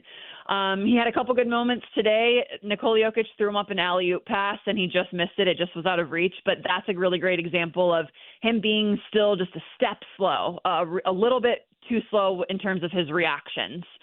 So I think, again, there's going to be such a big learning curve here of just getting more experience. And this is his first season really experiencing what it's like to practice and to play and to be not rehabbing from an injury, but to be an actual NBA player. Given the depth that the Nuggets added, I'm not anticipating seeing a whole lot of Duran Holmes this season, truthfully. And I don't think that's a bad thing. I think it gives him time to develop and really work on his skills and his craft and allow himself to catch up to the speed of what the NBA game is. Could we see him sporadically here and there with minutes, or if guys need, a night off to rest their bodies? Sure. But I don't anticipate him being a part of that core rotation. It's just too deep right now in terms of talent. And that's saying a great thing about the Denver Nuggets roster. Katie, one last thing quickly. Nikola Jokic, I don't believe I'm speaking out of pocket when I say I don't think he had a great time last year as a basketball player on the Denver Nuggets. It's only day 4. I get that, but the enthusiasm is through the roof. You're talking about what people are seeing right now. Is Nikola Jokic happy right now? I think so. I really do. And you're not off base in saying, it felt heavy around him at times last season.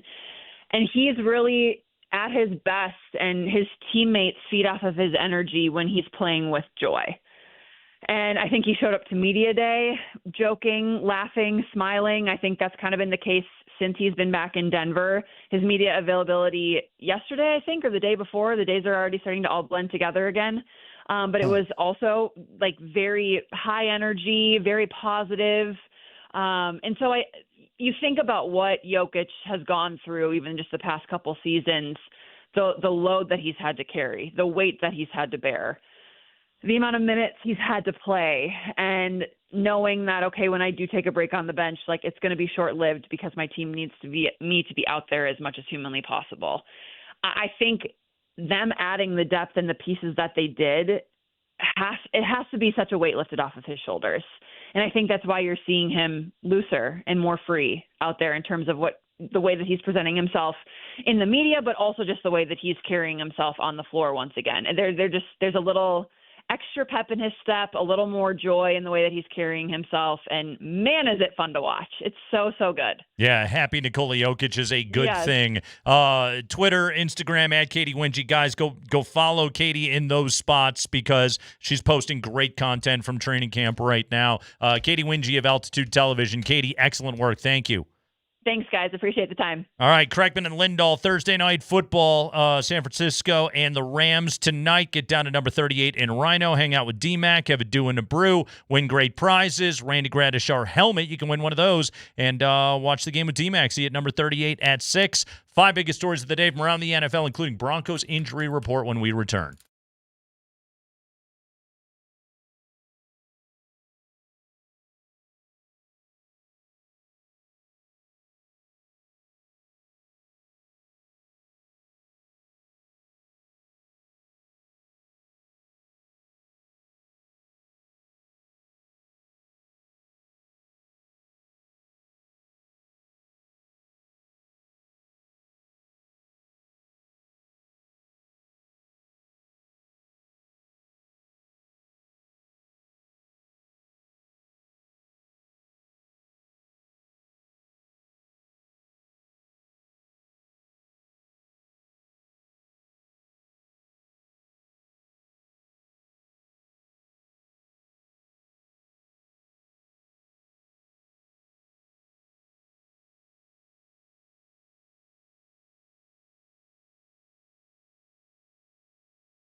Hour number 3, it's a Thursday. Broncos back to work. We heard from Sean Payton and company today.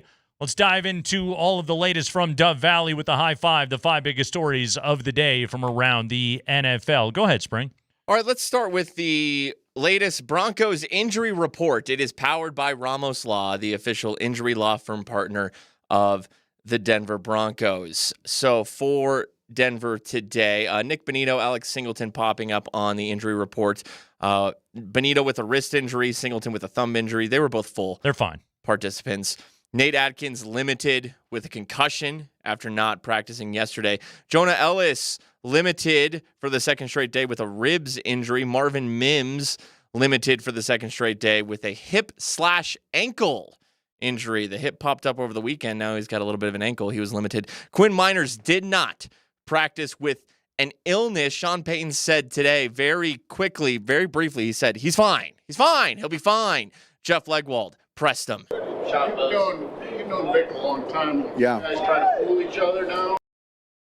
If I could play the right cut. That would be this one. I asked just because we don't get you tomorrow. Go ahead. Did you mean Quinn's fine, he'll play, or is... Yeah, I respect the question, but he shows up on an illness, I'm not going to talk about it. And so I love that we don't have to talk about it tomorrow either. I don't want to. I know. You said he's fine. He did not practice. Is he fine enough that he's going to play, or is he fine in that, like, he's not in intensive care? Like, define fine for me, Sean. Fair question from Jeff Legwold, veteran, trusted, professional reporter who we talk to every Monday and Friday here on the Kreckman and Lindahl show. Yeah, and Sean clearly hated the follow-up. But again, we need to know what kind of sickness we're talking about because this is very important. You're going to go against a very good defensive line. And you and I think you're probably going to have to run the ball at least a little bit. And that guy's key to that. Yep. Frankly, he's your best offensive lineman, right? Fair enough. I know Bowles pretty good up there, but I would put Quinn Miners as the best O-lineman on the team. So. I think that's, I won't debate that with you. We'll see what tomorrow's injury report reads. Okay, in a world where a Broncos interior offensive lineman is out, I guess more specifically one of the guards, because obviously Forsythe would back up Wattenberg as the backup center. Who's the backup interior O-lineman? Palczewski towards the end of camp. That's the guy who steps into that? Believe so. Okay. Because remember, they were using Pert and Crum as the tackles towards the end of camp. Yeah. And Palczewski had moved inside to play guard. Even though he's the tackle eligible Even though, guy. he's that extra guy everybody apparently now loves coming in, and I don't know why that started, but hey, good for him. It's fun. Good for him to be a popular guy, right? Everybody loves to be popular. Plus, doesn't everybody like a nice jumbo package? Who doesn't like a old Dan Skipper? Put a sixth O-lineman out there, and let's actually go get aggressive and run the football. It's a little bit of fun. Can he be the Joker? I would say we need a joker. Can a joker weigh 315 pounds? As I've been told, he only needs to catch the ball. That's all he's got to do. He reports as eligible quite a bit. That's tight end position. God, he's got to get a catch this year. Got to do it now. Got to get a catch. Then he's the Joker. Yes, then he can be the dude. Let's get to this next Sean Payton story. High five.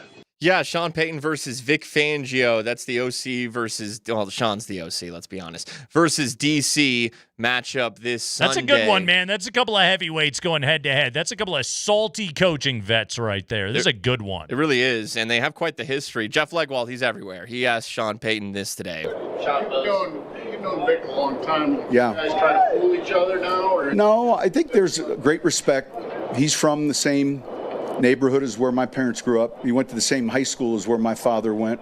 My cousin taught him 6th grade math. And my first experience with Vic was when he was at Houston and I was at the Giants. We were both coordinators. And over the years, we've always stayed in touch. He does a great job. No, I think both of us, as we prepare with our staffs, are looking at the game plan. And, yeah, will there be wrinkles? There always is. But, it's a defense that does a great job of forcing you to be patient, and that's been pretty consistent, throughout his career. This isn't new for him. He's been really, really good. Okay, so some insights that I've been able to gather on the way that Vic Fangio's been going about his business. Vic Fangio is, he is largely a two on the top zone defense kind of defensive coordinator. We watched it for years here in Denver. Vic Fangio is a firm believer in stifling the modern passing game by keeping everything directly in front of him.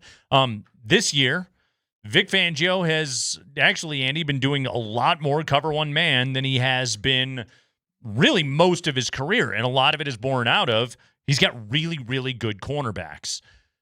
Okay, this is notable because if Bo Nix has a kryptonite, it's man defense. And he is a very pedestrian quarterback against tight man coverage. And with Quinyon Mitchell taking the Cortland Sutton assignment, which he is going to in this game, to me, one of the key elements here is two things. Number one, who is going to be the second wide receiver, the second pass catcher that has a big game for Denver, that is able to beat Cooper DeJean and Keely Ringo and catch passes and be reliable, because Cortland Sutton's in for a long one. Cortland's going to make plays, but he's going up against one of the best. And then the other one is Bo Nix going to stretch the field? Is he going to say, okay, if you're not going to put a bunch of safety help out there, then I'm going to attack the one-on-ones when I get them? And does that mean this is a big Marvin Mims and or Troy Franklin game, and is Bo going to put the ball on the money? To me, if I'm looking at what are the differences between if Denver comes home with a win or Denver comes home with a loss, it's going to be, did Bo hit some of the shot plays? In 3 consecutive weeks there, you had Franklin burn a guy deep. You had Mims burn him a couple of times. Mims also got incredibly behind the San Diego.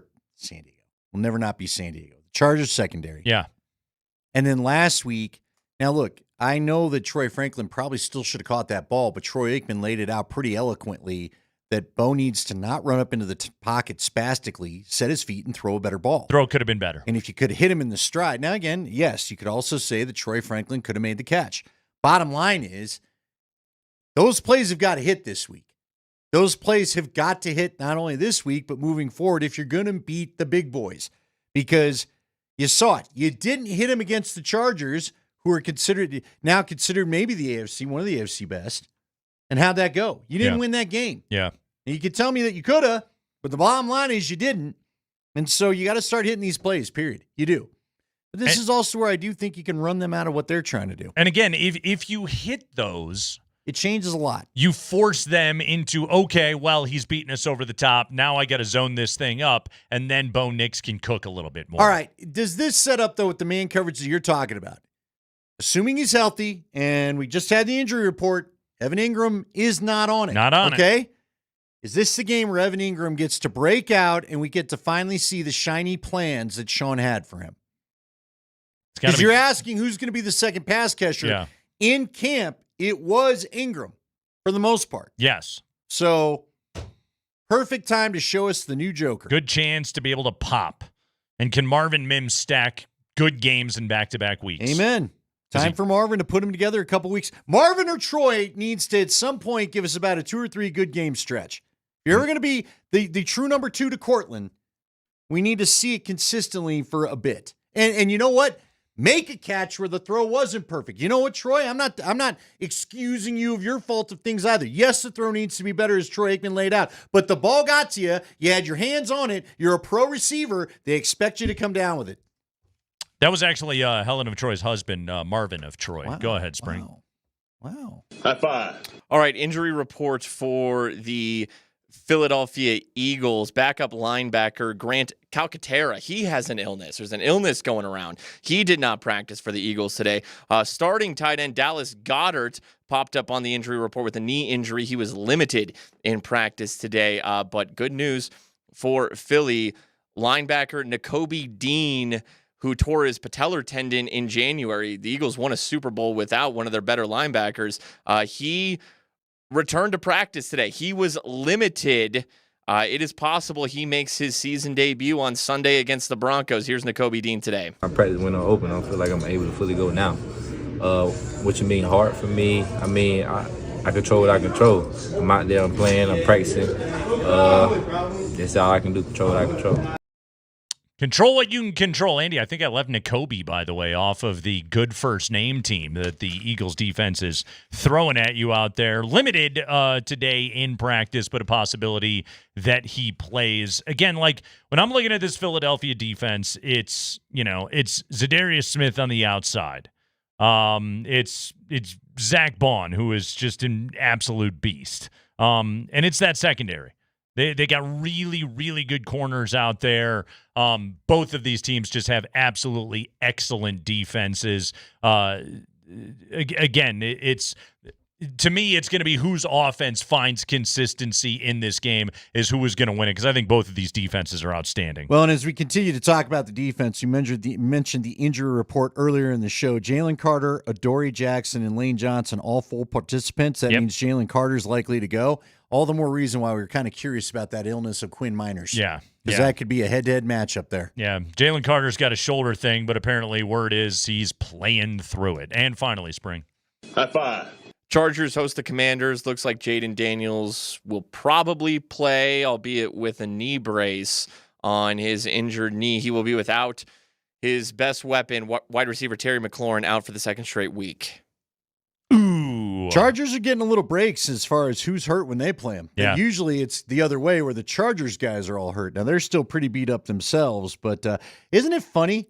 Again, Terry McLaurin, another one of the guys that held out that it felt like the team was reluctant to pay, and here we are injured by week 4. Already grabbing it at assorted ligaments and whatnot. That's not great. Lamar Jackson did not practice today for Baltimore. Again, Nor did Kyle Hamilton. The reports there is it's probably 2 to 3 weeks is most likely what we're looking at. We got Thursday night football with the Niners and the Rams, NFC West showdown coming up right after the Kreckman and Lindahl show on Altitude Sports Radio 92.5.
Andy, this isn't groundbreaking stuff. We know Bo Nix is better when he plays with tempo. He's better in 2-minute situations. His best drive of the game that he put together the other day was when he took over with 69 seconds left in the first half and drove down the field and threw a perfect touchdown pass to Cortland Sutton. Sean Payton today was asked about Nix and how he likes playing with tempo. What does he like to do early in games? And this is how Sean Payton responded to that question. What does Bo Nix like early in games? He likes tempo. Tempo to the line. Certainly, last week I think we had 2 or 3 third down conversions with tempo. When he's at the line with 26 seconds now instead of breaking the huddle with 8. And so you adapt because that's something that a lot of these college quarterbacks are, and reducing the verbiage and getting to where we can call plays with just one name, one syllable. Those are some of the things that have changed. Andy, how much tempo should they play with on Sunday at Philadelphia? It's a great question. I would say if they get a package they like on defense that they know they can take advantage of, again, let's go back to the aforementioned Jalen Carter. If he's out there getting a breather, tempo all day. Do not sub. Do not go worry about your 15 different positional groups or, groupings of players that you want to get in there. Yeah. Keep him off the dang field and get after it. That's what's funny about Sean saying that he likes it early in games, and that's usually when they're in script is when Sean is just like, all right, I got 87 different personnel groupings, and I'm going to use them all. Yep, you're right. But if you go tempo, look, they should go tempo with the script, quite honestly, right? This is what you repped all week. This is how you practice. This is how we're going to start the game. Go get it done. Go get it over. I just hope I still would love to see a day where Sean cuts a little bit of the play sheet down. Just seeing that massive play sheet. That hasn't been a problem. It wasn't a problem against Cincinnati. They all found a rhythm, including Sean and his play calling. They did a great job with that. No complaints there. But you have had problems against tougher teams with this sort of thing. Again, where has some of the sniping come that we've seen on the sideline? Happened in Indianapolis when you were facing a pretty good team there. Yeah. Happened against Detroit. We brought up that Detroit game where Sean just decided, I'm not doing this with Russ anymore. Yeah. When he wanted to change a play that Sean didn't like. And now we're going to see it. We didn't catch anything against Baltimore last year, but it didn't look like anybody was happy after that game. Here's what I do hope. I just hope Bo didn't look like a confident guy to me through 3 games. He definitely looked confident the other night. So I hope that carries over and get into the rhythm so he keeps that thing going. Interesting follow-up question. Why don't you just always go tempo? Here was Sean Payton today answering that question. And you're talking about you can't always go tempo because sometimes it's... Yeah, I may not want tempo. My defense might be tired. So if I'm going tempo, I want to be able to control that. Interesting. In other words, I'm going to do things on my terms. My quarterback is going to do what I damn well want him to. Show your mouth. I have 2 middle fingers. Is it a shocking answer? Not necessarily, because this is why we thought he picked Bo Nix. Bo Nix was not a go-off-a-script guy in college the way Caleb Williams and Jaden Daniels were. Now, I still believe enough smart people I trust have told me that I do believe he would have taken Jaden Daniels. I think even Sean has hinted at that if he had the 2nd overall pick in that thing. Maybe even if he had the 1st overall pick. Yeah. A lot of us still don't believe that Caleb Williams would have been his kind of guy because there was just too much, as we like to say, jazz going on there. The negative plays. Yes. Now, that all being said, as Bo becomes more right, let's be honest about this thing, okay? Let's just put it out there. Sean is still the central figure in this offense as the play caller. He's still very much controlling a lot of things, okay? But more and more as time goes by, if this team is going to be successful, that has to become Bo. And if Bo wants some tempo, you need to give Bo tempo. Now, look, I wouldn't mind if you give Bo tempo right now because I think we've all seen how good Bo is when they go tempo. Yeah. So I don't love the answer, but it's still kind of Sean's team at the moment. I do hope, though, at some point he's ready to give over to what his quarterback would probably prefer. We talked before about the matchup with Fangio, and, Sean talked about the family history of his family being from, Pennsylvania as well and being around the Fangio family and all that good stuff. Did his dad teach Vic or something? And we got that answer like 3 times this week right? already. I know, right? I got it. You got it. Your cousin Todd Vick. Yeah, the cousin or the uncle. Somebody was his sixth lived in his grade dad's math town, teacher. went to the same school, and his cousin taught him. Yeah, super duper. Cool, Carl. Right. Yes. Now let's get to the part of what is it like to actually face a Vic Fangio defense? Here's Sean. Well, the structure, just with how they play. If you looked at the numbers from a season full of numbers, we do the numbers after 4 games, but you take a whole season and you look at the passing numbers, yards per play, all of that. There's certain things that you have to be willing and ready to do. Yeah, and to me, one of the biggest things here, Andy, is like, okay, Bo Nix had some success from the pocket the other night against Cincinnati. Can you do that against Vic Fangio? Right. And can you do that against a team that is going to be willing to play you physically and try and take that space away? Like a lot of Baker's throws last week that he had against Philadelphia, especially in that second half. I mean, tight window stuff. You have to zip the ball in there in order to be able to make those plays. It's hard to find guys open.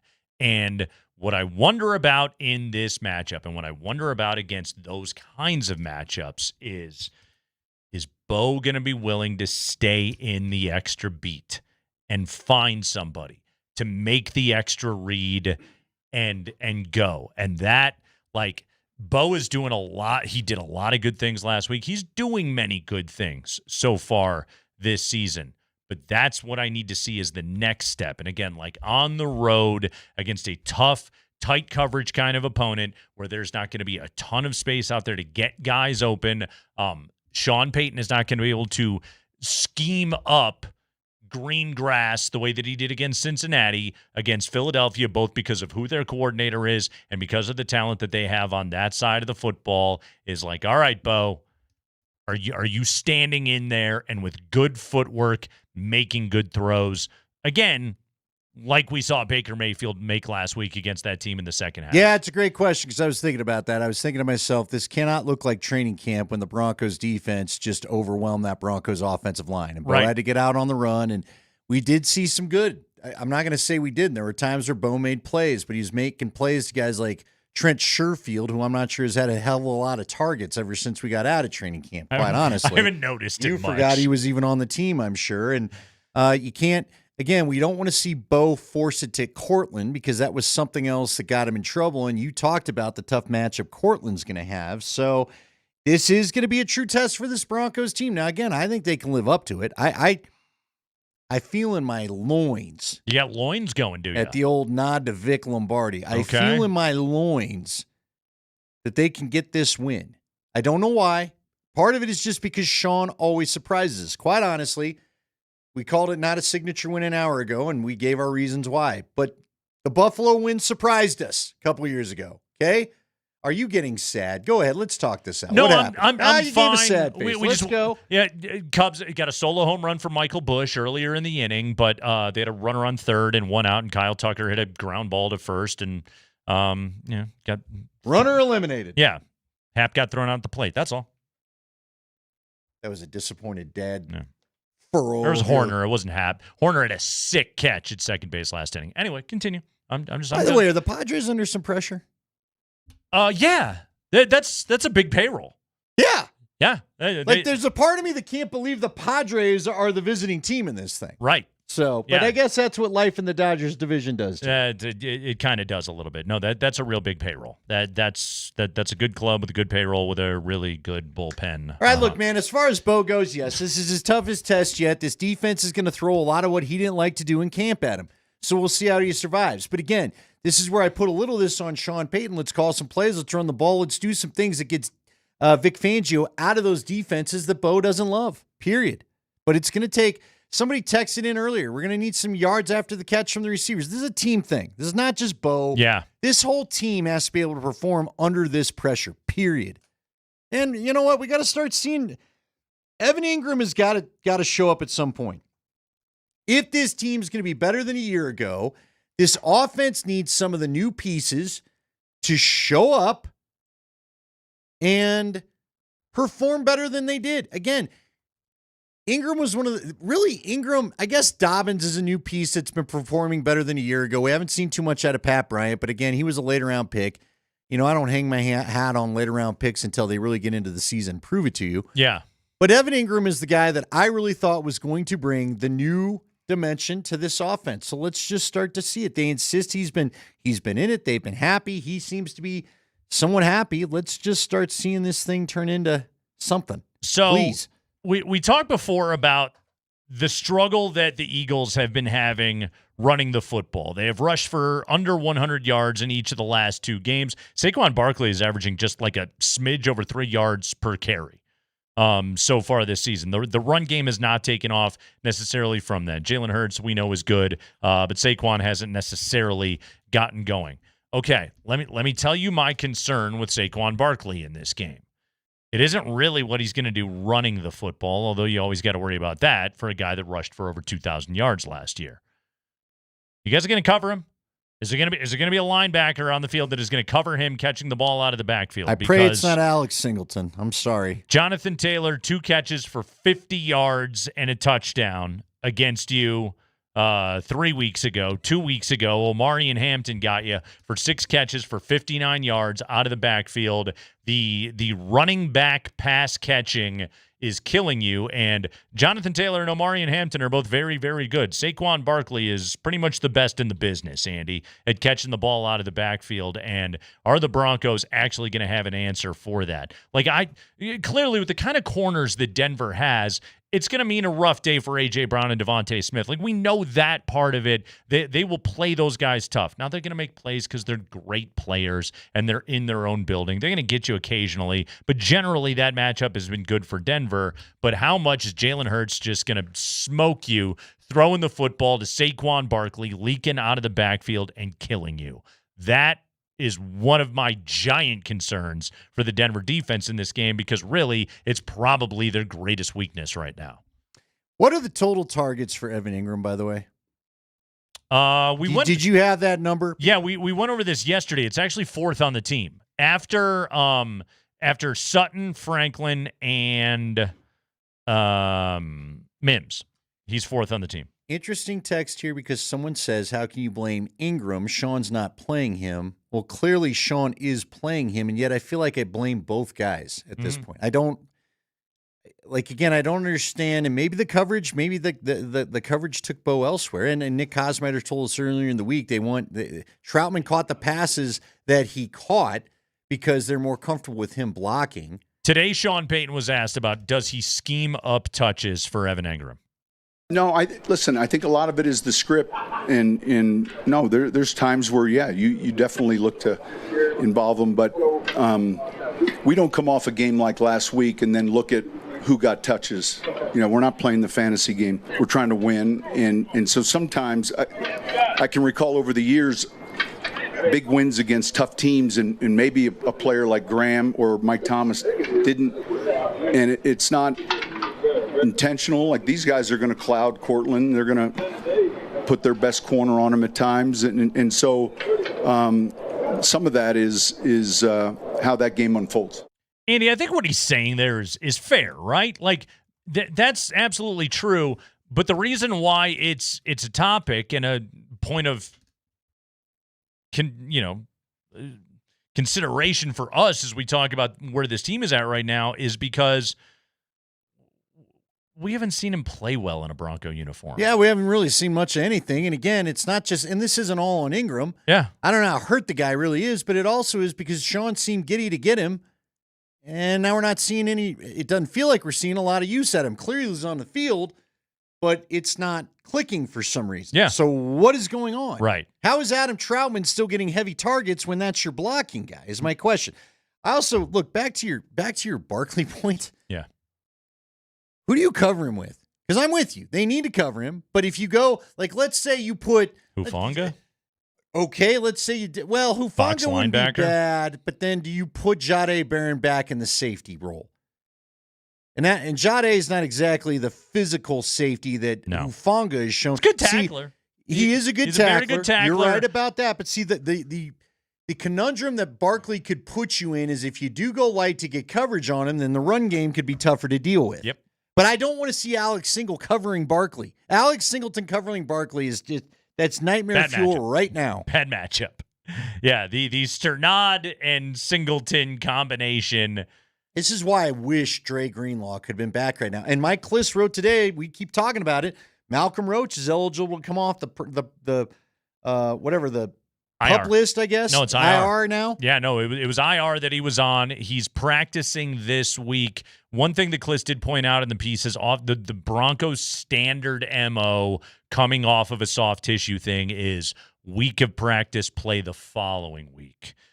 So it'd be against the Jets in London. Which, to be fair, the Jets can run the hell out of the ball too. You're right. Now they just put it back on IR, I think, themselves today. Right, but I mean, Justin Fields is crushing it running the football. Their run game has been very, very good. Is there any chance, I keep bouncing between the two players, is there any chance that Evan Ingram's plays have maybe been the designed ones where we've seen the linebacker waiting on Bo on the rollout, and that's why we haven't seen quite what we thought? Because remember, it was that fake handoff rollout pass from Stiddy where Ingram caught it and ran long in the preseason. And obviously the Cardinals were playing base D, so they didn't have a linebacker just chilling on the backside. That was the play Troutman made the other night. But literally every play that they've tried to run with that one, the linebacker's been ready for Bo to come out there. Yeah, that's one of those spots right there, and I'm curious to see how Fangio and company play it. This will sound dumb because the Bengals were so awful. They actually played some of the rollout stuff okay. Oh, no, they had it schemed right. Yeah. They didn't stop it. Because they couldn't. Because they suck. Because they don't have good players. The Eagles, though, they have good players. Yeah. And so, like, that's, again, that goes back to the, can you beat them from the pocket, Bo? Because they're going to make you. Yeah, you're right. They're going to make you. You're right. That is going to be the game plan, is make him beat them from the pocket, and can he do it? That's honestly, Andy, like, let's be honest about this, okay? We had is this going to be Sean Payton's signature win? Bo Nix needs a signature win. Fair enough. You know? Like, yeah. That's what this game represents is, did you go on the road and beat a big boy team? Again, I know we beat Tampa last year, and he played really well in that game. NFC South champions. No, like these are big boys, okay? See, if I were to think of other candidates for this, well, I'd go to the Cleveland game, but it was Cleveland. Right. Although they got a pretty good defense, but he had his best throwing night. Tell me, what better throwing game did he have than the Cleveland Monday Nighter last year?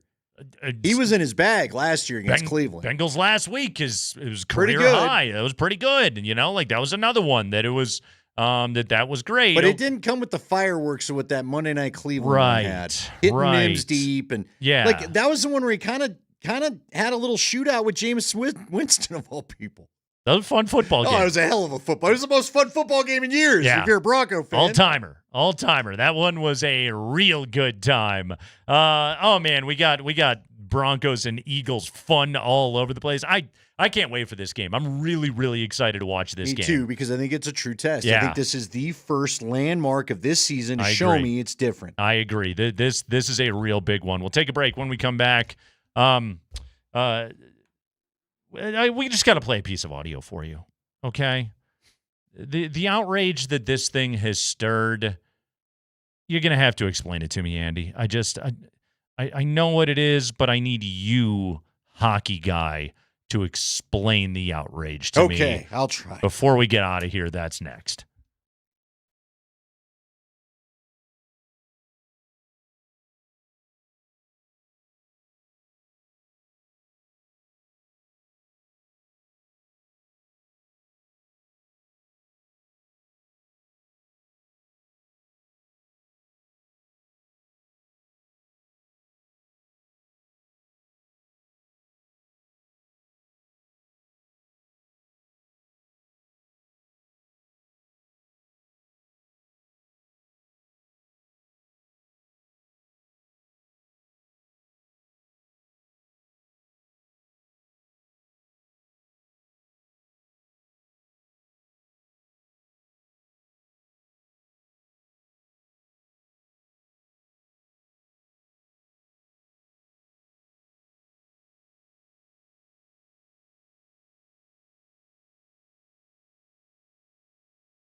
Oh, here we go, everybody. Thursday night football. It gets going tonight. Big one between the Rams and the Niners. Andy, LA is up to an 8.5-point favorite at home against the injury-riddled 49ers.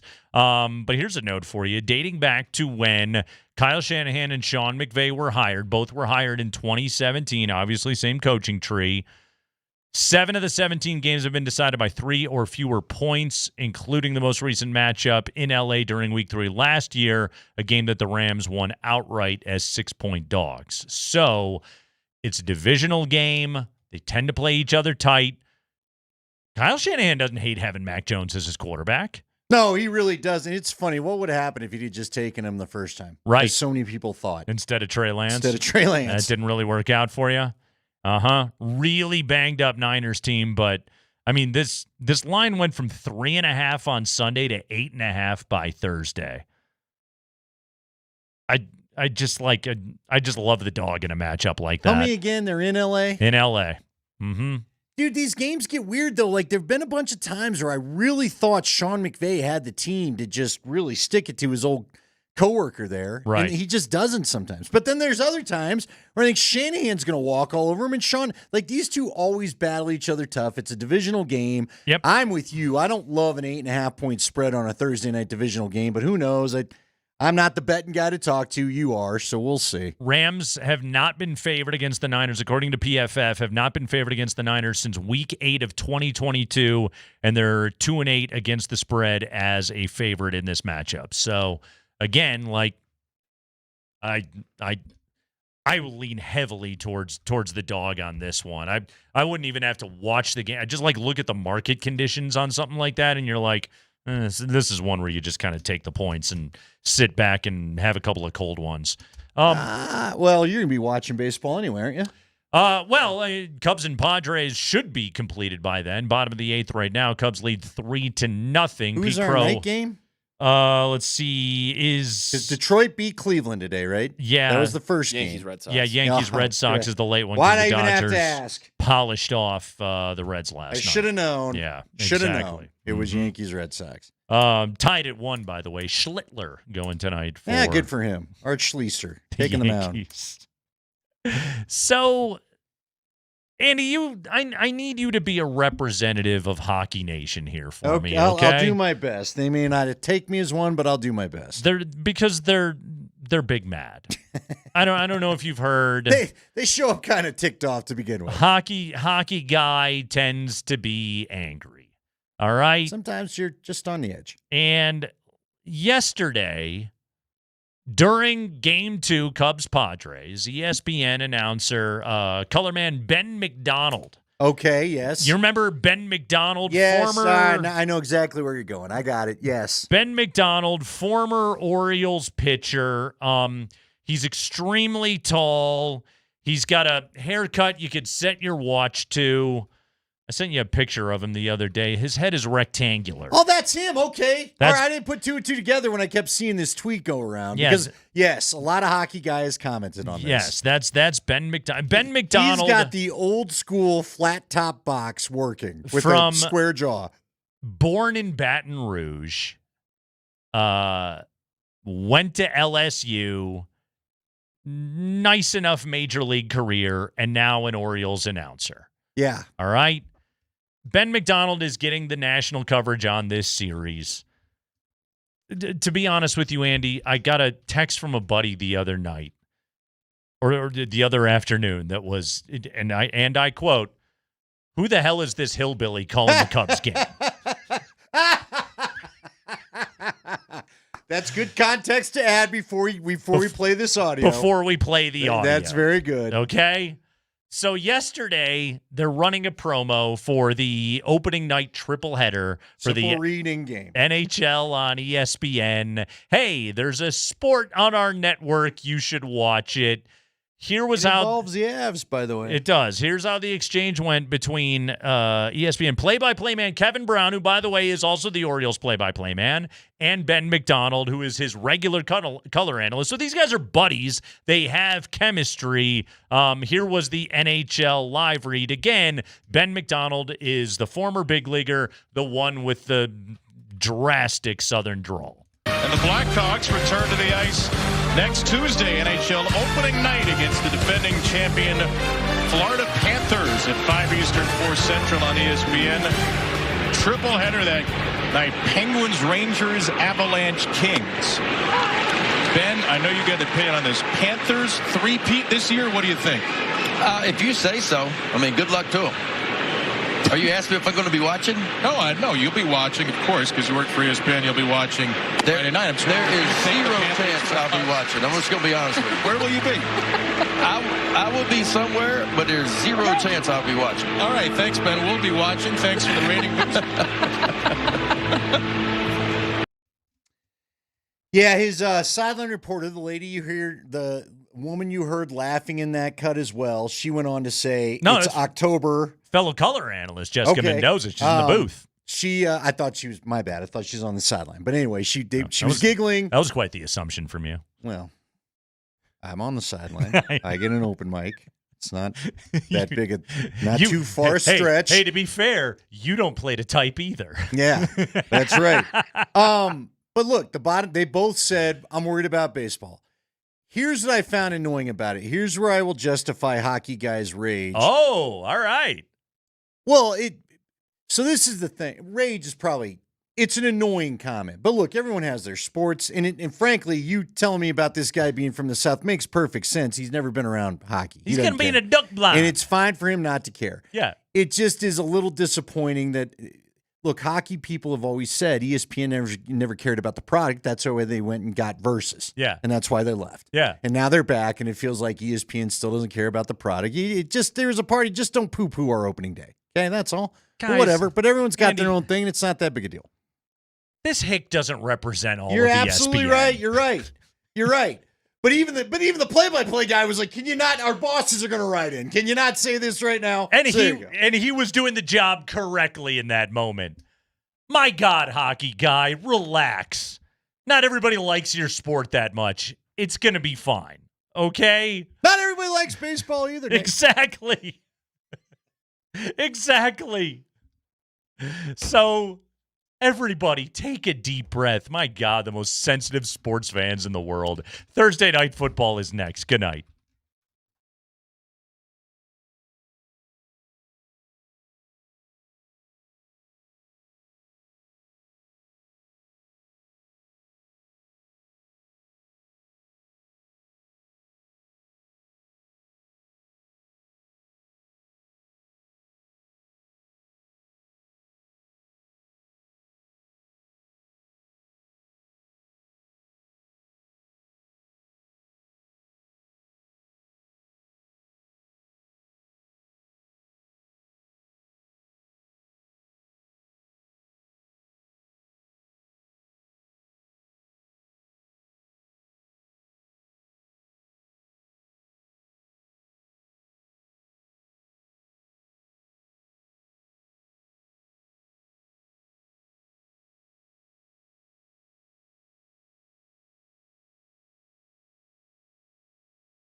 EW Group. No purchase necessary. See terms at ChumbaCasino.com.